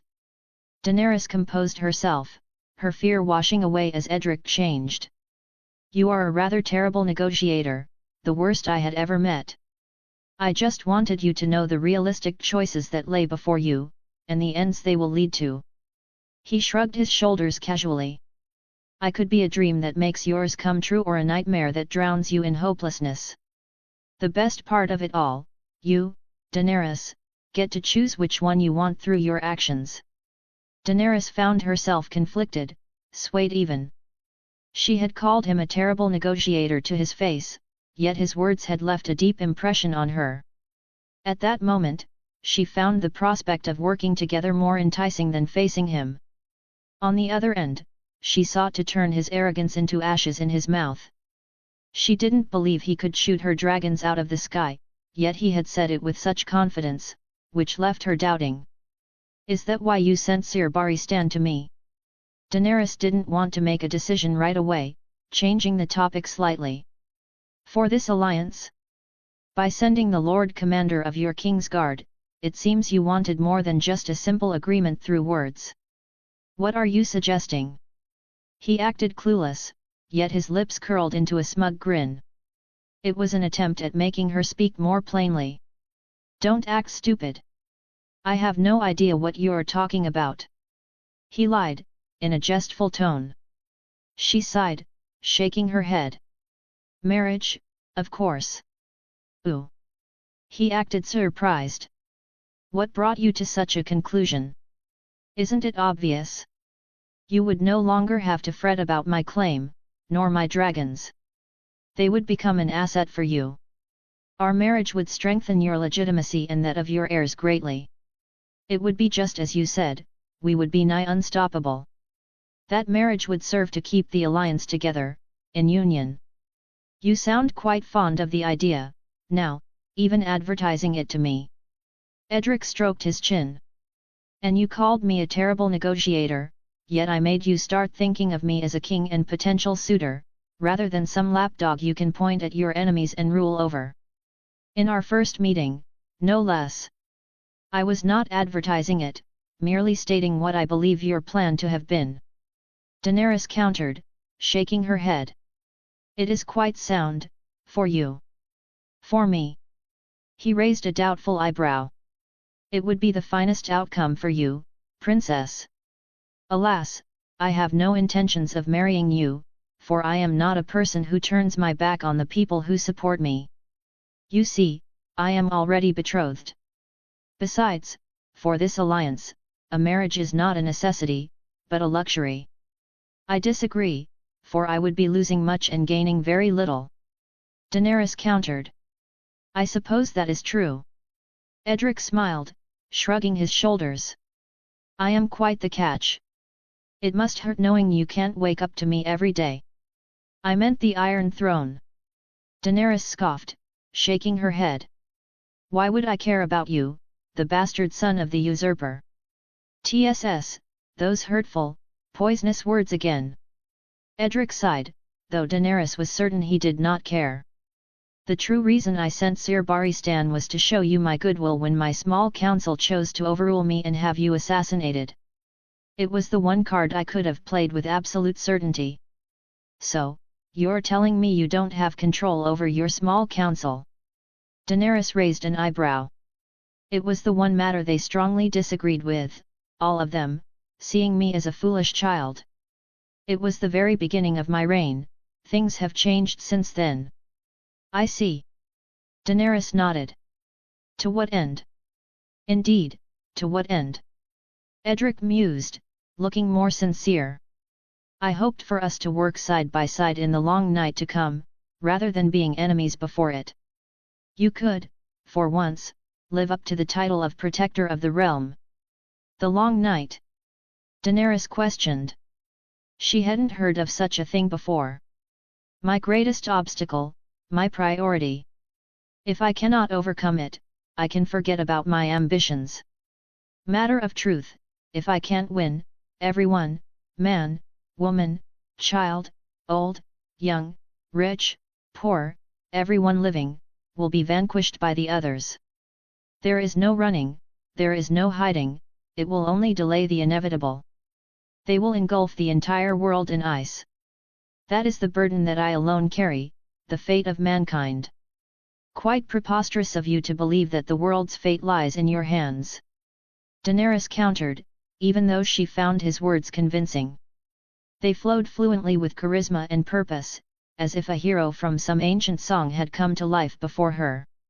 It is not some boisterous, arrogant, delusional lie to make myself feel important, no.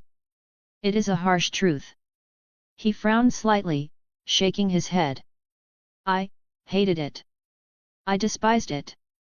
I didn't choose the life of some grand hero who would bring salvation to everyone. That's not the kind of person I am. I didn't think I was worthy or capable, and that kind of burden was the last thing I desired. I thought, why should I give my life to others? Yet, in time, I grew to accept it. For, if I had not, what would be the end that awaited me and those who I care for? The people who I wanted to protect? In time, that desire further extended to the realm as a whole as I took my duty in earnest. That is why I am king and will never give up my crown to anyone. He seemed to genuinely believe it. Perhaps there was some truth to it. Suddenly, the dream began to show cracks, and Edric saw his figure fading. I guess that's it. Edric's concerned expression faded into a smile. Tell me one thing, Daenerys, how is my man Ser Barristan? I had him imprisoned and questioned. Daenerys spoke the truth, rather bluntly. I see. His smile faded as he sighed. He has lived through the history that most men alive can only read of. He is wise, honorable, loyal, he would never betray you, for I sincerely commanded him to shield you. His eyes had that threatening glare once more, only much calmer. Strangely, she found that more chilling.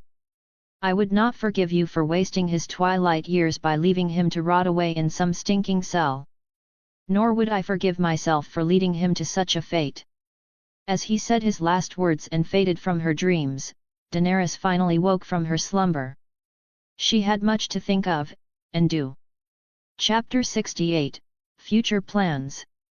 Edric's POV. A hand shook me awake, Arthur's hand, I realized rather quickly. You've overslept, Your Grace. I felt groggy, despite Arthur's statement. By how much? Not by much. I didn't want to disturb your rest, but you have quite a number of duties to attend to today, such as breaking your fast with Lord Arryn and his future wife. I rubbed my eyes. Give me a moment.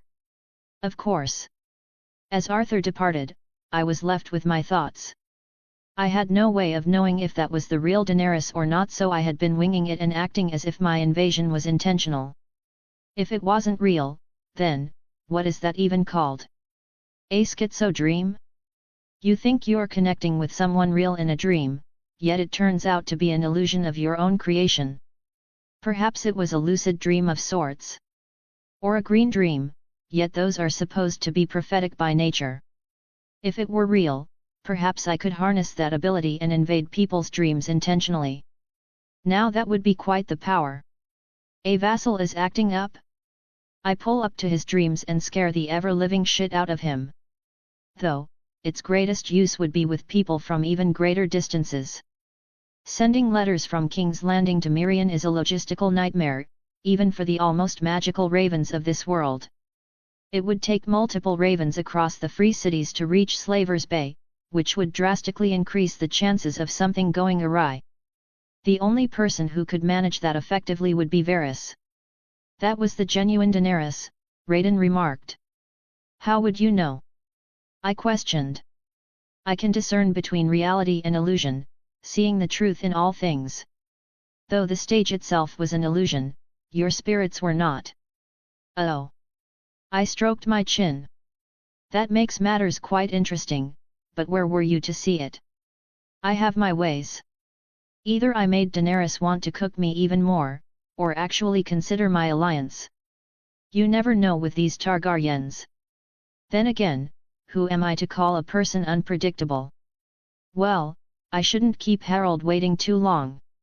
I swiftly got dressed, not giving too much mind in what I was wearing. Not too long after, I walked into the dining hall, and everyone instantly rose to their feet. It was the usual family gathering, except Lord Harold and his soon-to-be wife was part of it. You look like you just rolled out of bed a few moments ago. Arya chuckled. I mean no offense, Your Grace, but you have seen better days. Harold Arryn added. Still better than every other man's best day. I boasted with confidence, though it was intended as a jest. While confidence is good and well, it cannot mask the truth. I thought I had taught you better. Renly mused with a slight grin. Mayhaps I should have the servants tidy you up. I came here to eat, not look pretty. I replied, shaking my head. Though I appreciate either gesture, uncle, I can tend to myself. Growing boys tend to be quite rebellious. Renly remarked under his breath, sighing. I see no issue. Stannis countered. His Grace looks well enough.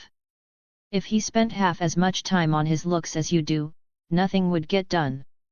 Says the dullest man in the Red Keep. Renly chuckled. Enough about my appearance, I'm starving. I walked over to my seat next to Arya and sat down. Everyone followed suit. I didn't waste much time with the chicken in front of me, ripping away a sizable part of its wing with my teeth. Even I did not imagine the grand tournament to be so great a spectacle, Harold remarked, changing the topic. Those foreigners, albeit insolent and dishonorable, have provided a stage for your King's Guard to shine even more brilliantly. All in your honor, Lord Arryn. I raised a cup of water to him. Ha ha ha, I can't help but feel that my own marriage has been overshadowed by it. Harold jested, shaking his head with a clear smile. When the brilliant Lord of the Vale walks the altar beside his beautiful wife, the tournament will be but a passing memory, I replied, shrugging my shoulders. Men prefer to live in the moment, after all. Besides, the glory and prestige of the grand tournament is in great part thanks to you. You honor me, Your Grace. Harold bowed his head an angle lower. I do have a mind to join the lists, if you would allow it. Why wouldn't I? I chuckled. I thought it might be improper to participate as I am a host. May the best man win, I say. I shook my head. Wouldn't it be a grand affair, besting every knight in your path and naming your wife to be as the Queen of Love and Beauty? That is precisely why I asked, Your Grace. Harold's confident reply had certainly taken his fiancée, who blushed silently. To be in love. I smiled. Albeit quite unlikely, Renly remarked, shrugging. I believe Sir Loras would seek to outperform even his standards. There is no dishonor in losing to the finest lance in the Seven Kingdoms, Harold replied rather humbly. Will you be in the lists as well, Your Grace? Sansa questioned. Of course. I firmly nodded. I won't just be attending, however. I am determined to be the joust's champion. In which case, you'll take my favor, Arya added, glaring at me. I don't think she took kindly to me wearing Marjorie's. Naturally. The lists just got more exciting. Harold remarked, eating his food with grace. I heard word of a potential journey north after my marriage, is it true? I will need to inspect the wall's defenses and settle an upcoming wildling invasion. I nodded. In which case, the Knights of the Vale would be thrilled to offer their swords in your name. Though I am honored by the gesture, that will not be necessary. I shook my head. The time it will take to gather your banners will be too long. Also, the wall would only need 1,000 men to repel any sort of wildling invasion, which the North most certainly has. It would be a waste of resources. I see that you are eager to serve, Lord Harold, but His Grace and the North's banners should be enough to trample on any wildling army, Renly added. Rather, you should save your time and men, enjoy the blissful beginnings of your marriage. I do not know how I would feel knowing that my king is freezing in the north and facing the realm's enemies while I sit still in the Vale. Harold countered, taking a sincere and loyal tone as he placed his hand on his chest. My uncle is right, you should be at ease. Matter of fact, that is a command. You'd best not leave the Vale, nor your wife's side. I smiled, pointing at the couple. By the time I return from the north, you better have an heir on the way. Your Grace. Isla Royce blushed bashfully. Harold looked surprised for a moment before chuckling. As you wish, Your Grace. Good. The topic stayed on the north as I had my fill. Sansa had asked if she could come with me, and I agreed to it. After all, the north was her birthplace and where much of her family lived. It would be a stark reunion.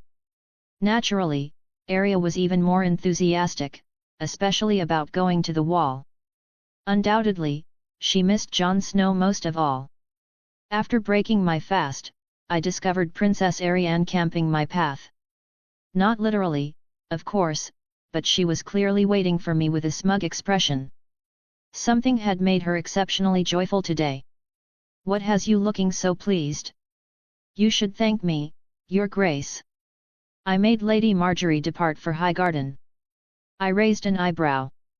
What is she up to? In essence, we made a bet on the duel between my uncle and that Silverhead. The loser would have to leave your presence for a year. Is that so? I looked surprised. The ends these women would go to belittle each other.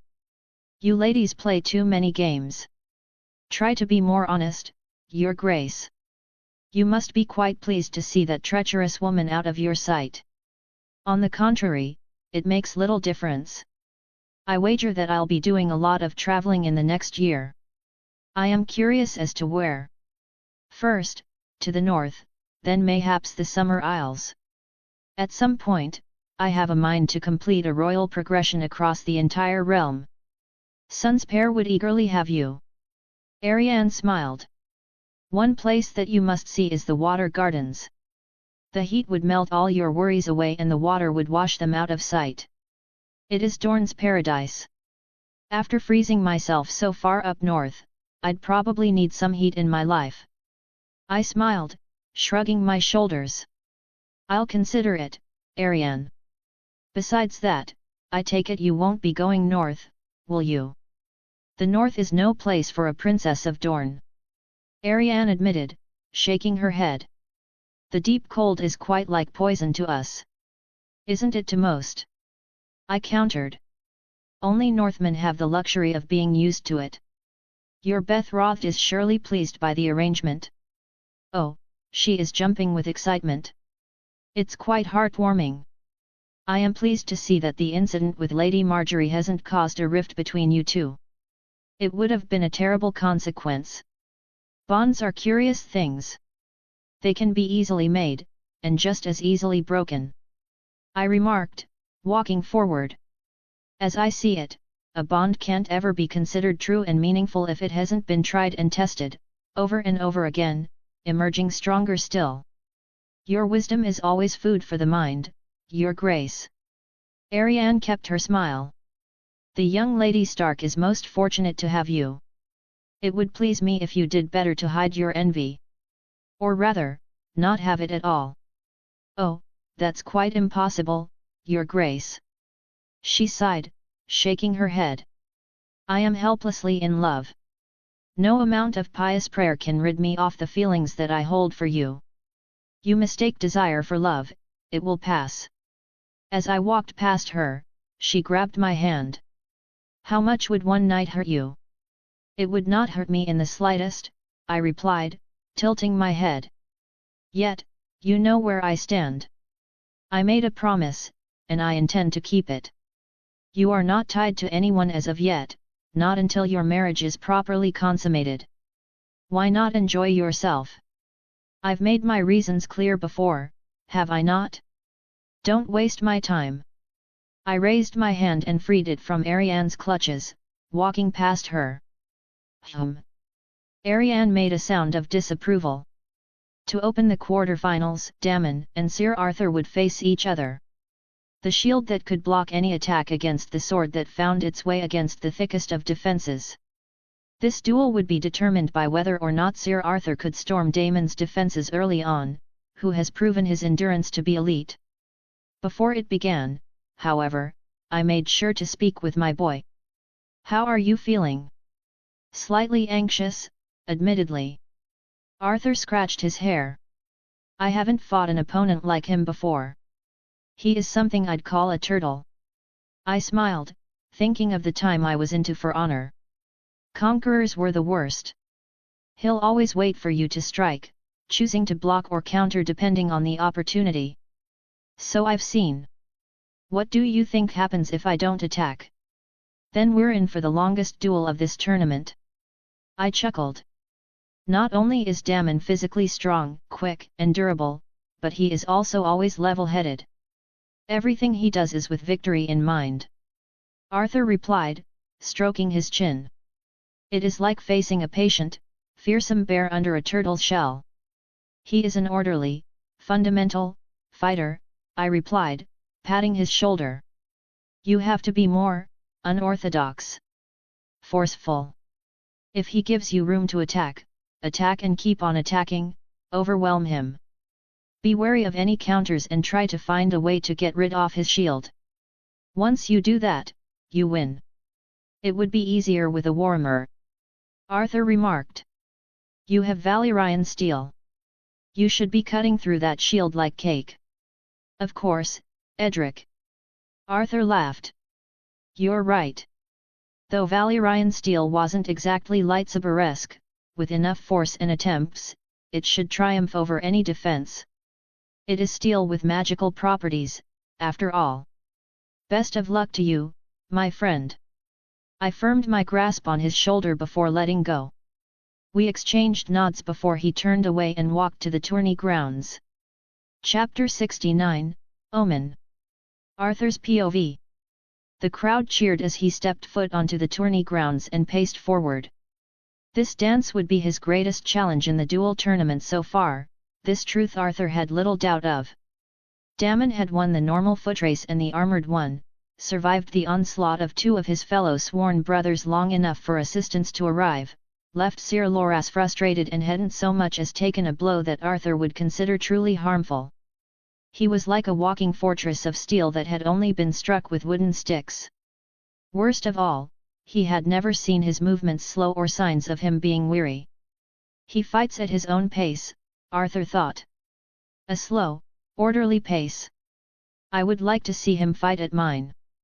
Armed with Edric's advice and his own strategy, Arthur gave himself a sense of confidence. Daemon removed his helmet with one hand, holding his shield in the other. His navy blue eyes studied him, wholly unfazed. Arthur did him the same courtesy, removing his. He did not blink. "You will test me today, Sir Arthur," he admitted as he donned his helmet once more. "May the best warrior win. May the best warrior win," Arthur repeated, putting on his helmet and drawing Nightfall. Its black blade glistened and howled as it left the scabbard, hungry for blood. So was the Valyrian steel sword's wielder. Daemon's shield was a large steel extension of his plate armor, covering most of his arm and upper body facing Arthur. Arthur would slash horizontally across Daemon's shield, creating a terrible screech as his sword grazed across the shield. Daemon would counter by pushing his shield forward in an attempt to bash him. Arthur took the forceful blow, stepping back. Daemon would swing his chained mace for Arthur's right shoulder. Arthur recovered and immediately saw an opportunity, clashing his sword against the center of the chain. He twisted his blade and curled the chain around it. Daemon, unsuspecting of the move, saw Arthur tug with both of his arms, yanking the mace into the air and away from Daemon's grasp. He went down to grab it and rolled out of the way before Daemon could capitalize. "You are dexterous," Daemon remarked, sounding confident still. Chained morning stars were never Arthur's speciality, but on this occasion, he chose to make use of it. He swapped hands, taking Nightfall in his left and the morning star in his right. One of Night's most recent curiosities had been wielding two weapons at once, having wielded Lady Forlorn alongside Nightfall and Singagur in action. He had already practiced swordsmanship in both hands, albeit his left wasn't nearly as good. "Your intent is to break my defense by unorthodox means," Daemon pointed out. "You have not practiced this way of fighting much, have you? What about it? It's a rather awful time to decide to be experimental. Better than never." He proceeded to open with the Morning Star, only for it to do minimal damage and Daemon try shield bashing him. Arthur retreated in time, looking at the Morning Star in dissatisfaction. Daemon managed to give him the illusion that it was a good choice of weapon. He turned to the end of the tourney grounds, retreating back. Daemon advanced after him confusedly. It was then that Arthur tossed the Morning Star to the very corner of the grounds. "You can try getting it if you want." Daemon did not seek to retrieve his Morning Star.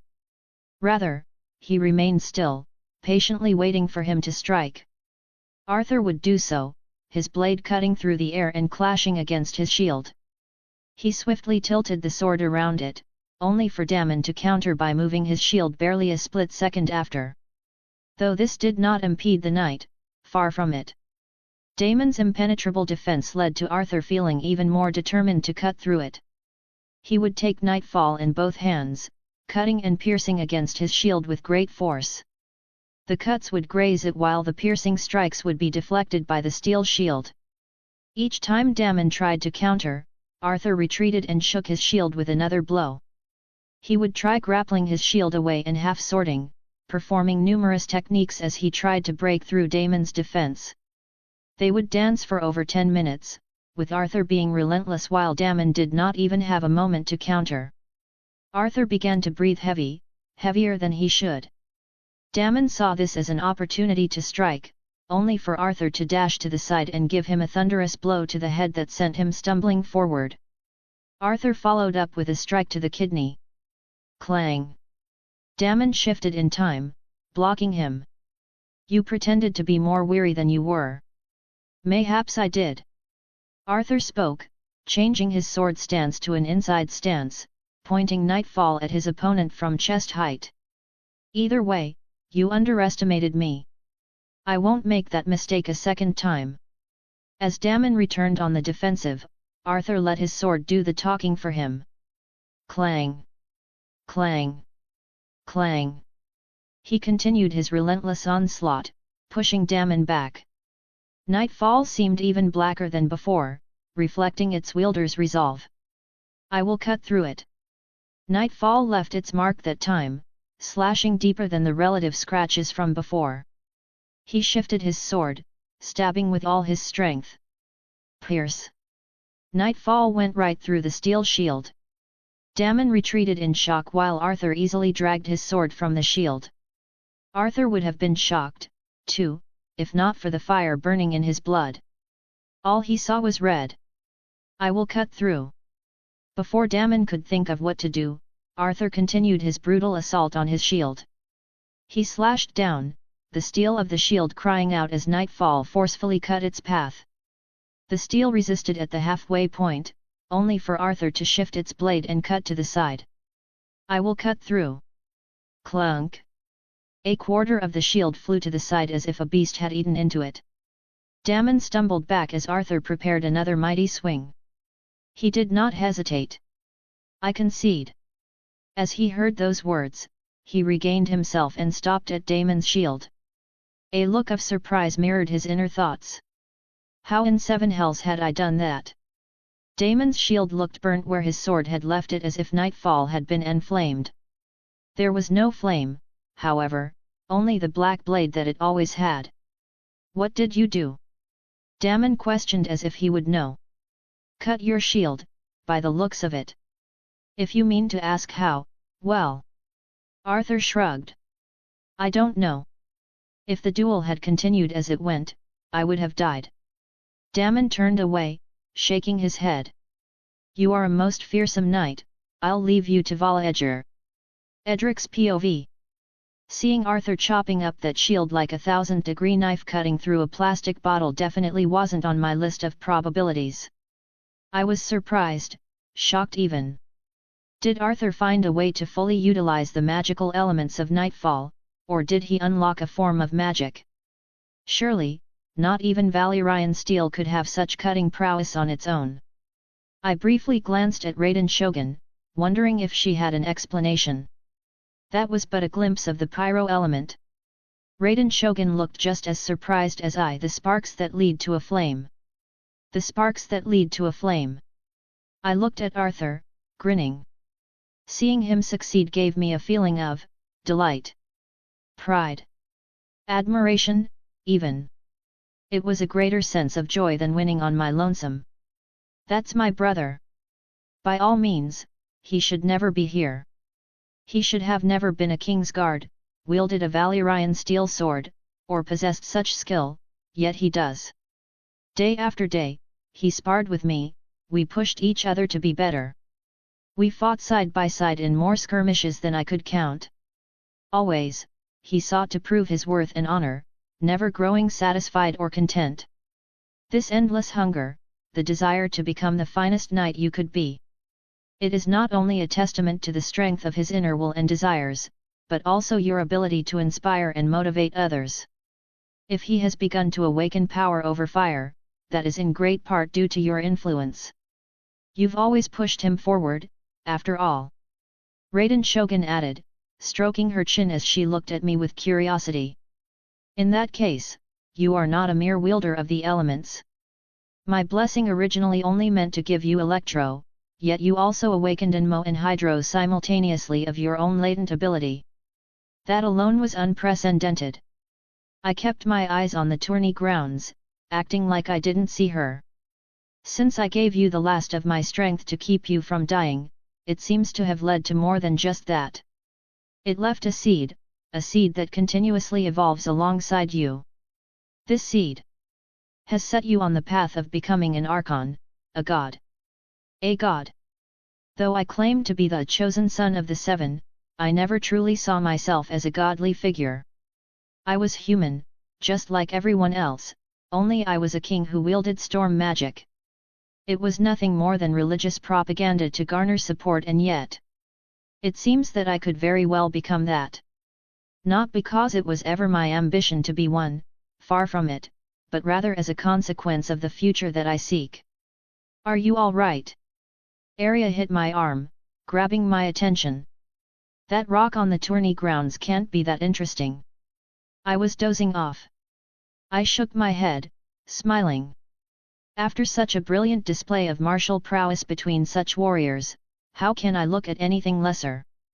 My mind was frozen on it. "MHM." Arya raised a doubtful eyebrow.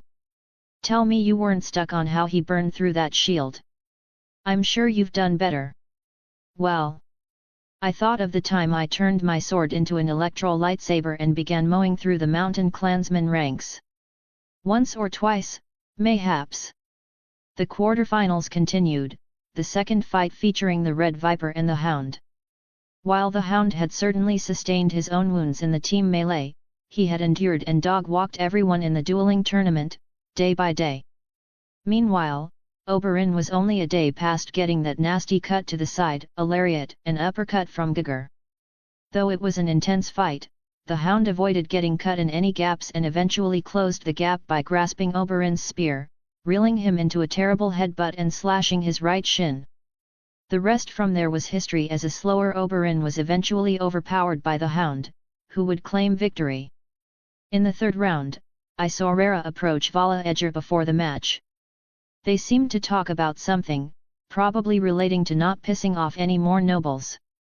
If that was her advice, it fell on deaf ears. At first, Vala Edger and Garland Tyrell looked evenly matched, and then they didn't. Vala Edger parried Garland's mace out of the way, turning the tides of their duel in the blink of an eye. He proceeded to smack him straight on the head, knocking the knight to the ground. Garland remained on the ground for well over 10 seconds, leading to Vala Edger winning. Are these the Seven Kingdoms' mightiest warriors? Vala Edger questioned, resting his poleaxe on his shoulder as he stepped over Garland, using his head as a stepping stool. Part of me wished I had fought him in the melee. All it takes is one blow, and you all crumble like a poorly baked pie. Amusingly enough, he seems to have forgotten losing to Arthur. Or is it that I, Vala Edger Relay Arianer, champion of Arhillar, simply have no equal in this land? I narrowed my eyes at him, lazily raised my hand and lowered it. Bang! Bang! Bang! 3 blows of thunder would consecutively strike the earth, all around Vala Edger. Each one made him jump, along with everyone who bore witness to the sudden burst. Vala Edger, naturally, looked the most dazed, having been nearly struck thrice. As the shock passed, a roar of laughter sounded. Where is your Lord of Light now? That was the judgment of the gods. Return to Essos where you belong. The crowd started chucking garbage at him, and I couldn't help but laugh at the sight. He brought it on himself, really. Meanwhile, Vala Edger took a long moment to recover from his shock. Once he did, flames lit his poleaxe and burned all the trash near him, seemingly making an altar around Garland and himself. That was not the doing of your false gods. Vala Edger protested. Do you name dragons as gods, because they breathe fire? The hand that procured lightning was your king's, who is one of Arhillar's chosen. His grace is the chosen son of the Seven. How dare you proclaim our king as one of your own? The crowd did not take kindly to his words, as a mini-religious war seemed to be brewing. I sighed, rising from my seat. Silence. Silence was the result. Rain poured down onto the fire, putting it out in seconds. Get your foot off Sir Garland's head before I step on yours. I looked down at Vala Edger threateningly. He stepped back, almost immediately. Now remove yourself from the tourney grounds and stop wasting everyone's time with your nonsensical declarations. Tisk. Vala Edger kissed his teeth before turning away and leaving. I might not particularly like the Tyrells as a whole, but Sir Garland was definitely one of the good ones. Truthfully, I was not fond of what I had witnessed. Though, a tourney is a tourney. If anyone sought to truly humble him now, it would be the remaining competitors. Loras looked deeply unsettled and enraged, I could see it written across his face. He wanted to avenge his brother's honor. Before the final match of the quarterfinals, Arthur stood in front of Loras. Sir Loras, I know how you must feel, but I would suggest that you don't take it out on Brienne. She is just as determined as you, meaning that the King's Guard as a whole would only lose from such a clash. You are suggesting that I should concede to her. Loras frowned. Why must I be the one to concede, why can't she? For one, Brienne might just be better than you when it comes to dueling. Most importantly, you are our best juster. You'd be no good if you suffered wounds against her and later the Hound. What matters to you more, losing later on in this tournament or proving your title as the greatest juicer in the realm in the final event of the greatest tournament of our lifetime? What of my honor as a warrior? What of my brother's honor? I'll fight for it!" Arthur proclaimed, looking directly into his eyes. He firmly grabbed both of his shoulders. "Sir Garland is a friend of mine, as well.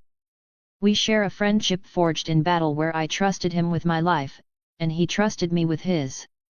He dishonored a close friend of mine, looked down on every warrior in the realm and proclaimed our gods to be false." Loras' frown eased slightly. "Vala Edger will not win this tournament." Arthur spoke with absolute confidence. "Even if I may not defeat him, I will leave a mark so great that any squire with a blunted sword may lay him low. I swear this on my white cloak, as your friend, sergeant, and sworn brother. Besides, our honor comes second before our king's. He bet his old armor on us winning more than those blue cloaks, and you know how sentimental he can be." Arthur managed a smile. "I ask of you to win where I will be unable to, Sir Loras. That is all." He let go of his shoulders, turning away. "In the end, it is your decision." As Arthur walked away, Loras felt a similarity between him and the king. Sir Loras would play to the crowd in his duel, before making an intentional mistake and losing to Brienne. And so, the stage was set for the semi-finals. The Hound against Brienne and Sir Arthur against Vala Edger. So far, the foreigner gave the impression that he was nigh invincible, simply playing with some of the realm's finest knights. During the night, in the eve of the fateful day, Edric called on Arthur. They shared the view of Edric's favourite place in all of King's Landing, its highest tower. Edric laid back, enjoying the breeze that swept his face. When he opened his eyes to face Arthur, he felt refreshed. "Isn't it a wonderful night? A sky full of stars and a whole moon." It is quite beautiful." Arthur nodded. "What did you want to see me for?" "Nothing much, really. Just a few words." "Surely it's more than that. We did not climb all those steps for an unimportant remark. You know me, I like to set the scene." I nodded, smiling. "You've become a truly extraordinary person, Arthur. I do not mean that as flattery, either. I mean it from the bottom of my heart. You even inspired me. I am honored. No, I am.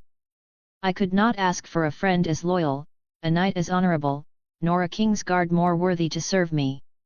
Arthur bent the knee, leading to Edric raising an eyebrow. "I would say the same to you, Edric. All the great kings of the past could rise from the dead all at once and I would still lay my sword at your feet. You granted me the greatest honors a knight could seek, a sword without price and a worthy cause to dedicate my entire life towards. My life, everything that I have to give, is yours. Look at you." Edric smiled, raising his hand. "Get off the ground, I need you to stand proud." Arthur nodded, taking Edric's hand, and then he lifted him up with ease. Edric proceeded to wrap his arms around his friend, embracing him tightly. "I am most fortunate to have you. Edric, how do you intend for me to fight tomorrow if you break my bones?" "I'm not that strong, am I?" "You are that strong." Edric break bones." Edric chuckled, shaking his head. "It doesn't have the same ring to it as Edric Storm, does it?" "I'd say, it doesn't." Edric patted his back before letting go. "Get some sleep, good sir. You'll need it against the Val cunt. You shouldn't linger about, either. The maidens tend to prowl about in the night. The only maiden in my bed shall be the maiden, spreading her love and warmth to me in her soft embrace." "Certainly." Arthur laughed at the absurdity of it. "Sir Loras will be covering the night shift, so you don't have much to worry about." "Is that sarcasm I hear?" "Sarcasm? Why, Sir Loras is amongst the best fighters in the realm, a sworn brother of the King's Guard who had never once failed in a night shift." He only once slipped in a rose out of love for his king. Only a rose. Edric laughed, shaking his head. Indeed, he did. In all truth, I doubt that happens again. If it does, I shall take responsibility and change my white cloak for a black one. You're taking the position of sergeant in earnest, I see. Edric nodded approvingly. Good. Though, never in my life would I subjugate you to the wall. Nor would Sir Loras let another rose slip. After their good time together, the two parted. Sir Arthur went to rest in the White Sword Tower while Edric exhausted his magic, practicing his craft. He made sure to use it up all in one go before going down for a good rest. On the next day, two raging flames would clash in a dance of fire. Poor hound, he can never escape fire. Chapter 70, Dance of Fire. Dorian's POV. Clever mere, ever so entranced in learning and the finer arts of the world. Anything regarding glass, they were the finest at producing. The most useful of all were Myrish eyes that could allow a man with one eye to see as far as a falcon. Dorian had bought his many years ago, treasuring it as a second eye. It was the place that had taken a young Rara's heart, drawing her into the world of art. Though Dorian himself never cared much for painting, he had allowed her to explore her interests freely. He had no desire to give his daughter the life of a caged bird, as he had been in his youth. Because of this decision, her talents blossomed and took Mir as it had once taken her. The worth of her paintings was frighteningly great, easily eclipsing his own gains as a sellsword in recent years. It seemed rather silly that his service would be less valuable than some decoration, but a truly rich man tends to spend his gold on whatever he fancies. One could find a sword in any corner of a street, yet an artist so refined was as rare as dragons. Though, Dorian hadn't come here to admire his daughter's fame and talents, no. He came to meet some old friends. He walked through the streets in a long black cape, covering his face in a veil of shadows. It was night, yet many of the inns shined with lantern lights. After asking around, he discovered where it was that he had to go. Soon enough, he saw the banner of the storm ravens flying high over an expansive inn that stood 5 stories high. It once was a blue raven flying high over a blue tide on a white field. During his leadership, Dorian had changed it to a crimson-red raven on a black field, soaring over a blood-red tide. Since then, it has remained unchanged. A burly guard was standing outside, his arms crossed in alert. As Dorian approached, the guard observed him remove his hood. "Be ye seekin' to join up with the almighty storm ravens? You're lookin' like a dodgy pirate. We like pirates around here." He spoke a broken common tongue that simply made Dorian smile. "Most certainly. Come right in. The captain will test yer." It seems that the common member does not recognize me, Dorian thought as he walked in. How terribly sad. He walked in as if he were just another recruit, but that illusion shattered swiftly as a familiar face immediately recognized him. Captain General. It was one of his former up-and-coming, bright-eyed recruits. Though, he was not nearly as bright-eyed anymore and wore the look of a man who had seen many battles. His golden captain badge spoke to that. "Captain General. Is that bloody Dorian Daggerhand?" The Dorian. In the blink of an eye, Dorian had garnered the attention of every man on the first floor.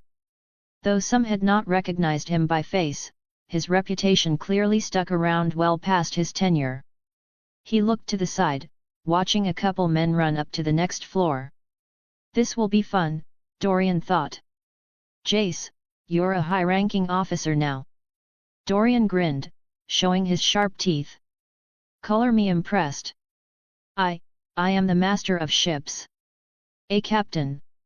Jace nodded firmly, smiling with pride as he pointed at his badge. "I never thought that you'd ever come back again. And yet, here I am." Dorian spread his arms wide. "In all my loveliness and undying charm. I take it you came with reason." Dorian kept his grin. "Why, of course. I've come to take back my beloved ravens." "Is that a challenge to Malio?" one sellsword whispered, though Dorian could hear him clearly. "I don't think he'll give up the seat of Captain General, not even to him. Malio is too proud." Malio, Dorian's brilliant former third-in-command, stormed down in his lavish Captain General attire. He was covered in gold and rare, colorful, gemstones. It was like seeing the incarnation of a rainbow. Dorian recalled his old uniform being far more fearsome and less colorful. "You look like the richest clown in the known world." Dorian mused, not even bothering to conceal his distaste. "Is that what you've spent my treasury on, jewels? It is a better choice than silver-haired whores who leave you in an hour." Malio smiled, looking ever so confident. Dorian saw through the facade like a thin veil. "Why have you come scuttling back like some rat, Dorian? Can't find a home? You've gained a Captain General's pride. Pray tell me, where is the man I named my successor?" "He fell down the stairs in a drunken brawl and broke his neck." "Most unfortunate occurrence. Sounds like quite the coincidence. You see, there is a reason why you were third in command." Dorian stepped forward, and the guards around Malio drew their swords. Dorian stopped, though he did not show a drop of fear. "How many men are in the Storm Ravens these days?" 123. Jace replied without hesitation. "Is that it?" Dorian questioned, looking around. "When I resigned, the Storm Ravens were a mighty sellsword company of 700 men. Treasure chests full of gold, manses in every coastal free city, every man armed with fine forged steel, a fleet of 20 galleys and a fearsome reputation that was only second to the Golden Company. What are you now? A jest.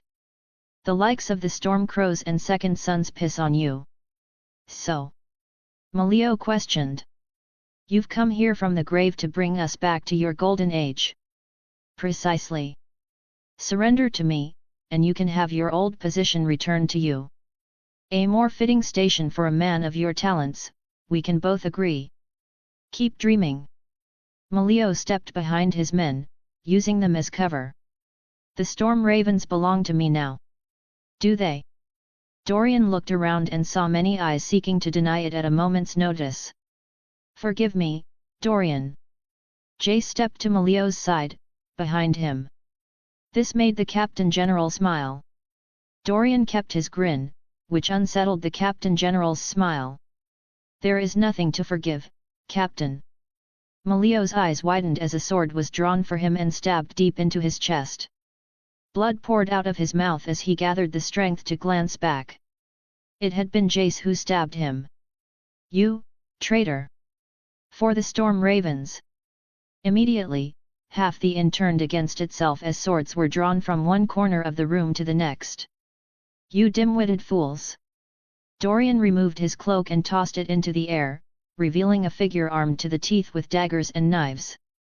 "Would you rather fight and die for a corpse or be led to a life of fortune, gold, and wealth? The choice is yours, my Storm Ravens. I do not mind butchering half of you if that is what it takes. Conversely, any man who pledges himself to me may have one of Malio's jewels as a golden promise for the riches to come." Dorian's charm and equally unsettling nature won over everyone except a scarce few of Malio's closest men, all of whom Dorian personally executed with one dagger throw to the head each. "Right." Dorian dusted himself off. "Now that the rank of Captain General has returned to me, all of you shall prepare to sail. We're going on a trip to Volantis." "What of our contract to Mir, Captain General?" one of the sergeants questioned. "They've bought us for 5 years, and only one has passed since then. Piss on that contract. We have more important things to do." Arthur's POV. Sir Lin Corbray stood outside of the White Sword Tower, arms crossed. Arthur, not even having broken his fast yet, looked at him with a raised eyebrow. "What brings you here, Sir?" "I want you to defeat that scum." "You mean Vala Edger?" Arthur blinked. "Naturally, I will do my best. I am not a person who is keen on losing. Though, you truly didn't have to wait out here to say that." Arthur's eyes widened in surprise as Sir Lin removed Lady Forlorn from his belt and presented the sword to him. "If it aids you, I ask that you borrow Lady Forlorn a second time." He hesitated in saying that, clearly. Defeat him with it. Though Arthur wanted to reject him and say that he already possessed his own Valyrian steel longsword, Arthur accepted, knowing how much it meant to him. Lyn Corbray wouldn't ask him of this unless he absolutely had to. "I will." "Thank you." Lyn Corbray nodded. "I know only you can best him. After all, the hound fears fire like a rodent fears cats. If that bastard were to win, I will avenge your defeat." Arthur nodded, carefully adding Lady Forlorn and her scabbard to the right side of his belt. It felt strange having two swords. "You may rest at ease." "You better." Lyn Corbray turned away. "My honor rests on your shoulders." Edric had given him the morning to himself, which led to Arthur getting a good warm meal before requesting a spar after a little practice. Edric refused, stating that a spar against him would not prepare for a poleaxe. Instead, he offered one of the knights in his service who was proficient with such weapons. Arthur would boldly attempt to use both longswords, though it was an entirely different matter against an armed opponent with a longer-reaching weapon. His left hand was not as good, and the act of using both in a fluid motion required immense coordination. He did not know any stances, either. It was pure instinct, driven by what he knew of swordsmanship. As time went on, his upcoming duel with Vala Edger loomed. He decided to take a break and gather his strength. Before the match, quite a number of ladies would offer their favor to Arthur, though he would courteously reject them all. Although favors were innocent enough to the point where married ladies and maidens might grant them to knights as a playful gesture, he found it difficult to choose, for he could only take one. It was less of a headache to simply reject them all. That is, until Sansa Stark offered hers. A white ribbon with the Grey Wolf of House Stark. "Sir Arthur, I ask that you take my favor to this duel." Arthur exchanged looks with the lady, briefly falling into her deep blue eyes. He felt hard-pressed to object. It was a favor from a lady of a great house, the eldest sister of a Lord Paramount. If anything, it would be quite rude to reject it, even if he had done so with courtesy. "I shall wear it with honor." Arthur chose to take it from her soft grasp, smiling.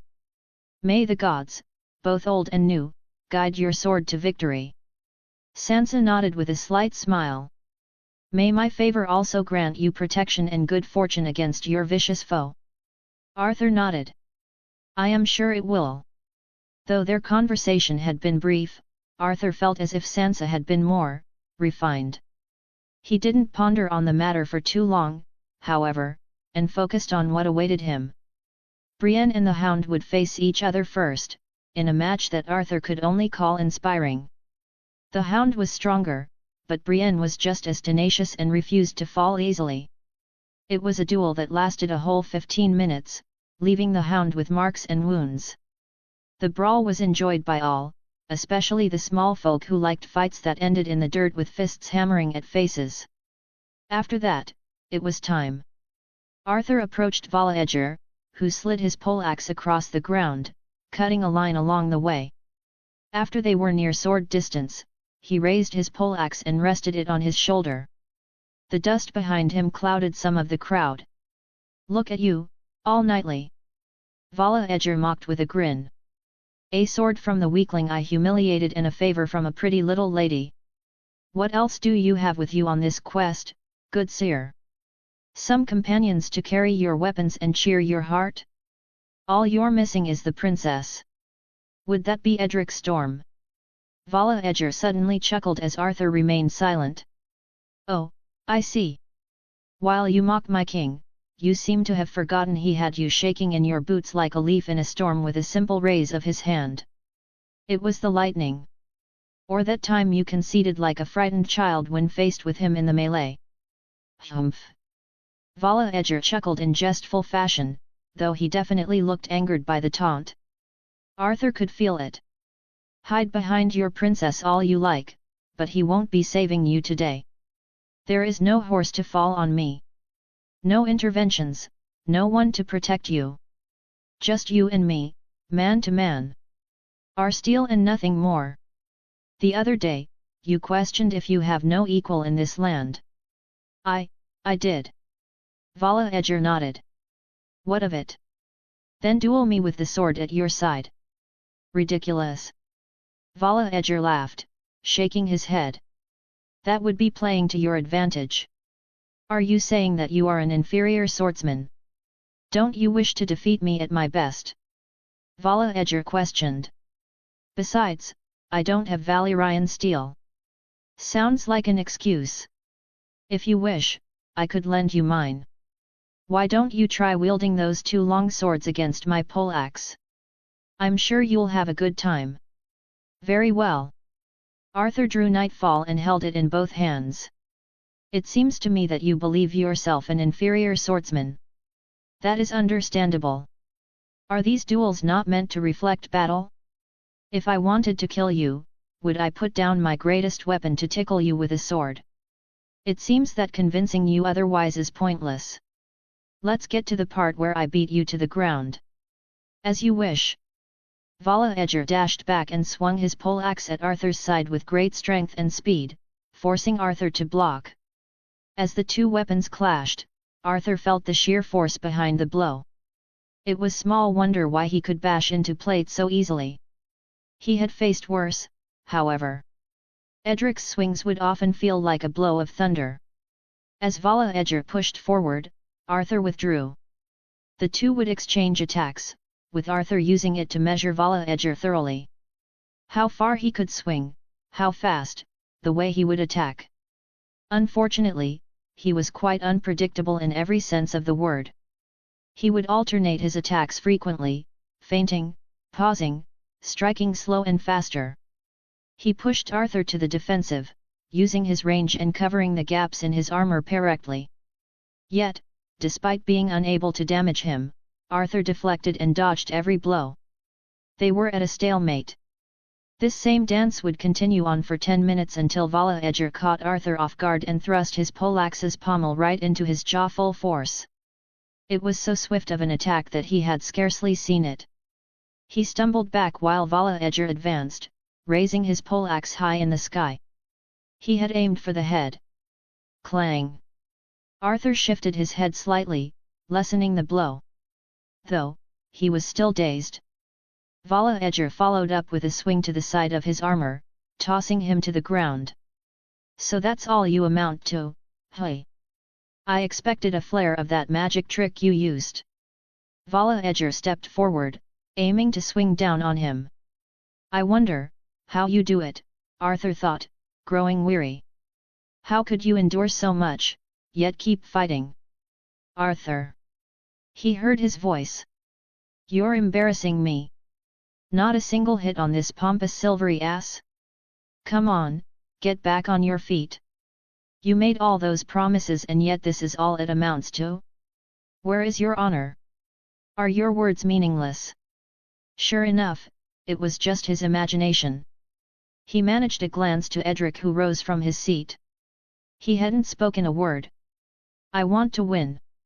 It seemed as if everything around him was inconsequential, vanishing into nothing. He looked around in confusion. What was this illusion? He looked ahead, seeing the Iron Throne instead of the stands. Edric began descending from it. The court was empty of everyone else, it was just them. I have dishonored you, Arthur admitted grimly.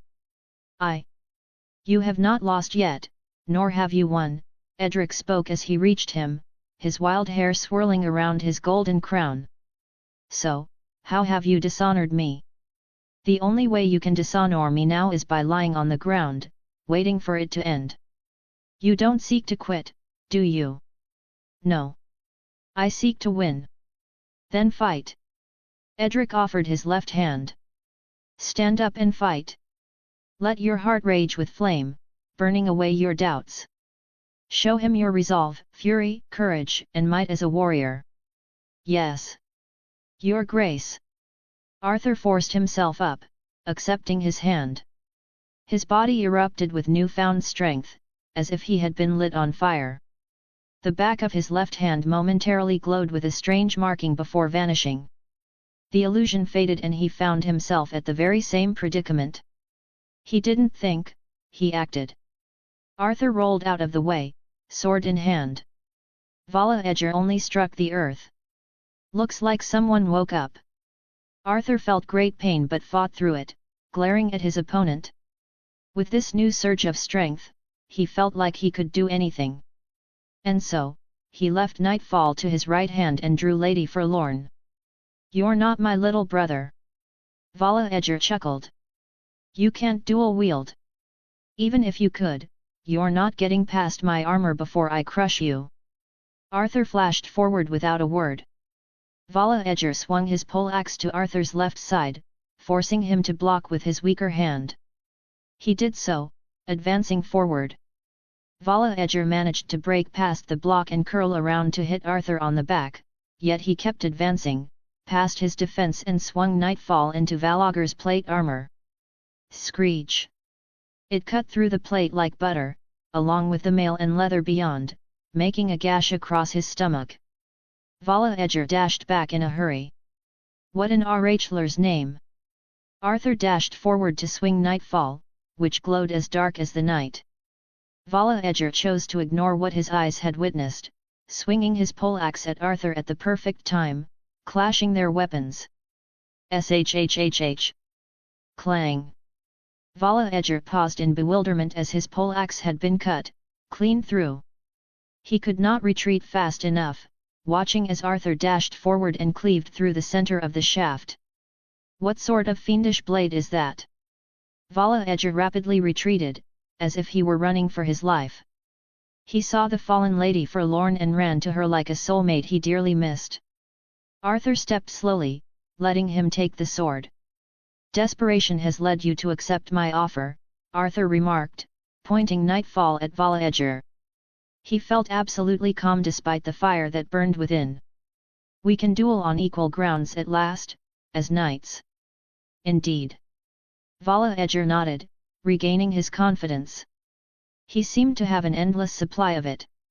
He raised Lady Forlorn to the skies, and it soon lit with Arhiller's flames, glowing.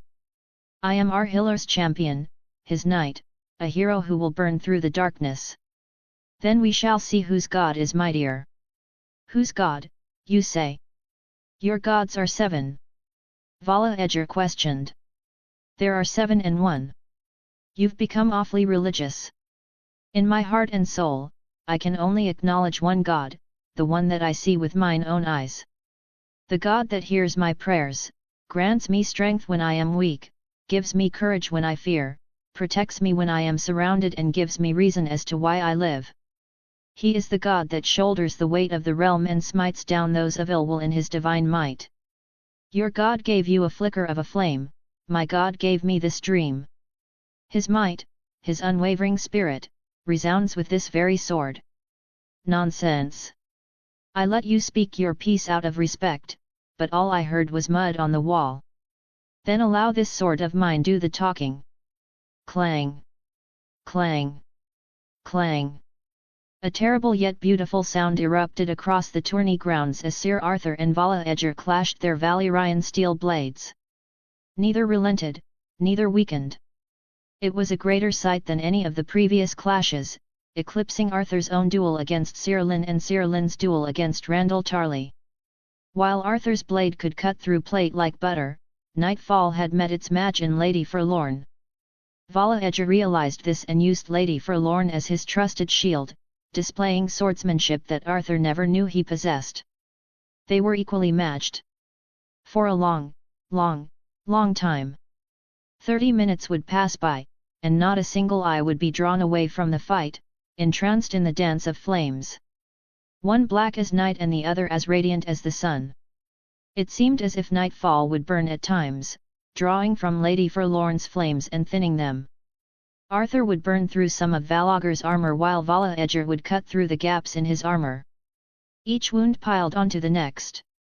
The end had neared. "Why don't you give up?" Vala Edger removed his helmet, tossing it at Arthur. Arthur batted it to the side with one swing, his vision growing blurry as his eyelids battled to be shut at last. I have not, and yet my body has.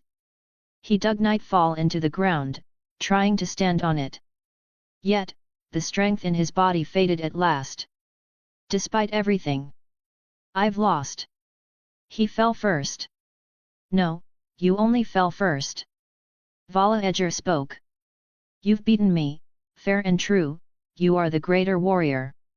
Vala Edger fell only a few seconds after. Sir Arthur. Arthur would be forced awake not soon after, finding himself in Edric's presence. He knelt down beside him, his deep blue eyes giving him strength. 7 hells, who taught you to be so stubborn? You did, Edric, you did. Arthur struggled to speak, closing his eyes with the clearest smile he could manage before falling into a deep slumber. Chapter 71, Revelation. Edric's POV. Now, I don't know how great Daemon Blackfire's dance with Gwaine Corbray had been in person, but this had to come pretty close. The only diminishing factors were that it wasn't a true battle and was shorter. The flame of their steel was a sight to behold. There was no doubt in my mind that it was the finest duel I had witnessed, and I'm sure many present would agree. After hearing what would probably be his last words for the day, I looked back. Maester Gorman, attend to Sir Arthur at once. Yes, Your Grace. The blue cloaks gathered on the other side, picking up Vala Edger. I took both Valyrian steel swords, resting nightfall with Arthur and keeping Lady Forlorn for Lynn Corbray. I'd give it back, of course. I'm sure you're pleased with the result, even if Arthur had given it to your foe. I asked him to defeat him with Lady Forlorn, though that saying can have 2 meanings. So Arthur hadn't lied to you, after all. I chuckled. Indeed. He is a valiant knight of honor, allowing his opponent to fight on equal grounds where it might not suit his advantage. Perchance he had taught the foreigner a thing or two in their clash. It was a reckless move, I won't lie, but it worked out so I can't complain too much. Mayhaps he did. Your Grace. The tournament organizer approached me. What shall be done with this duel? There is no clear victor, unless you count the man who fell to the ground first. The victor shall be the person who can rise to face the Hound on the next day.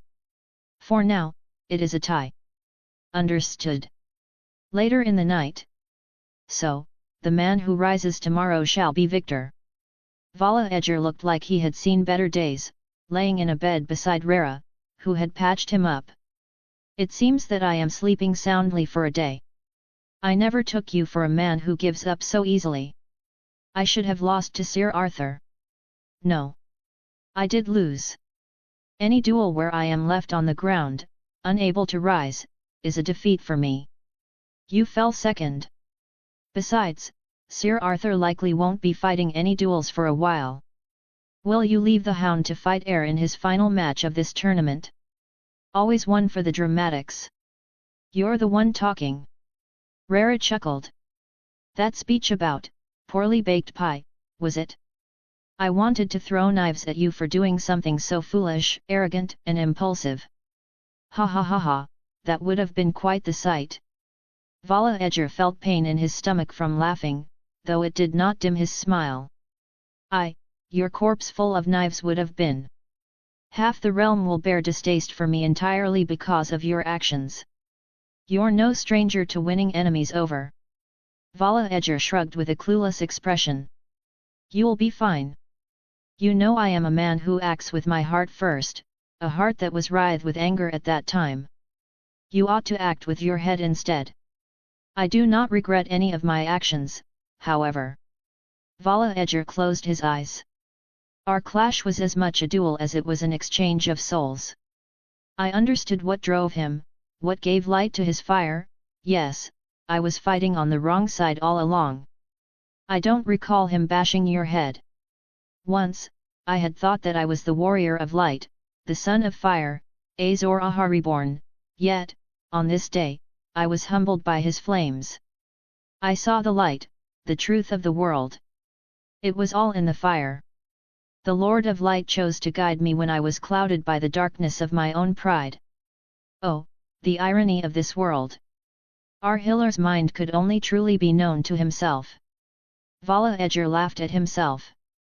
Rara blinked, feeling as if Vala Edgar had gone mad from his defeat. Arthur's POV.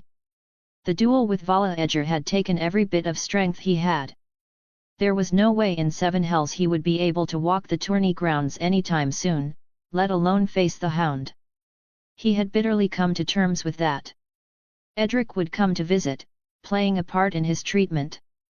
He had keenly been guided by Maester Gorman, a new fascination of his. Another joust that you'll come to miss, Edric smiled, jestfully japing at him. At the very least, you will not. You could have won if you pushed your advantage and never let him grasp Lady Forlorn. It was foolish, I will not hide from that. Arthur admitted, shaking his head. Yet, my body moved on its own. It felt like the right thing to do. Your impulses have to be the worst in the 7 kingdoms. Edric laughed, shaking his head. You gave up the glory of winning this tournament for an even duel with your foe. If I fought only for glory, then I would have taken the prize for the 7A side melee. He stopped, thinking of Brienne. Life is more than glory and tournament victories. Even if my opponent did not show honor to others, that did not mean that I had to lower myself to his standard. This sense of honor better not risk others in an actual battle. Edric remarked. A tournament and battle are 2 different things, Your Grace. Arthur shook his head. With nightfall enflamed, I have to be wary of where I cut and how deeply, that restraint does not exist in a battle. I would have severed him. How fortunate for Vala Edgar. Edric nodded. All right, I won't keep you. Get your rest, and don't worry about tomorrow. Sir Loras. Arthur woke at a later time, observing the presence of one of his sworn brothers. He did not expect to see him here, let alone so soon. In truth, when His Grace raised you above me, I had thought that you were unworthy, that you had taken a seat meant for me. Loras bore a strangely sincere expression. I have never been more wrong in my life. On this day, I have seen the truth of this matter. The only person fit to lead the future of the King's Guard forward is you, Sir Arthur. Arthur blinked as Loras Tyrell bent his knee and lowered his head. I plead that you forgive me for my arrogance and insolence. I went so far as to voice my falsehoods to others covertly. I feel ashamed to have doubted both your ability and my king's directive. I thought myself unworthy, so you doing so isn't all that shocking. If anything, I expected it. Arthur smiled, shaking his head. Regardless of how you felt, I should have supported the decision steadfastly and given you confidence. It's all in the past, Sir Loras, we need not linger on it. All is forgiven. You are too forgiving, Sergeant. Loras Tyrell slowly rose to his feet, taking a deep breath. It had been the first time that he acknowledged his title. I owe you a great debt of gratitude that I intend to repay earnestly. You can repay me by winning, Sire. Only one competition remains, and it is the greatest and most paramount of them all. I do not believe so, Sergeant. You've already taken the greatest victory. Though you have no champion's purses to show for it, you proved to be the best of all of us. That is worth more than any amount of gold. Arthur smiled, feeling weary. Mayhaps. I won't disturb your rest further. Gather your strength, Sergeant. I pray that the gods grant you a swift recovery.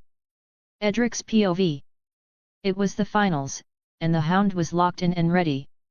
Though he had his fair share of injuries, they were nothing too serious. I couldn't say the same for Arthur or Vala Edgar, both of whom seemed to have given it their all the previous day. In the worst-case scenario, the Hound will have no opponent, which might lead me to don my alternative armor for a little spectacle. Alas! That would not happen. Vala Edgar came onto the tourney grounds looking like a man one step away from the grave. He wore no armor except a shirt of mail, using his poleaxe as a walking stick of sorts.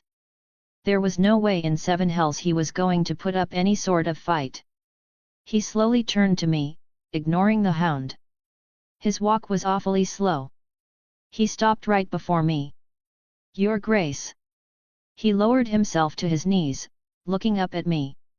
"I pledge myself to you, in heart, soul and flame. My life is yours." Did he hit his head a little too hard on his way down? "I must decline. Even if you object, I shall steadfastly walk by your side from one end of the world to the other. From the brightest flames to the darkest depths, my fire shall light your path. It is my life's greatest duty, as a faithful servant to the Lord of Light, to champion for he who is Azor Aha come again. Nothing short of death will halt me." He paused, shaking his head. "For even in death, our healer's flames will grant me the strength to rise again, and again, until my use to him is entirely ended." Talk about the ultimate stalker. "Well, aren't you determined?" I chuckled. "Almost everyone in my company despises you. Do you believe yourself to be worth the trouble?" "I do." "Humph, you're quite amusing. Get off your knees and fight already." "A fine command, my liege." "That was not a command, and I'm not your liege." He rose to his feet and a thin layer of fire burst from his body. What kind of bullshit buff did our healer give this man? He grabbed his poleaxe and held it nearly with the same ease as he had done the day before, walking with confidence. The fire soon left him, focusing on the blade of his poleaxe. He seemed to have gained a second wind, or in this case, a second flame. The hound looked unsteady. The flames clearly gave him a lack of confidence. Maybe I should have told him to fall to the ground and let the hound beat him bloody. On the other hand, the hound needed to get over this fear. If he could, it would be a great triumph. Besides, there is no way Vala Edger is at full strength. It must be half an act. As the duel began, Vala Edger was swinging in earnest and forcing the hound on the back foot. He looked like he wanted in part in those flames. Though, I hadn't ever seen them genuinely burn anything. Vala Edger managed to get a few good hits on the hound, shifting the tides decisively in his favor. Though Vala Edger was weaker and slower than ever before, the hound's lack of decisiveness would win him the day at this rate. The hound is one of the bravest men I've ever known, and yet... Hound! I rose from my seat, having seen enough. What in 7 hells are you so afraid of? Those flames couldn't cook a fucking mutton chop, let alone your armor. Stop retreating like a damn coward and conquer your fears. The hound paused. He likely wanted to curse me out, yet, didn't. He focused on Vala Edger, blocking his poleaxe with his white shield. They began to duel in earnest, at last. The hound began to push the attack, deflecting Valager's poleaxe with his shield and storming forward to give him a mighty blow on the knee with his warhammer. Valager's knee bent, and he struggled to retreat in time. What followed next was a thunderous blow to his right shoulder, forcing him to drop his poleaxe. Then the hound swung a clean blow across the side of his face, dropping him to the ground. He bent down on top of him and grabbed him by the collar of his shirt, headbutting him with terrifying strength. Valager's head bobbled back, his nose bloodied and face terribly bruised. The hound clenched his right fist and winded it back, holding Vala Edger still with his left. And then, he just started wailing on him. Bang! Bang! Bang! Again and again and again. With each blow, the crowd cheered with glee as if the home team was scoring clutch bucket after clutch bucket. Well, in this case, it wasn't too far off. That's enough, I spoke, sitting back down. You've won the day, hound. The hound gave him one more punch for safe measure, albeit a lighter one. He rose from Valager's body, which looked like much of a corpse. That guy has to be made from titanium to take so much punishment. The champion of this dueling tournament and 6th competition is Sander of House Clegane, His Grace's faithful hound. Finally, my ass was getting itchy from sitting around all the time. It's time I took to the field myself. Meanwhile, in Arthur's room, the Hound dropped half of his earnings on the table and left without a word, leaving the knight to his recovery. The court was buzzing today, with the main event on the horizon. All the lords, ladies and knights seemed to be enjoying themselves. While I was having my pick of the food, Asha Greyjoy approached me. "I've made my decision." I grabbed a grape and had a bite. Tasted quite good. I turned to her with a slight smile. "And what did you decide?" "To bend the knee and enter your service." She did so, bending her knee beneath me. "Good." I nodded, offering my hand. "You can rise now. That is all. I trust that your words hold more meaning than your father's. If not, well, you're smart enough to know what I'm capable of." I helped her up and patted her shoulder. "I'll find you something to do after all is settled. For now, you can enjoy these festivities without fear of being a prisoner." I chatted it up with Wyman Manderley and some other lords from the north. There hadn't been all that many, considering Robb's call to defend the wall. Those closer to the wall made the decision to fight for the Warden of the North and their lands rather than attend the tournament, a decision I more than respected. I wanted to be up there too, but it would not look good if I dipped on Lord Harold. Briefly, I watched Tyrion Lannister putting Cersei's children to sleep. Though Cersei had not ever shown him any kindness, that did not stop him from treating his niece and nephew well. It was wholesome, in a way. Personally, I tried to avoid speaking with them as it would be nothing short of awkward. I was the person who took their lives as prince and princess, the one who had a direct hand in their mother's death and father's exile to the wall.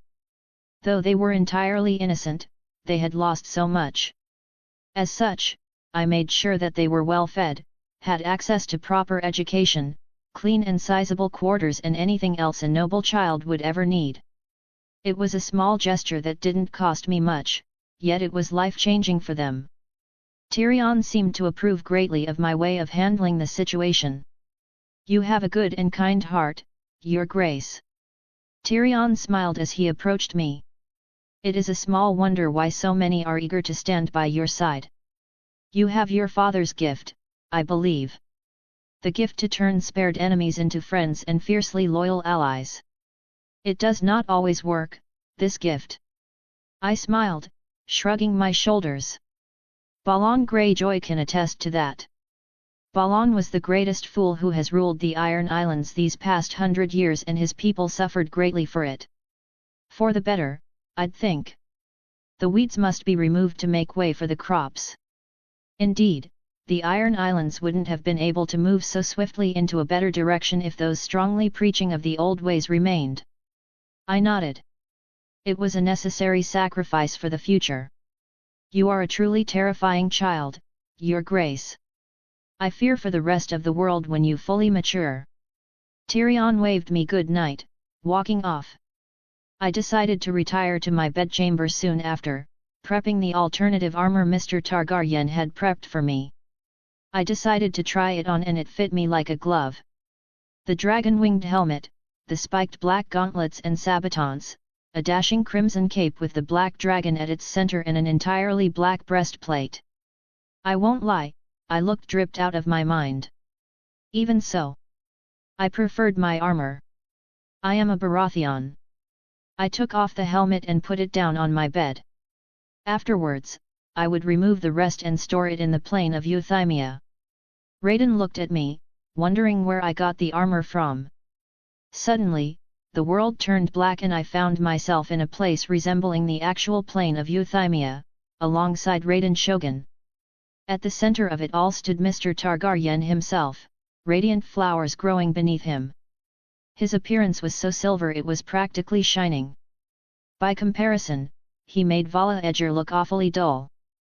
As much as I didn't want to give him any props, that was just objectively true, he is a god, after all. Someone's feeling rebellious. In truth, I believe your plan to be quite extra. Why do I need to wear that silly armor to get others to face me at their best? You can snap your fingers and make that happen regardless. Ha ha ha ha, what if I told you success would give you, say, 15 points in the rogue skill? Oh, that's a lot. Look at your face change. He laughed, shaking his head. You shameless experience goblin. He looked at Raiden. Oh, right, that's the first time we met face to face since I gave you that lecture. For what it's worth, you should thank Arthur Astley here for everything that happened. It was his desire that initially brought you here, after all. She glanced at me. The dreams were his doing, weren't they? The ones of my past, at the very least. Regardless, you don't need to wear that armor. Do as you will. So, the special reward is off the table. Do you want it? If it's worthwhile. I replied, shrugging my shoulders. Here's the deal, you can't use hyperfocus in a single joust. Prove that you are not a fraud, and I will, I will give you this. He flicked his hands and smiled as a Raiden Shogun body pillow appeared between his hands. It's pretty soft, perfect for you. You can just feel your Shogun's boundless warmth. I raised my hand, and lightning surged out, thoroughly burning it. Not to your tastes. He stroked his chin. I can make a lingerie version, if that's more your style. I don't know who you take me for, but I don't want a fucking body pillow. At that point, I'd be more inclined to lose. You must be fun at parties. He sighed, shaking his head. Anyway, rest assured, the reward is not a body pillow. However, it is related to your beloved. It will give her the freedom to support you in some sense and rebuild that broken bond you share. He spread open his arms, looking around. Something quite like this. I blinked and found myself back in my bedchamber. Something quite like this. Chapter 72, The Queen's Mounting Troubles. Daenerys POV. Daenerys woke sooner than usual, at the break of dawn. She found herself unwilling to sleep further, knowing that much had to be done. Irri and Yahiki, her handmaidens, attended to her person and ensured she looked queenly. She glanced to the side afterwards, her mind stuck on Edric Storm. His eyes had been like blue waves drawing her in, flickering with purple lightning.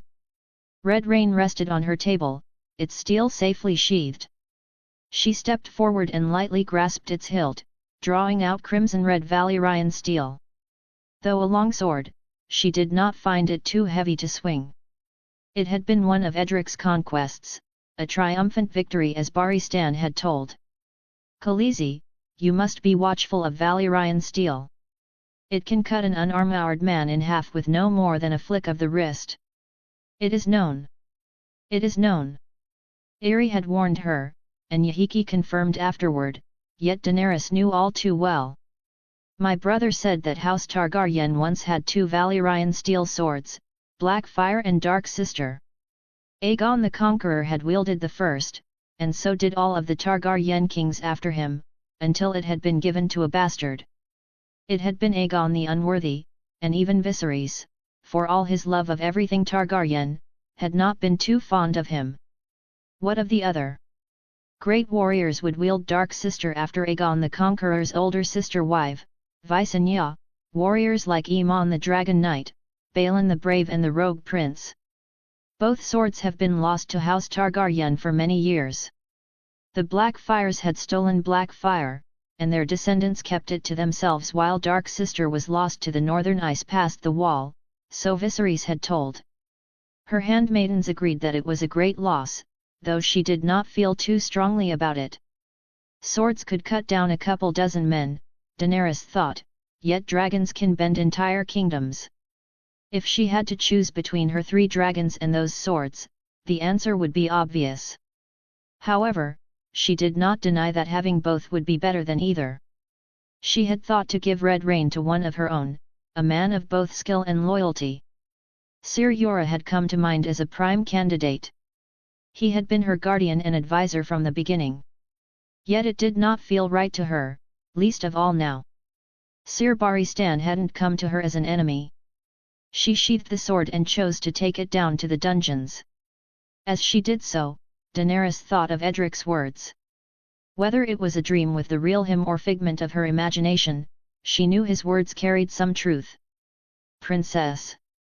Sir Barristan called out as she approached, raising his head. Only a couple days had passed since he had arrived and he looked almost as well as he did back then. Daenerys hadn't deprived him of food, finding him to be a great source of knowledge and wisdom. "Give me the key," Daenerys instructed in Valyrian, turning to the unsullied guard. He withdrew the key and relinquished it without a moment's hesitation. "Have you made your mind?" "I have." Daenerys nodded. "If you are unable to address me as queen, then what of Khaleesi?" "I have no argument with that." "Then that is our compromise." Sir Barristan left his sitting position, bending a knee. Khaleesi was Dothraki for queen, which meant the same thing to Daenerys. However, for Sir Barristan, it seemed to mean two entirely different things. He couldn't stomach addressing her in the same manner as Edric, even if it meant death. "What was it that Edric commanded of you, word for word?" Daenerys questioned, observing the aged knight. "He instructed me to find you and return you home."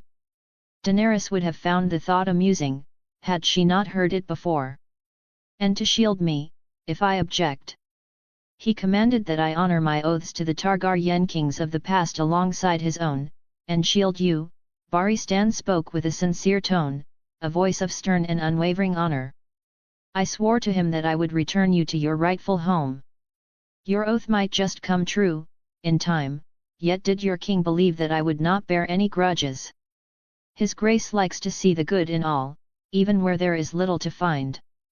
He did not take you for an enemy, but rather a consequence of his father's actions. A consequence that he sought to mend as best as he could. Your king is mightily idealistic."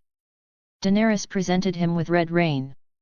"Even so, I will accept you as my shield and shield. This sword will be yours once more, for serving my forebears with honor. I will not fail you, Khaleesi." Barristan took the sword after Daenerys landed it on his hands. He had not said Khaleesi the right way, though he would have plenty of practice for it. "You may rise, Sir Barristan. It is not my wish to tire your knees. They do not tire easily." Daenerys had no reason to doubt him, for he had served so many kings. Kneeling had to be a routine for the knight. "Very well, you shall guard me as I go through the petitions. There is one matter that I wish to speak of, Khaleesi." Sir Barristan hastened behind her. "It concerns you." She glanced back. "And what would that be, Sir?" "I have always served with honesty and duty, Khaleesi. Before, I did not find it appropriate to speak on this matter, but now I feel as if there will never be a better time. Keeping you in the dark on this truth would be a disservice to you, Khaleesi, even if you might not trust my words." Daenerys felt her heart quicken, only for a moment. "Speak. I do not know how you will take this, but Jorah Mormont has been an informer for the spider." It was not something she had wanted to hear. "That couldn't be true," Daenerys denied. "It is nothing more than a lie stirred by Edric Storm to weaken her position." "Even if this were true, why would you speak on it?" Daenerys deflected. "If Sir Jorah has been informing your king, why would you reveal the spy to me?" "I thought it would be for the best." Barristan lowered his head. "Though I will admit that his grace was not fond of the man, nor am I.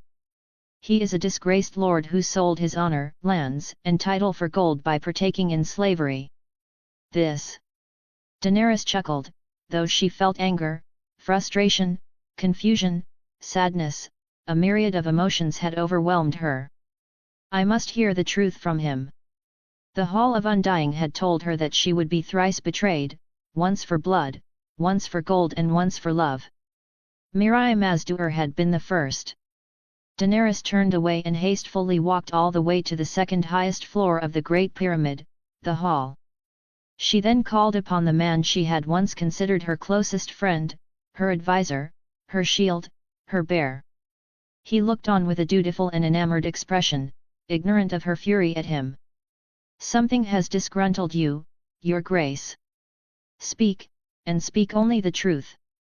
Yora glanced to her side, where Sir Baristan had stood. Did he know? It couldn't be. I do not understand. Yora wore an expression of confusion. Sir Baristan has accused you of betraying me, Daenerys explained, eyeing Yora Mormont. He says that you were informing my enemies. I do not deny it with the little honor you have, Sir, Baristan spoke. You've sent a great many letters and reports to the Spider, from the princess marriage to the Cull, to the death of Viserys, all in between and no doubt much after, all for your royal pardon. Is this true? I have been faithful to you. I warned you of the poison, I warned you of. You warned me of everyone but yourself. Daenerys gathered her anger, melting away the tears that should have been. To think that you have been a traitor for so long.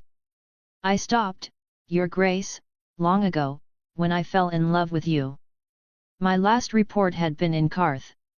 Qarth? Daenerys questioned. She hoped it had been further back than that, truly she did.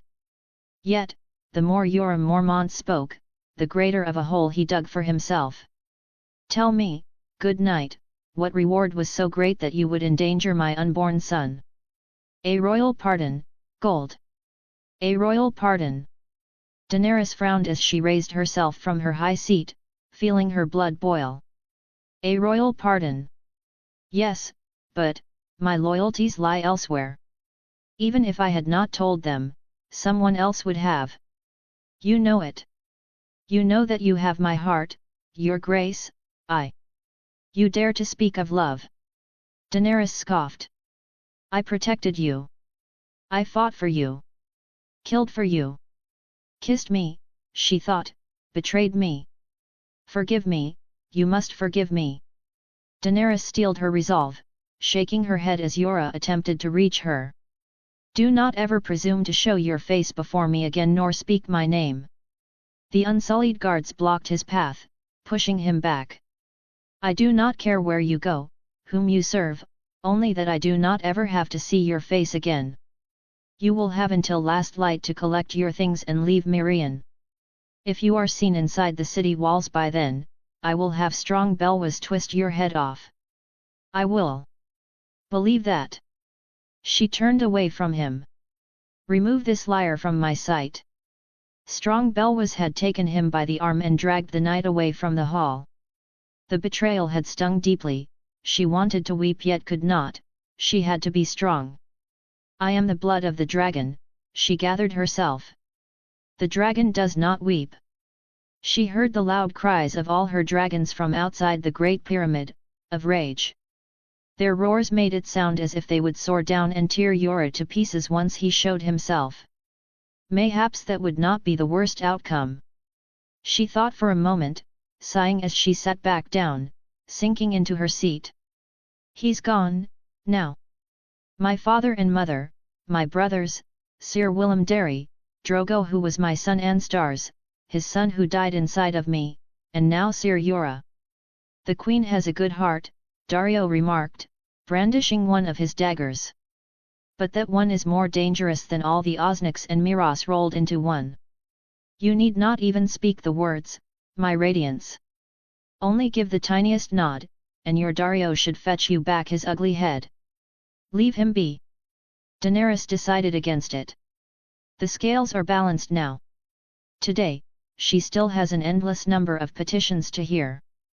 Many of them revolved around the sacking of Mirian and the chaos that had come with it.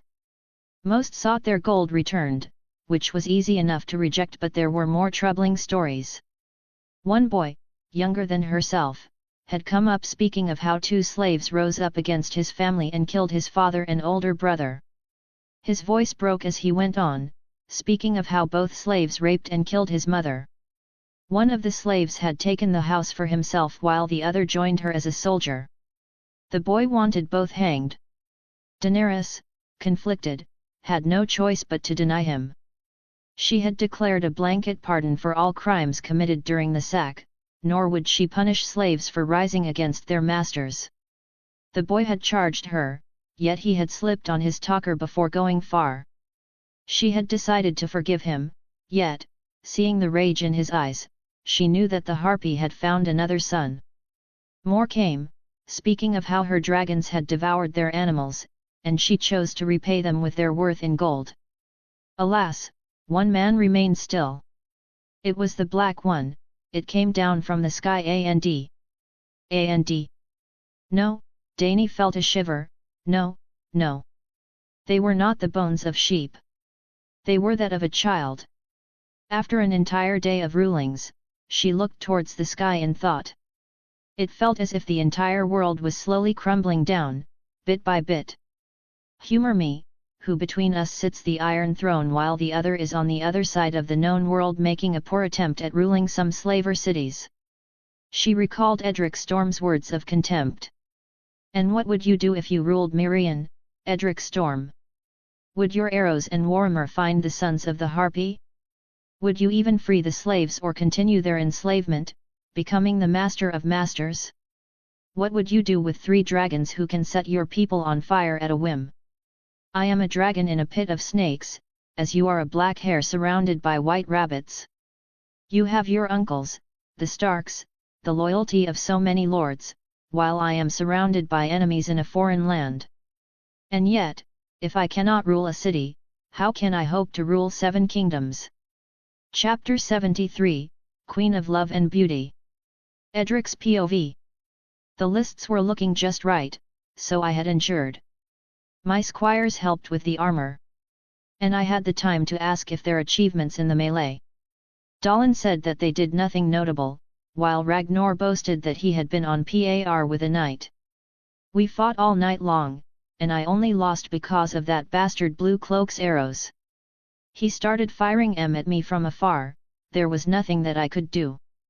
Then that mad one with the 2 axes came charging in and I knew I was at the wrong place. 3 minutes is not all night long. Dallin shook his head. You were counting each second from the ground? How nice of you. Ragnar chuckled. In any case, matching a knight for that long is impressive. I firmly nodded. With more training, the tides would be in your favor. Hear that? I'll be a knight sooner than you. Ragnar grinned from ear to ear. Knighted for being better at running. Dallin didn't look impressed. I didn't run the entire time. I chuckled, shaking my head. You are my squires, nothing short of a great accomplishment in battle will earn you knighthood from me. Though, any knight can make a knight, no? Ragnar questioned. The honor of being knighted by his grace is countless times greater than some unknown hedge knight. Dallin countered. Indeed, it is. Dickon Tarley agreed. For a farmer's son, you understand such things swiftly. Humph. A knight's worth is his skill, not the man who knighted him. Ragnar disputed, turning to me. Of course, I mean no offense by that, your grace. I nodded.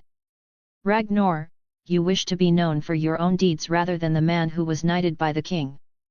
There is nothing wrong with that. Yeah, something like that.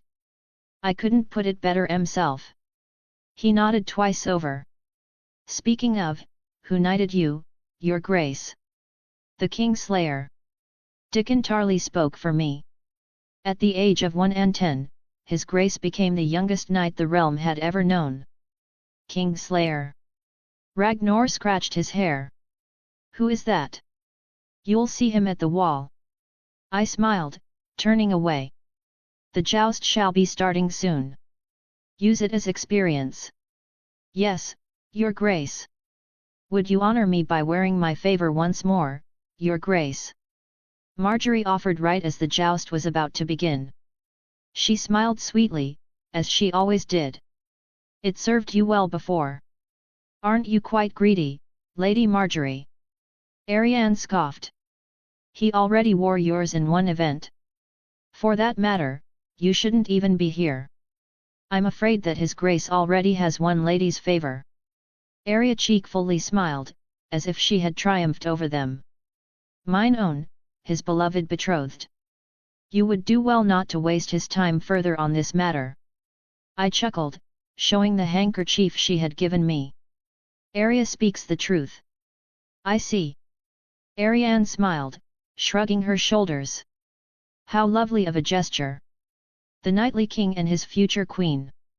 I suppose there isn't anyone more worthy than the lady who shall be queen, Marjorie remarked. As that was settled, I turned my mind to the joust. Like the other tournaments, I had a hand in the order of things. This joust was mostly based on the lance.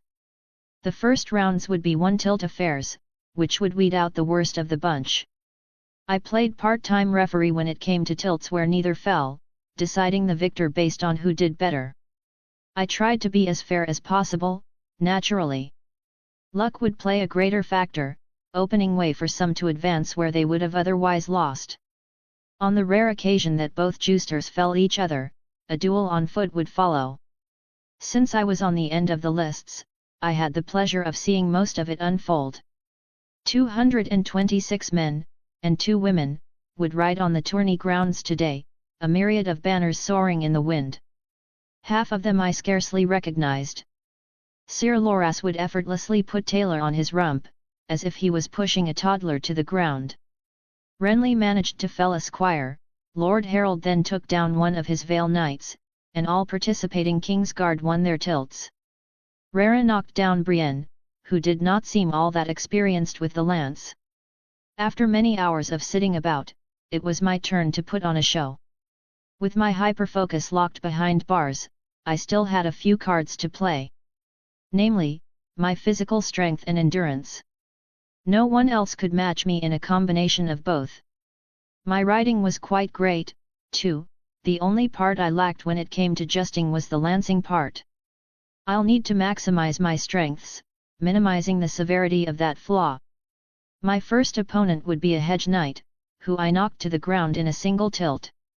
He came crashing down thunderously. Per tradition, he had to give up his horse and armor to me. I shook my head at the gesture, letting him keep both. He looked like he didn't have anything to spare. He bent his knee, making me raise my eyebrow.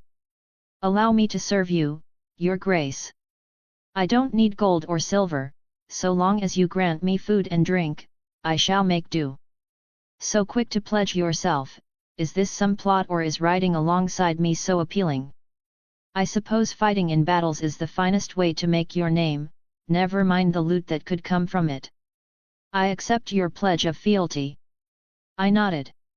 "The Banner King," I thought to myself, turning away. "It has a decent ring to it." The lists would continue on through the days, and my matchups steadily increased in difficulty as I intended. My second opponent would be Andar Royce, followed up by Lyle Craig Hall. I knocked down both in the first tilt, overpowering them. Lyle Craig Hall did scrape my armor and break his lance, but I remained steady. Perhaps my training with Sir Loras blinded me to how good I was against everyone else. Loras would be gentler with his lover, gracefully knocking down Renly, and following it up by sending Belial flying off his horse. Strangely enough, he was not showing off or giving out any flowers. It looked like he was all business in the joust. Lady Fortune seemed to smile upon Lord Haroldarin, who fell the recently married Mikkel Redford and bested Ares Oakhart in a stunning upset. Rhea would continue to advance, to my surprise. The Hound would fell the likes of Randall Tarley and Bryce Caron in a single tilt, striking with both accuracy and strength. As night came, the round of 16 went underway. Rhea knocked off Oberyn Martell, who still looked a little shaky from the previous competitions. Even so, it was quite the upset. The Hound would end Rabar Royce's run while Haroldarin would advance once more. Loras, when faced with Dammon, the last surviving blue cloak other than Rhea herself, was even more determined. He sent him to the ground with a blow of frightening precision. Sir Garland Tyrell, Sir Lyn Corbray, Sir Balon Swan, Rhea, the Hound, Sir Loras Tyrell and Lord Haroldarin would all advance to the quarterfinals on the fourth day. After 3 difficult tilts, I did too. Jon Royce proved a stubborn opponent, but I managed to tank his hits before getting a good one of my own, felling him on my 3rd try. From your practice with Sir Loras, one might not think you to be all that great of a jouster, but you've certainly proved your worth today, your grace. My worth in regards to pointing sticks at people from horseback. You are a finer juster, there is no doubt. I shook my head. The difference is that my strength outweighs your skill and experience. You are too modest, your grace. Yon Royce heartily laughed. Your father was strong, too, mayhaps even the strongest, yet he was not much of a juster. I don't believe he found much importance in it. I shrugged. To be honest, neither did I. I would never choose a lance over bow nor warmer from horseback. However, it is largely seen as the most prestigious event for knights. And so, I wanted to win one. Neither do you, by the looks of it. I smiled at his reply. I'd like to see a lance that can hit a foe from 1,000 paces. That's a good one, your grace. Yon Royce laughed at my jest. Indeed, your bow is the deadliest weapon of them all. What followed was a night of song, dance, smiles and laughter. It was sweet and warm, though I couldn't entirely enjoy myself being sober. Thoughts of the north lingered on my mind, swiftly followed by the Night King, which dulled my mood. To be a worthy adversary and not some doormat I'd defeat with ease, he should be a great deal mightier than I am now. Even if I did defeat him, what would be left of everything around me? What's wrong? Arya questioned, breaking my train of thought. You don't look yourself. It's nothing. I smiled, reassuringly. Just thinking about some matters that are bigger than some joust. It isn't just any joust, Arya said, almost in a lecturing tone. People are saying that it's the greatest ever. You shouldn't look over it. I didn't think you were one for spectacles. I raised an eyebrow. Might it be that you care so much because I'm participating? Of course. Why would I give my favor to someone who was going to lose? You should take it more seriously. Of course, my lady. I chuckled, shaking my head as I had a glass of water. I'll win tomorrow and name the lovely Lady Marjorie as my queen of love and beauty. A crown of wondrous flowers would suit her head, wouldn't you agree? Sure. Arya said, her voice flowing with sarcasm. She wasn't buying my jest. Horses will fly on that day, too. I laughed. That will be quite the sight. At the back of my head, I began to wonder if Arthur had been right all along. The 5th day of the joust would be the last, starting at dawn. Unlike the previous rounds, the quarterfinals would be decided in a best-of-3. Sir Loras and his older brother, Sir Garland, would start it off. At first, they seemed equally matched, breaking 2 lances each. Loras looked steadier than his brother in both tilts. On the 3rd tilt, however, Sir Loras showed his quality and sent his older brother to the ground, proving who was the better of the two with the lance. Loras' talent and potential was among the finest in the realm, undoubtedly. In the hands tourney, he was second.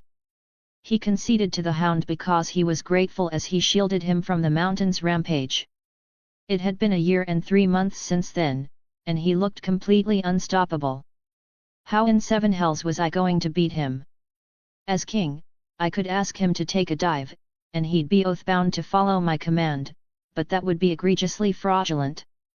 I doubt that Targaryen God would approve of it, and so, all of my efforts would be fruitless.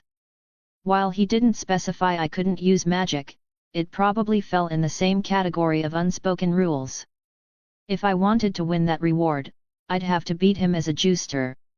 I should worry about who is in front of me, for now.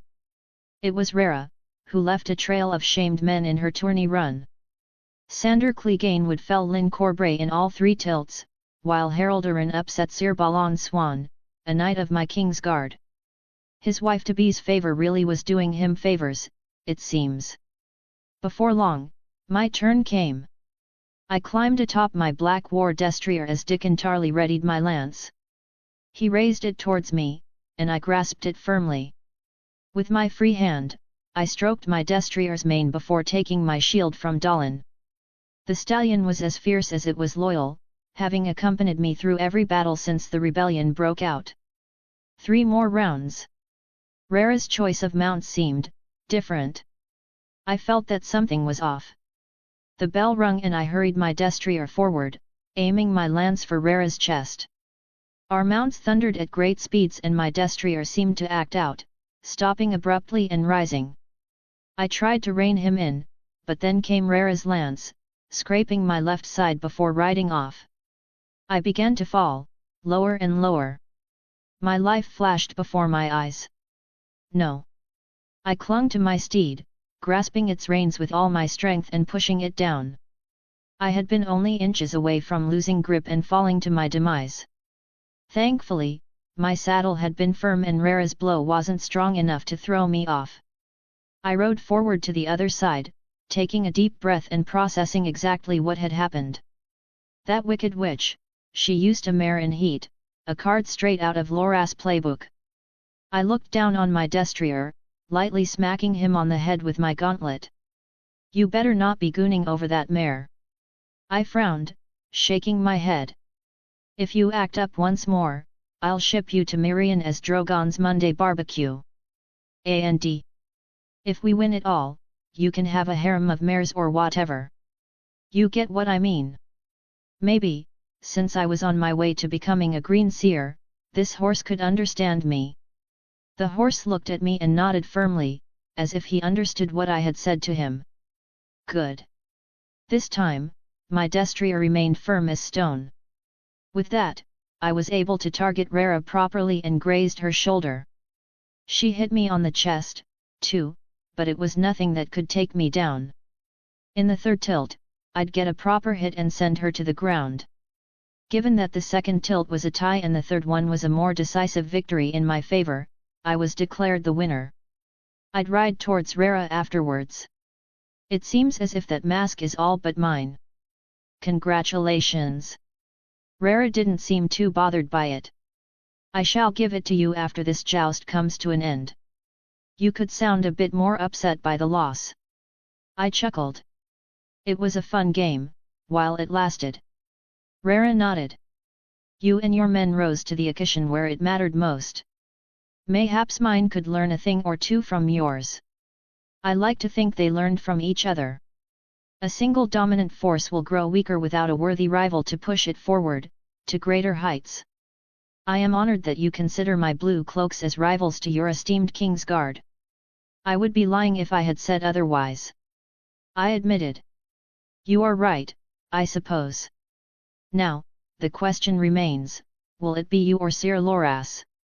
There are 2 other competitors. They are not winning, Rara spoke as if it were written in the stars. She was entirely right. Sir Loras would only lose in 1 tilt against the Hound, though he did not fall. He would win the other 2, one in which he fell the Hound. As for Haroldarin, I knocked him off twice. Seems as if my good fortune ran dry against you, your grace. You came far, my lord. There is no shame in that. Your lady ought to be joyful. Indeed, she is. Though, the laurel of the Queen of Love and Beauty would have been better. My horse could have had wings, too. I chuckled. All things could be better, my good lord. They could also be far worse. Indeed, you are right. Haroldarin smiled, nodding. There is no better person to best me than the king himself. Before I knew it, I would have to face someone far, far, more skilled than a Haroldarin. The finals had a different set of rules from the other rounds of the day, being, well, the finals. It was a best of 7, in honor of my lovely gods.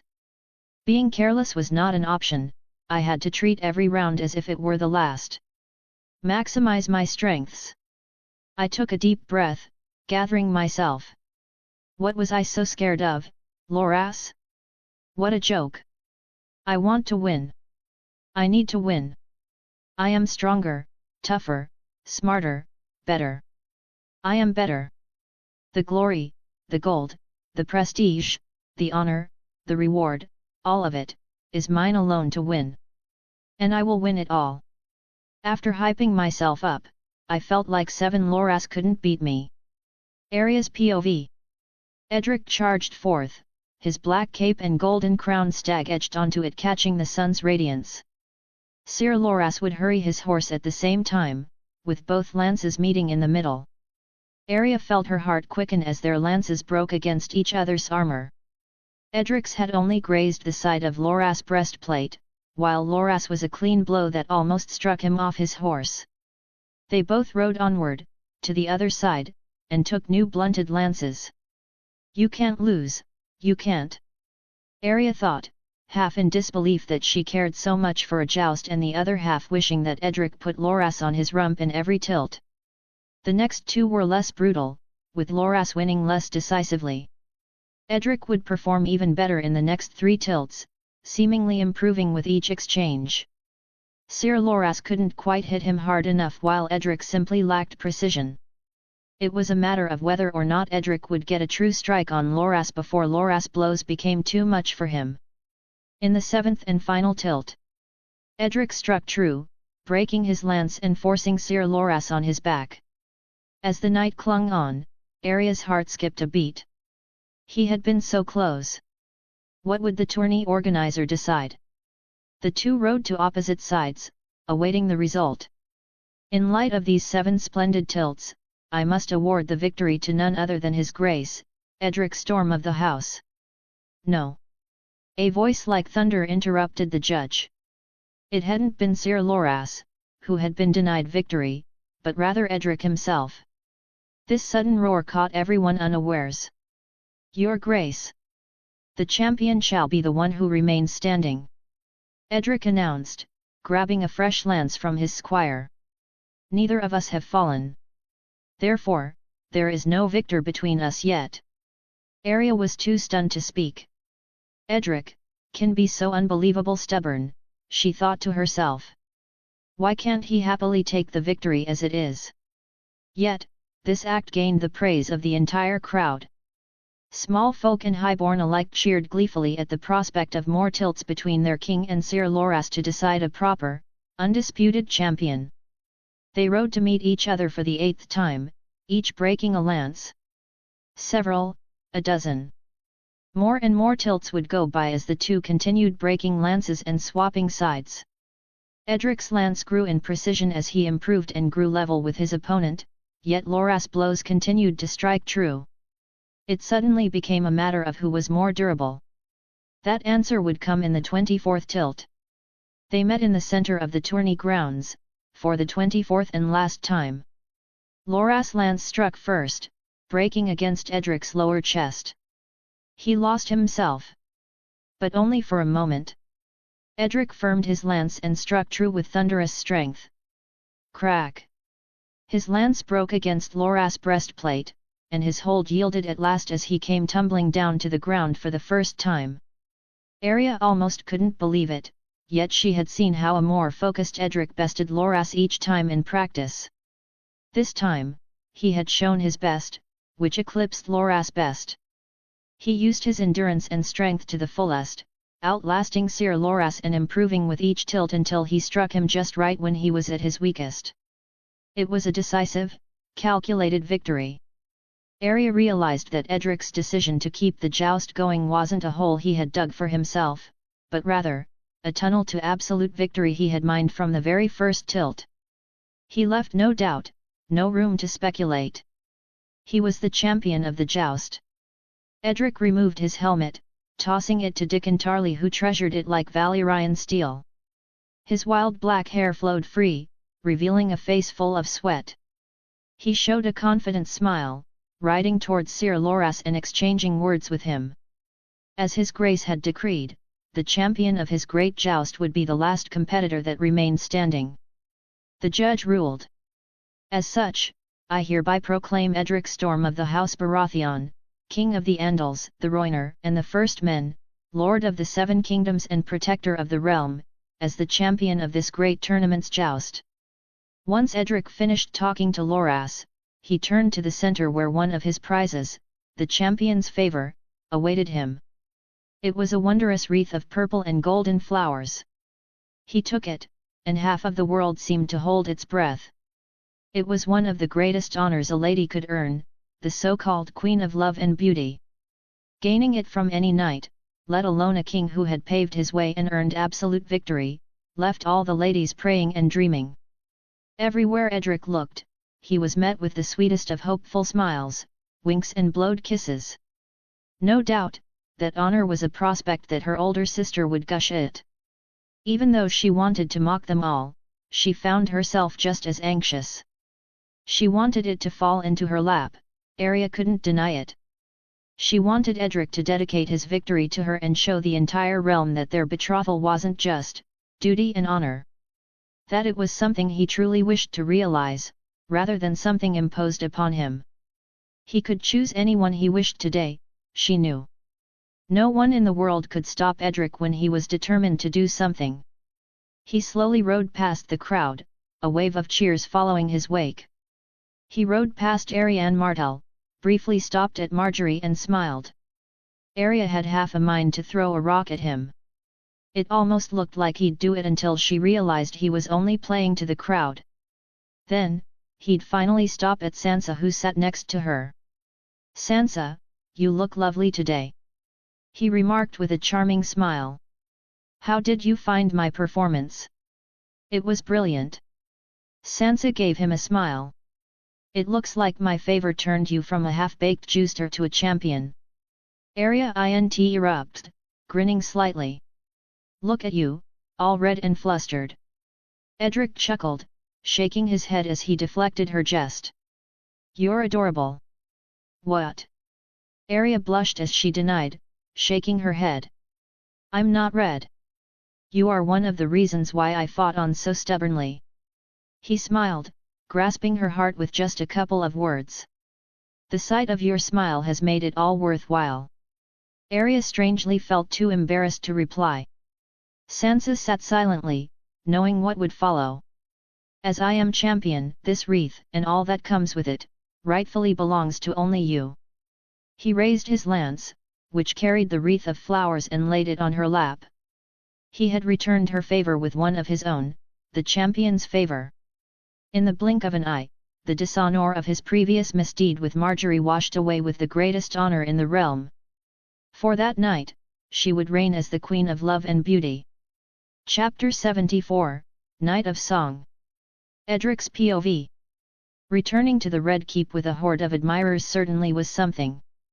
The streets were filled to the brim with small folk trying to get a closer glimpse. I took the longer way atop my destrier, accompanied by an honor guard and gold cloaks at every turn. With how they cheered for me, you would have thought I had already caved the Night King into oblivion. I could almost blush, truth be told. The Red Keep was just as welcoming, with all manner of lords and ladies praising my performance. What a glorious day for my nephew, the king. Renly was chief amongst them, bearing the look of a proud uncle as he tightly embraced me. He smiled and turned to the court, ruffling my hair. The gods could not have chosen a more worthy champion to reign over the greatest tournament that has ever been. This day shall be sung for centuries to come. There was a resounding roar of agreement as a toast was shared in my name. Renly removed his hand and turned to me, gesturing for me to speak. "It is a grand day, indeed." I smiled, nodding as I scanned my gaze across the court. Haroldarin smiled as I looked at him. This grand tournament was a celebration of our realm's great knights, warriors, and even those of foreign lands. A breath of fresh air as the restoration of the king's peace was complete and all 7 kingdoms returned to the fold. A word from our sponsor. I grabbed a cup of wine. One wouldn't hurt today. But, let us not forget that none of this would have been possible without our Lord Arin, Lord of the Vale and Warden of the East, who played a great part in its realization. Not only had it been his idea, but he also funded half of it straight out of the Vale's treasury. I raised my cup, and everyone in the great hall followed. Let us share a toast to Lord Harold of House Arin, the Vale, Isola Royce, and his grand marriage to come. Another round of cheers followed as those around Haroldarin congratulated him. Several more toasts followed, one for the King's Guard, another for the lords who travelled to King's Landing, and one last one for the Queen of Love and Beauty. Afterwards, all settled down, and the feast began.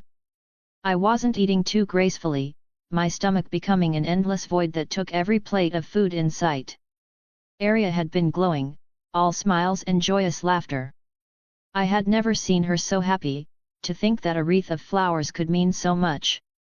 Once, all I had ever sought was love, someone to bring light to a world that was tearing me apart. I thought that someone could come along and fix everything, make me happy and fulfilled, yet that could only ever happen in a dream. Life was most certainly not a dream. Only I could make the most of myself. If I stood still and let the waves take me, I'd be nowhere again, and no amount of pulling could reel me back on track. As for that feeling I had twice, it had been lost to me. It was beautiful, yet twice as dreadful when it faded. Such is love, something I had given up on. There were more important things in life, I had decided. More important things than even myself. My actions reflected on the lives of millions of people, that is the burden a king must carry. Besides that, there were other things I could find joy in. Arya. I've been cold to her. Negligent. Our relationship had been rocky, at the best of times. At first, I defiantly objected the notion, then I played along with the intention of severing if something far more compelling fell to me, and finally, I came to accept it. If she had been closer to my actual age, it would have been easier for me, for us. Alas, nothing in this world was perfect. One day, Arya would be a woman grown, as they say, and my wife. Her joy was more important than my temporary discomfort. I took another cup, savoring the taste. I thought you would never drink wine again. Arya raised an eyebrow at me. Why, I'm celebrating this joyous occasion. I smiled, shrugging my shoulders.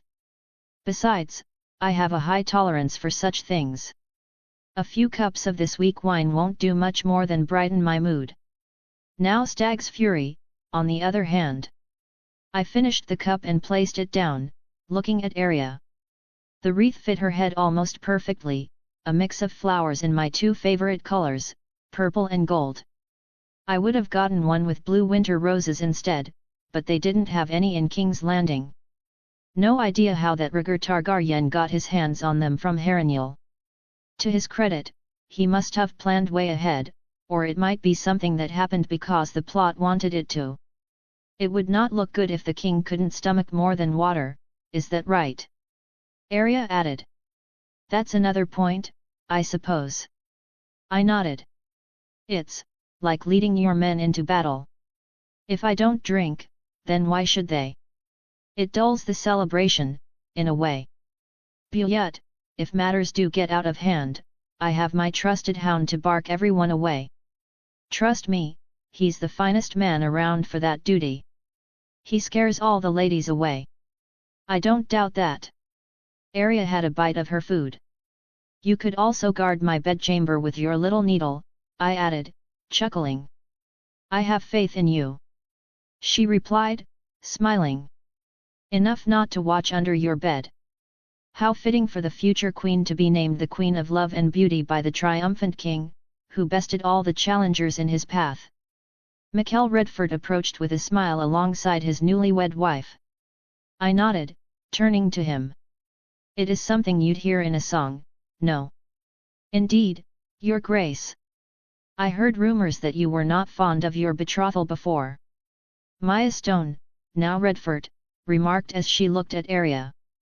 I do recall stating my distaste in a sarcastic manner. My worries were left unfounded, sweet brother. I believe actions speak louder than words, and you showed your love with the realm as witness.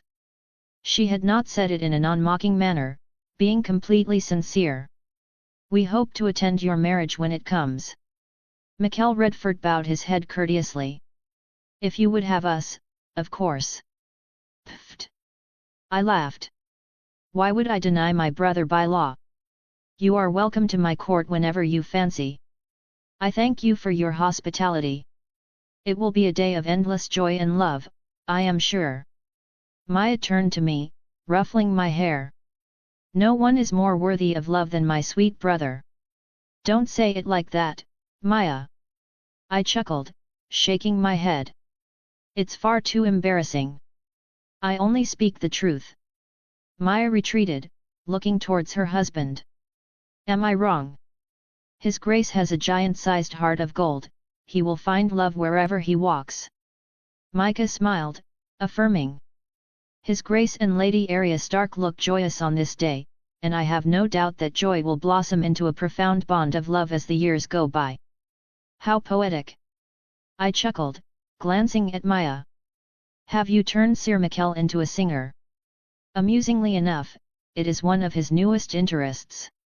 Maya shrugged. You can sing, Sir? I asked, amused. Let us hear your voice. Ah! Mikkel Redford chuckled nervously. It is a work in progress, Your Grace. I have yet to hone my skills. They are unworthy of a king's ears. I decide what's worthy and unworthy. I shook my head. Go on, don't be shy. I won't shame you for trying. It is treason to deny a king's command, you know. Maya added with a smile, patting his back. I dare not. Michael Redford cleared his throat and took a deep breath. In a realm of myths and tales, where heroes never die. His voice sounded quite good, I don't know what he was so insecure about. A sovereign rides the dawn, beneath the boundless sky. With eyes of steely blue, and a heart so pure and bright. He stands the mightiest of all, the King of Knights. Oh, the King of Knights? The irony is not lost on me. With honor in his heart, and justice in his hand. He roams the endless fields, to free the shadowed land. No challenge ever falters, no darkness stands his might. He is the light, the King of Knights. I remained quiet, letting him cook. Oh, King of Knights, your glory ever reigns. Through battles fought and won, your legacy remains. With courage like a storm, and valor in your veins. Oh, King of Knights, we'll sing your name. He paused, stopping. As I said, it's a work in progress. Michael scratched his hair. How wonderful! I clapped my hands several times, turning to Arya. What do you think? It's fitting, though his voice cracked a few times. Arya shrugged. He's better than some of the singers here. I am honored. Michael nodded. Let me add to your song. I stood up from my seat with a raised finger, feeling quite gregarious. It was no doubt the wine. I know. In halls of ancient stone, where echoes of legends, no, heroes, resound. He yearns for peace and love, by the sea's calming winds. But, duty calls him forth, to realms both near and far. With winds of hope to guide, he rides for a distant dream. I didn't know you were a singer, too. Maya blinked with surprise. Give Edric some wine, and he can grow wings. Arya jested. It's perfect, Your Grace. Michael praised. Please, don't be afraid to be honest. I chuckled, shaking my head. It wasn't perfect. Well, it might need a few changes, but it fits. I thank you for your insight, Your Grace. You're most welcome, brother. Is that my king singing, I hear? Haroldarin joined the party, patting Michael's shoulder. Am I too late to be blessed? You are. I laughed. I only had enough singing in me for one verse. That is a shame. Haroldarin looked dejected for a moment. He, too, seemed to have had a good drink. What a lovely wreath you've given your betrothed. Gold I may understand, but I am curious as to why you chose purple. Well, it is my most beloved color. I admitted, shrugging. It's quite beautiful, don't you think? I did not know. Harold stroked his chin. You always wear black with gold, after all, did you know, sir? No. Michael shook his head.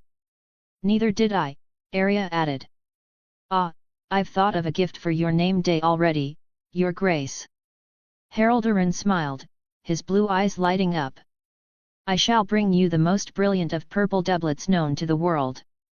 It shall be fringed with golden Myrish lace, soft and gentle as feathers. You may be able to use it as a pillow if you seek. That is quite the pitch. I won't lie, it did sound appealing. If you must, get me a suitable set of lower garments to go with it. Of course, Your Grace. Then I shall wear it for an entire year. I jested, laughing. I do love all things purple and gold. Though, won't such a thing be quite expensive? Expensive? Haroldarin questioned, shaking his head. Why, nothing can be too expensive of a gift for my valiant king. Just don't come to me saying you need your taxes relieved. I jested. We hanged out for a while longer, before I went on to chat up some other people. My social battery lasted an eternity thanks to the wine, giving me the energy to strengthen relations with some of my greater lords. It's a shame, Your Grace. Tyrion stumbled against the table, piss-drunk with another full cup in his hand. Why can't men share their appearance? You would find no trouble if you were half as handsome, and neither would I with that other half. A curious question. I chuckled. If only that were possible. It's a foolish question. He laughed. Have you thought of any matches for a handsome imp as I? Not yet, I admitted, shrugging my shoulders. My brother would make a more fitting lord of Casterly Rock. Tyrion mused, shaking his head. Maidens would flock to him from Dorne to the north once they knew he was free to marry. I could be his little hand, guiding him and the Westerlands while I drink myself to an early grave. Cheer up, my lord. I patted his head. So long as there is life, you may just find light in the tunnel if you keep walking forward. It's not so easy to walk with these stunted legs of mine. No one's going to carry you. I shook my head. On another note, have you considered seeing Sir Jaime? My beloved brother? Why, of course. Then you might wish to join me on my journey north. Tyrion accepted my offer, adding to the list of my companions. As night fell and the feasting, drinking, dancing and singing began to come to an end, I decided to retire to my bedchamber. Arya accompanied me, alongside the Hound and Sir Aerys Oakheart. Your bond with your sister reminds me of my own. Arya smiled, looking at me. With who, Robb? No, Jon Snow. You've never met him since he joined the Night's Watch. Oh, him. I acted like I had no idea. I've heard a little about him, here and there. Robb spoke fondly of him. When I was younger, I thought for a short time I was bastard-born like him, too. Arya remarked with a slight smile. We looked the most like our father when all my other siblings had more Tully in them than Stark. You'll be reunited soon enough. I smiled. I'll get to meet your other brothers, too. 6 children, if you think about it. Lord Eddard was a busy lord in the bedchamber, indeed. Hard to blame him with Catelyn for a wife. The Hound added, rather bluntly. Arya didn't take kindly to that remark, glancing back. How frightening! The Hound remarked. A little wolf's glare. Stay your tongue, or the little wolf will grow and tear it off. I chuckled, jesting.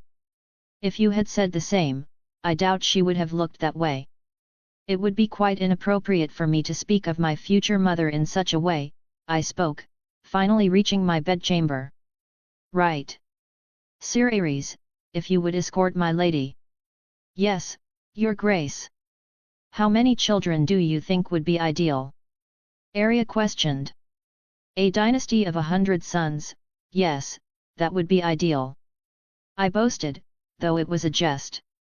All shall be great warriors, my own personal household guard, a mighty force that would trample the world.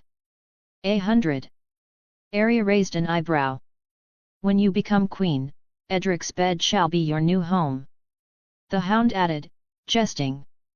Though, in truth. I chuckled, stroking my chin as I thought of children as something you could just pick up from the mall. I'd want 3 sons, not far in age so that they may rival each other and yet be the closest of friends. No daughters. I rolled my eyes. What can I teach to a girl? I believe I'd do better as a father with boys. Though, it seems fate has blessed me with a daughter instead. You won't know until you are the father of one, Arya remarked, turning to Ares Oakhart. Good night, my betrothed. Good night. She looks a bit more ladylike as of late. Oh, right. Rara in her mask. Where was she? No matter, I'm too weary to chase for it. I went straight to bed, looking at Raiden Shogun. Now, would Mr. Targaryen swindle me as his fellow Valyrian just did? My question was answered as I fell into a dream. I woke up in the hellish plain of Euthymia once more, though there was a tree of cherry blossoms at the center of it all. Except those cherry blossoms weren't quite pink, they were purple. The wind blew them all over. He sat on the ground, back leaning against the tree with harp in hand. If Rhaegar Targaryen looked like anyone, it had to be him. There was a time, I used to look into my father's eyes. In a happy home, I was a king, I had a golden throne. Those days are gone, now the memories are on the wall. I heard the sounds of the places I was born. Man's really singing "Don't You Worry Child" to me. Is the reward you spoke of a performance? I raised an eyebrow. To be fair to him, that man's voice was angelic, but not really what I wanted. It's like asking for a sword, and you get a happy meal. Be grateful, little stag. He remained seated. The honor of hearing my voice is greater than any title you can comprehend. My apologies, Your Grace, I replied with clear sarcasm. I must be uncultured. Indeed, you are. He chuckled. Nonetheless, no, I was just having a little fun. I must commend you, that was an impressive show you put on. As promised, I shall grant you a worthy reward. He created a picture frame and tossed it to my feet. I raised an eyebrow, picking it up. It was a picture of Ali's Anne and me, both much older. There were 7 others who shared our features. The Edric in that picture looked quite fulfilled. That could have been you. Was he trying to anger me intentionally? You're fortunate to be an omnipotent god. Oh, and if I were not? He tilted his head with a curious expression. His wondrous violet eyes flared up. Would you face me, little stag? I could grant you that wish. What's wrong? He grinned. You don't wish to be embarrassed in front of your beloved? That's fine. Don't. Raiden Shogun warned. Let's do it. Most certainly. He drew the sword at his side and shrunk to my size. Have your choice of weapon. Since he wore no armor, I chose my sword. As we clashed swords, I felt a gap wider than the universe. I couldn't even comprehend what the hell happened. My sword was parried, forced out of my hands, and then I had both against my neck. The difference between heaven and earth, as they say. He mocked, kicking me to the ground and dropping my sword near me. Don't let your triumphs over some mortals go over your head, little storm. You are no more than a light gust of wind to me, omnipotent or otherwise. I frowned, feeling a surge of anger, yet I couldn't do anything about it. You are fortunate that I am a benevolent being. He sheathed his sword. Chaotic, mayhaps, but I'll kill you someday. Those words came out of me, yet I knew there was no chance in hell I'd be able to. I'm counting on it. His unsettling grin reminded me a little of Dorian. I love a good fight. So, he's a fight sexual, small wonder. I rose to my feet, dusting myself off. Nevertheless, I wouldn't have it said that I am a bully. The photo frame vanished as he spoke. This world, in its entirety, is your reward. This world. I blinked, raising an eyebrow. The plane of Euthymia, an improved, explorable, iteration of your glorified inventory space. He nodded, turning to Raiden Shogun. You notice that someone is a little less transparent. I turned back, and Raiden Shogun no longer looked like a ghost. Ah. Mr. Targaryen wagged his finger. That doesn't translate to the real world, that would break our pact. In this world, alone, she is tangible. You can touch each other, kiss, cuddle, fight, practice, though it's all quite like having a dream. None of it affects your body. Hell, you could even have sex. Hate sex is pretty fun, you know. Very spicy. I'm talking from experience. Of course he stroked his chin. Though, I should warn you, she is at full strength here. She might just break you like a kit caught. Alright, you two, have fun. Adios. He vanished into thin air, leaving just Raiden Shogun and I. Chapter 75, Wedded and Bedded. Edric's POV. Even when she was as opaque as any other person, Raiden Shogun seemed ethereal as ever. Her piercing, dark, purple eyes glowed as beautifully as a distant dream. Together, they birthed a purple paradise that lured me into an eternal slumber. I caught myself falling into a daze, shaking my head to break out of it. How is it? I questioned, regaining focus. Do you feel alive? I had forgotten that feeling. Raiden Shogun mused, observing her surroundings. Or perhaps, I never knew what it meant to be alive even as I lived, for I had only been created as a tool for Raiden Ei, the true Shogun and God of Eternity. You don't wear her shackles anymore. I always have, Edric Storm. Even as I was separated from her. She looked indifferent, yet I felt a sadness in her eyes. The cage of her design is not something I can break out of. I was created with a set list of rules which could not be altered nor broken, or so I thought, until you changed that. She continued without interruption. These feelings that I harbor for you should have never come to be, and yet they exist. She shook her head. When I struck Ali's undead, it had been my nature to act that way. To be ruthless and smite down any obstacles in the way of eternity, there was no room for mercy or kindness in my heart. It was the way that I had been created. I knew that some of what she said was true. In many ways, it was tragic. It is no excuse, Edric. Her purple hair swayed in the wind. I truly do not expect your forgiveness on the account of my nature. My actions, in the end, are my own, and I shall bear the guilt that comes with all of them. That is the best thing you can do, I nodded, not wanting to linger in the past and search old wounds. You must know this place well, no. Though its appearance is similar, this plane is different. Raiden Shogun shook her head. It seems to be far vaster, and I sense other existences. Other existences. I blinked, looking beyond the horizon. There seemed to be only an endless barren land with those Shinto gates scattered all over.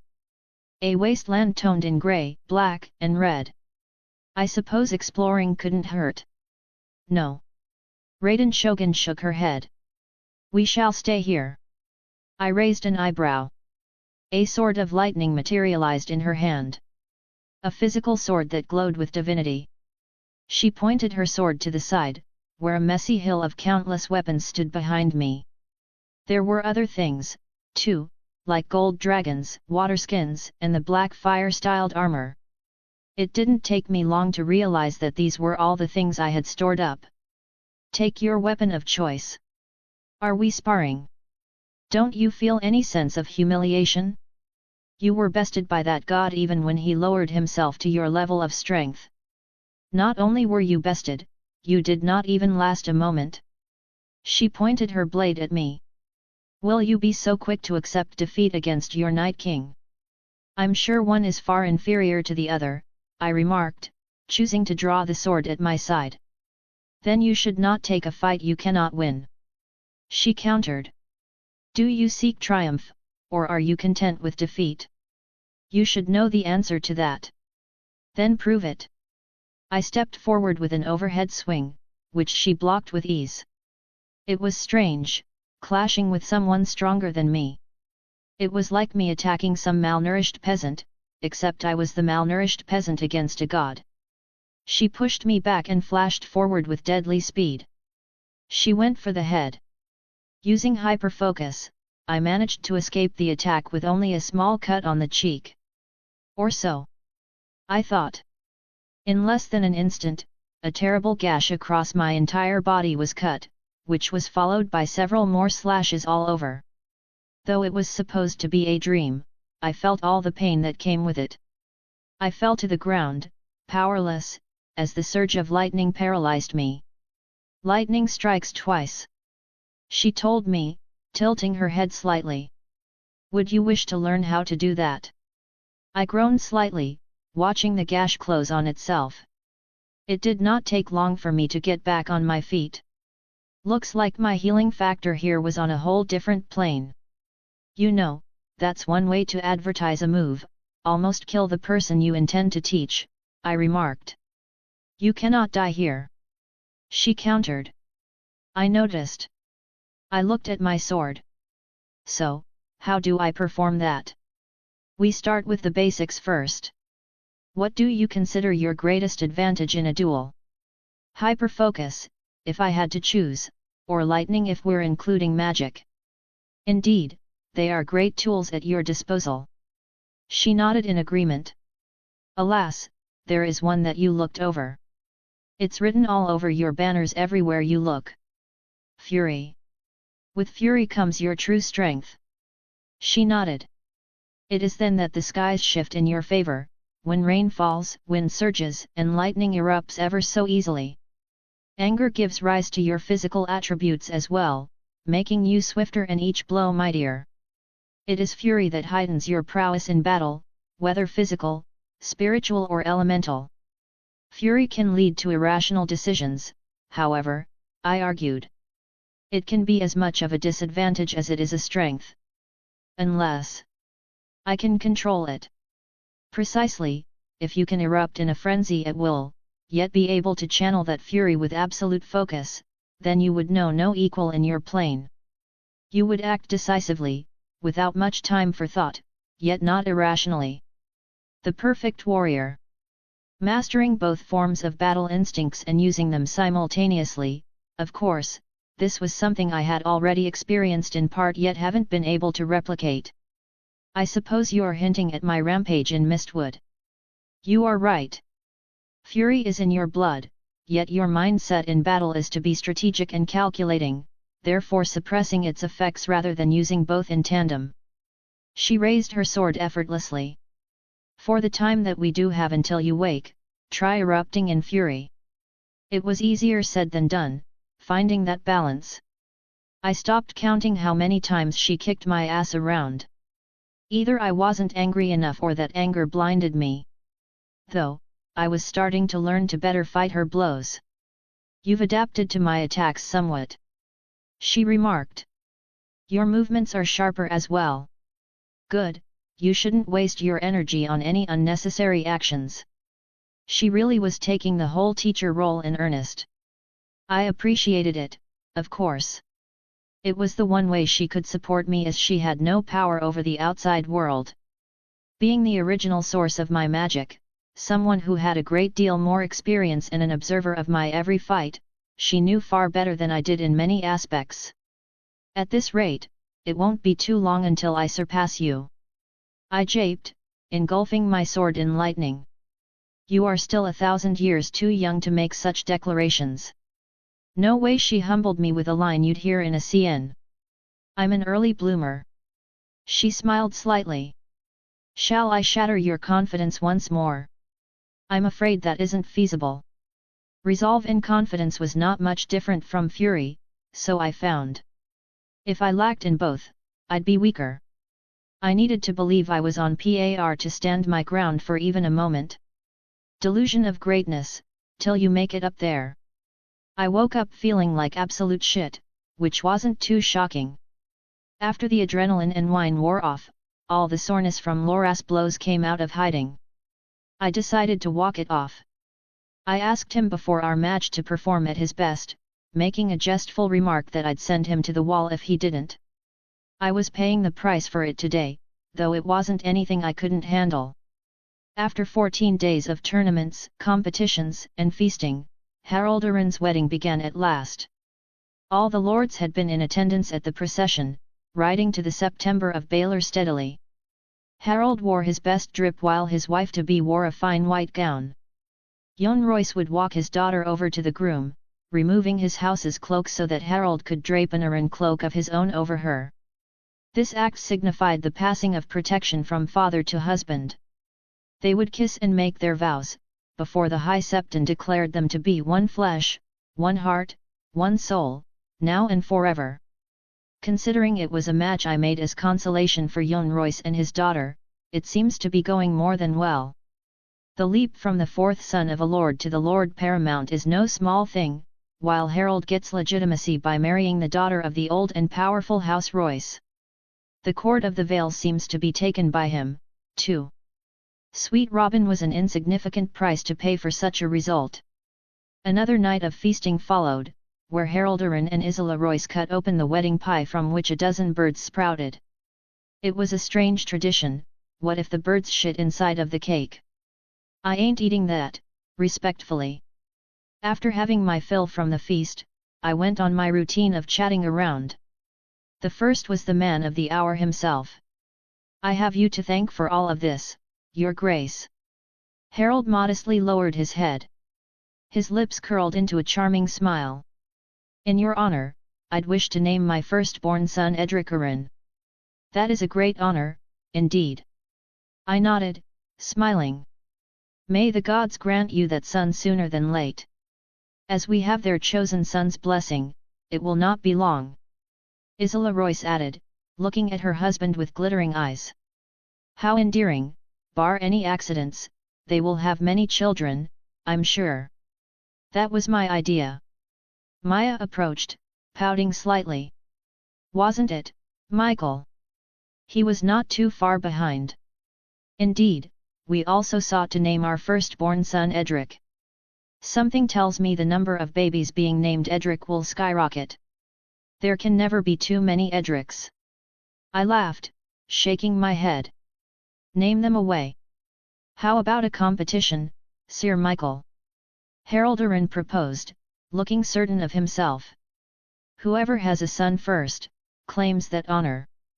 A silly competition. I chuckled, though my sister and brother by law looked determined. We are agreed, Lord Aran. Michael smiled, looking to Maya. I believe we began the race early, however. May the gods choose who is triumphant. Harald smiled, raising a cup of wine as a toast. Yes, my lord. Afterwards, I'd do some more socializing with the people who weren't as fond of me like the lords from the Westerlands and Iron Islands. I couldn't tell who disliked me more, as I had killed a great many knights and highborn in the Battle of the Fords while I went on a purge in the Iron Islands. Some had benefited from my actions as they climbed the ladder of succession, even going so far as to compliment me. Eventually, Marjorie Tyrell found me. Care for a dance, Your Grace? Sure. I courteously obliged. She moved as gracefully as ever, making my sober self look incompetent. Funnily enough, getting drunk makes me more coordinated in such activities, or so people tell me. I have pleasant news to share, Your Grace. Oh. Marjorie danced at a slow and steady pace as if to compliment me. Maester Gorman has reason to believe that I am with child. I smiled. Of course. That is splendid news. I held her hand gently. I shall pray to the mother for your good health and a beautiful child. I am certain it will be a blessed child. Her large brown eyes looked directly at me, almost in a suggestive manner. Her lips curled into a smile as we continued dancing. After all, it is your child. I heard about your bet with Ariane. I changed the topic slightly. Is it true that you'll be returning to High Garden? Will you miss me, Your Grace? She tilted her head slightly. You would always be welcome to visit, if you so wished. I'm afraid that there is a great many duties I must fulfill before I can think of such luxuries. You should not burden yourself so much. She took a look of concern. Your journey north is not so necessary. Lord Robb should be competent enough to defend the wall from some wildlings on his own. How can I not act while a foreign force invades my realm? I countered. Since everyone was so insistent on this tournament, I made it a grander affair, yes, but make no mistake, I would have much rather rode north if not for Lord Harold's wedding. Besides, it is an opportunity to see the wall's defences firsthand and strengthen my authority in the distant north. For the others, is it? Marjorie remarked. You know about them. I raised an eyebrow. Word spreads swiftly in these parts, Your Grace. I have heard a word or two of your plans. I see. I nodded. It's all for them. If they succeed, there is no future to speak of. The realm could not ask for a mightier king to fend them off, in that case.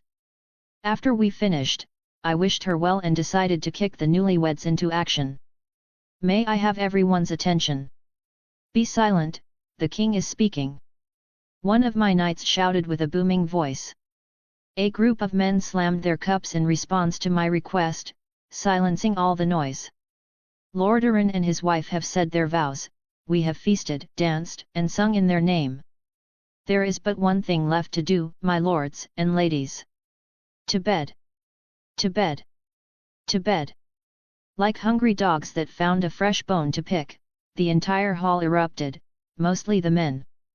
However, I'd be lying if I said the ladies weren't looking just as eager. Agreed. Harold rose from his seat. This splendid night should not be wasted. To bed, it is. I said, clapping my hands. The men carried off Isla Royce, who had been charged with the burdensome duty of disrobing her. They enjoyed it very much, from the look of things. The men spoke vulgar, suggestive jokes about her body and what awaited her. As for Harold Arryn, he had similar treatment, except it was from the ladies instead. That man was having the time of his life. I didn't partake in it, watching from afar. It was not a tradition that I was particularly fond of. The day I allow another man to disrobe my wife is the day that I'm dead. Alas, everyone seems to be having a good time, so I won't spoil their fun. Looks like you won't be riding north anytime soon. He had remained in his bed, still looking weary. Though, his eyes shined as brightly as ever. I can manage. He showed his strength by rolling to the side and slowly sitting up. No. I refused, shaking my head. Rest your body, Arthur. You would only slow us down. Besides, I have need of you here. Is that so? He blinked, raising an eyebrow. What would you have me do? The Greens who came with us from Storm's End, I want you to train them. Prepare them for battle. I see. Arthur nodded. It's a good source of experience for you, too. You are an excellent and dedicated learner in the ways of war, but can you teach it to others? Consider it a test of leadership. I won't fail you. He shook his head. They'll be ready for any sort of battle required once you return. Good. I smiled, nodding. Also, while you recover, you'll get time to practice your penwork. If I recall, you considered it subpar. He chuckled. You are most considerate, Your Grace. Indeed, I am, Sir Arthur. You are fortunate to have a great king like me. I spoke with a jestful tone. You are not wrong. As I returned to my bedchamber, Rara was standing not too far from the door. There you are. I remarked. You're being oddly stingy with that mask. I didn't wish to steal the attention away from your Queen of Love and Beauty, nor today's bride. She slowly removed her mask and hood, revealing a face that was truly stunning. Her long silver hair swayed free while a pair of enchanting violet eyes stared into mine. Here is your mask, champion. Her beauty was no jest, eclipsing every other I had seen, except one. Since I was so used to being around a goddess, it wasn't something that caught me in a daze. Why hide such beauty? I would prefer being valued for traits other than my appearance. It is a matter of little consequence to me. She shrugged her shoulders. Men tend to only value what they see. If there is nothing to see, then they will be less blind to other things. That is not something exclusive to men. I chuckled, shaking my head. The first impression will always be what you see. You shouldn't be so ashamed of your beauty.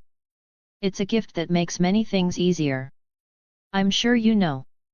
Regardless, I ask of you to bestow me with a greater role in your court. It is my desire to contribute to your reign. Oh! I stroked my chin. Mayhaps I could use a woman of your talents. After settling some matters and preparations, my cold and harsh journey north would begin. Chapter 76, Queen of the Pack. Edric's POV. Be careful on your journey north, my dear nephew. Renly embraced me, patting my shoulder as he withdrew. I smiled reassuringly, shaking my head. Who do you think I am, uncle? I've fought worse than a pack of wildlings. I had a bear cloak fashioned just for you. Renly turned to the side, and Sir Loras presented it to me. It was grey and large, big enough even for me. In truth, it was your father's when he journeyed north. Since he has no use for it and you are his size, I feel it is only fitting. Besides that, I believe he would have wanted you to wear it. Of course, I had furs of my own, but it was a gracious gift nonetheless. I'd assume you could never be too warm in the north, especially the wall. It is cold up north, undoubtedly, Tyrion added, having prepared his warmest clothing. He once said to me that even wearing furs on top of furs wasn't enough to dull the chilling winds. You would be wise to take it, your grace. One can never have too many furs up north. Renly gave the dwarf the side eye, or rather a downward side eye. Thank you, uncle. I shall don it when the cold starts getting to me. I took the fur and added it to my collection. General Grievous might have his lightsabers, but I have pretty much all of the fur the known world has to offer, except the white lion. Hrocker, those lions are called. If I ever live to explore the Dothraki Sea, I'd need to get one of those. Serve the wildlings only steel. Stannis added, nodding solemnly. Do not show them any mercy, for they are a lawless, savage people. Do not allow a single one to pass the wall, your grace. I nodded, though no promises were made. There was a chance at a more peaceful, diplomatic resolution. If not, then I would have to burn them all. Otherwise, I'd be leaving the Night King with quite the gift. We would depart in the afternoon after Harold Arryn's wedding, riding hastily. We didn't have any wagons and carried supplies on horseback. My company was about 50 people, mostly comprised of the kites and fighting men sworn to me. Such a force was formidable enough to trample any random band of outlaws and yet fast enough to reach Winterfell in good time. Robert Baratheon had taken near 2 moons on the way to Winterfell and 80 days on the way back, but that's only because of the terribly slow double-decked wheelbarrow that kept breaking down. As for me, it should take about 30 days, maybe 35. The days would pass as we rode on the King's Road, making use of inns and holdfasts whenever fitting. In a few days we passed Derry and stayed in the Crossroads Inn before continuing the journey. Apparently, there had been a great surge of wolves in recent times. The countryside always felt refreshing to me, I could never tire of it. The fields of green, wild flowers, forests, hills, caves, rivers, lakes, farms, villages and communities of good, honest men and women. There was none of the stench of King's Landing. A part of me just wanted to ride off into the horizon, going wherever the wind took me. Alas, I knew better than that. We'd make camp to the side of the King's Road, a day's riding from Derry, under the shelter of a forest. I provided a bit of electro-sparkling for the fire, and all seemed well. Then night came in earnest. It's eerie today, Dallin remarked, observing the fog. What's that noise, is it a wolf's howl? I don't hear a thing. Ragnar mused.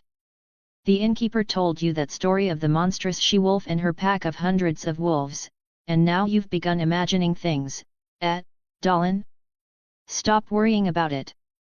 Or you might just be deaf, Ragnar. I hear good enough. Ragnar protested. It's Nymeria. My dire wolf. Arya interjected, looking as anxious as she was excited. She looked towards me. We have to find her. Do we? I questioned, raising an eyebrow. How certain are you that the wolf is yours? Do you even know where to look? I don't believe we have the time to hunt for your dire wolf, unfortunately. Mayhaps on the way back. Surely a few hours won't bring the wall down. Besides, aren't you a good scout? It might take even less than that. If this pack did exist, looking for it would be too great of a risk, as that would leave the camp vulnerable. I added, shaking my head. Everyone will stay put. Arya didn't take too kindly to my reply. Dallin looked somewhat relieved, and so did Sansa. The men at the crossroads sure do like to talk. There's this great pack of them, hundreds, man-killers. The one that leads them is a she-wolf, a bitch from the seventh hell, one of them had said. I whistled for freedom and it flew over to my hand, in all its white majesty. Afterwards, I paced towards Arya and smiled. I'll look for her, all right? If anything urgent happens, wake me. She blinked confusedly before glancing at the falcon and realizing what I meant. All right. She nodded. I will. I'd take a nap against a tree and made use of freedom, skin changing into it and flying about the forest in search of these wolves. With the keen eyes of the falcon, I could see every little thing from miles away. At closer distances, I even saw insects crawling about and droplets of rain. It was not too long before I saw the first trails that resembled that of a wolf's, and it was not just one, no, it was at least a couple dozen footprints. I followed along the trail with great speed and saw the source of it before long, a huge cave in the middle of a hill with packs of wolves gathering as if they were a host. I had never seen so many wolves in one place. There had to be at least 50 prowling outside, with more inside of the cave. Now, I had little doubt that the leader of this army of wolves was Nymeria, though I wanted to see her first. They began to howl and move from the cave in packs, in the direction of the camp. I kept an eye on them, watching the wolves run out in droves. Then I saw her, this bitch from the seventh hell. Its golden eyes stared at me as I rested on a tree branch. She was far larger than all the others, and her grey fur reminded me of Rob's grey wind. Even her eyes were of a similar color. We shared eye contact for a couple seconds before the dire wolf turned away, sprouting into a sprint. It seemed to smell something appealing, advancing swifter than any other. Before long, she was at the head of the pack. Sure, my company could handle any outlaws, but I didn't consider so many wolves. There was at least 100 of them. If we were to be surrounded by such a group, I wouldn't be able to protect everyone, especially in a forest. I returned to my own body, immediately drawing out my dragon bone bow. This act alone woke the camp into action. What's wrong, Your Grace? Sir Balon questioned. My lady was right, we have a dire wolf on our hands and at least 100 wolves to add. Everyone, take to the open field. Don't leave anything behind. I mounted my black destrier, who had been happier of late. The stallion did have that one night where I gave him away to a stable and let him do his thing as promised. Arya, come with me. I rode to her, offering my hand. She took it, and I lifted her up with swift ease, saddling her in front of me. Your Grace, that's the wrong way. I shall meet the pack first. I determined, smiling at my group of men. All you lot have to do is protect Lady Sansa in case there are any strays. No wolf will come so close as to take a strand of her hair. Brynden Tully replied, nodding. Afterwards, he turned to the men. What are you all waiting for, Summer? Do as the king says, take the supplies and rally at the King's Road. Brynden Tully's battlefield voice quickened the men, who acted swiftly. I turned to Arya, riding in the opposite direction. Now, let's hope your dire wolf is as fond of you as you are her. Nymeria wouldn't hurt me, Arya replied, shaking her head. After a moment of silence, she continued. I've had dreams of it. Dreams where I was Nymeria, bigger than any one of them, stronger, swifter, faster. We would hunt in large packs, feasting on cows, sheep, horses. She paused, though I had an inclination as to what she might have said. I see. I nodded, feeling rather conflicted. Your dire wolf has gone rather wild. This enormous pack of wolves isn't doing the Riverlands any favors. Are you going to kill her? Not unless you want me to. I patted her head. Though, I won't make any promises on the rest of the pack. My horse seemed a little unsettled. No doubt, the stallion sensed a dire wolf. Their scent always frightened horses, sometimes driving them mad with panic. My boy remained decently composed, however. I took an arrow, using my keen eyesight, a boon from mastering the sniper discipline. Wolves emerged from the bushes in packs, sprinting forward. I hurried my horse in a retreat while I turned to face the wolves, swiftly readying an arrow and letting it fly. The first pierced the wolf's skull and rendered him dead. This would make for good training, I thought to myself. Hyper-focus. The wolves were quick, quicker than my horse was. Time slowed to near a standstill as I slowly readied my arrow and fired off at the nearest of the bunch. I took out a few more before my concentration wore off and time continued at a normal pace. They were circling around, no doubt aiming to encircle me. I would take out a few more, though missing far more arrows than I hit. It was difficult to get it right with the speed of the wolves, my horse nudging unsteadily, the sheer size of my dragon bone longbow, an area being in the way. Worst case scenario, I'd have to rely on storm magic to fend them off. And I did, using lightning-infused arrows to shock packs off with a chain of lightning while retreating off into the open field. I had slain at least 60 of them, yet they continued coming in. They were as fierce and fearless as any pack I had ever known. Then, the loudest howl of them all froze the wolves still. I kept an arrow at the ready, stopping my horse a good enough distance away. The dire wolf emerged from the forest, its golden eyes gleaming like coins of gold in the moonlight. Nymeria. Before I knew it, Arya had jumped off my horse and ran to her side. The fall almost injured her, but she kept running. I sighed, keeping a close eye on her. She would stop halfway as one of the wolves snarled at her, a pair of hungry hazel eyes looking upon her as prey. Nymeria pounced the smaller wolf and dug its massive teeth and claws into it, tearing the beast apart as if it were a lamb or a chicken. Harmless, easy prey. It bit its entire neck off before spitting it to the ground. The rest of the wolves thought for a second time about attacking Arya. Nymeria was thrice as wild and vicious as Grey Wind, perhaps even twice as large. She was, indeed, monstrous, not at all a pet. Yet, Arya Stark had no fear for her. She approached with slight caution, but not nearly enough that befits a dire wolf. Nymeria. She spoke out. It's me, Arya. The dire wolf, its mouth fresh with blood, looked on. Its eyes seemed to gleam with a certain sadness. Arya raised her hand and caressed the dire wolf's fur, stroking it gently. A strong, cold, breeze of wind went over the field. Come with me, to the north. You could see Grey Wind, Shaggy Dog, and Ghost, they're all up there.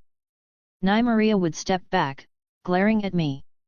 I felt that, for a moment, I'd have to break my word.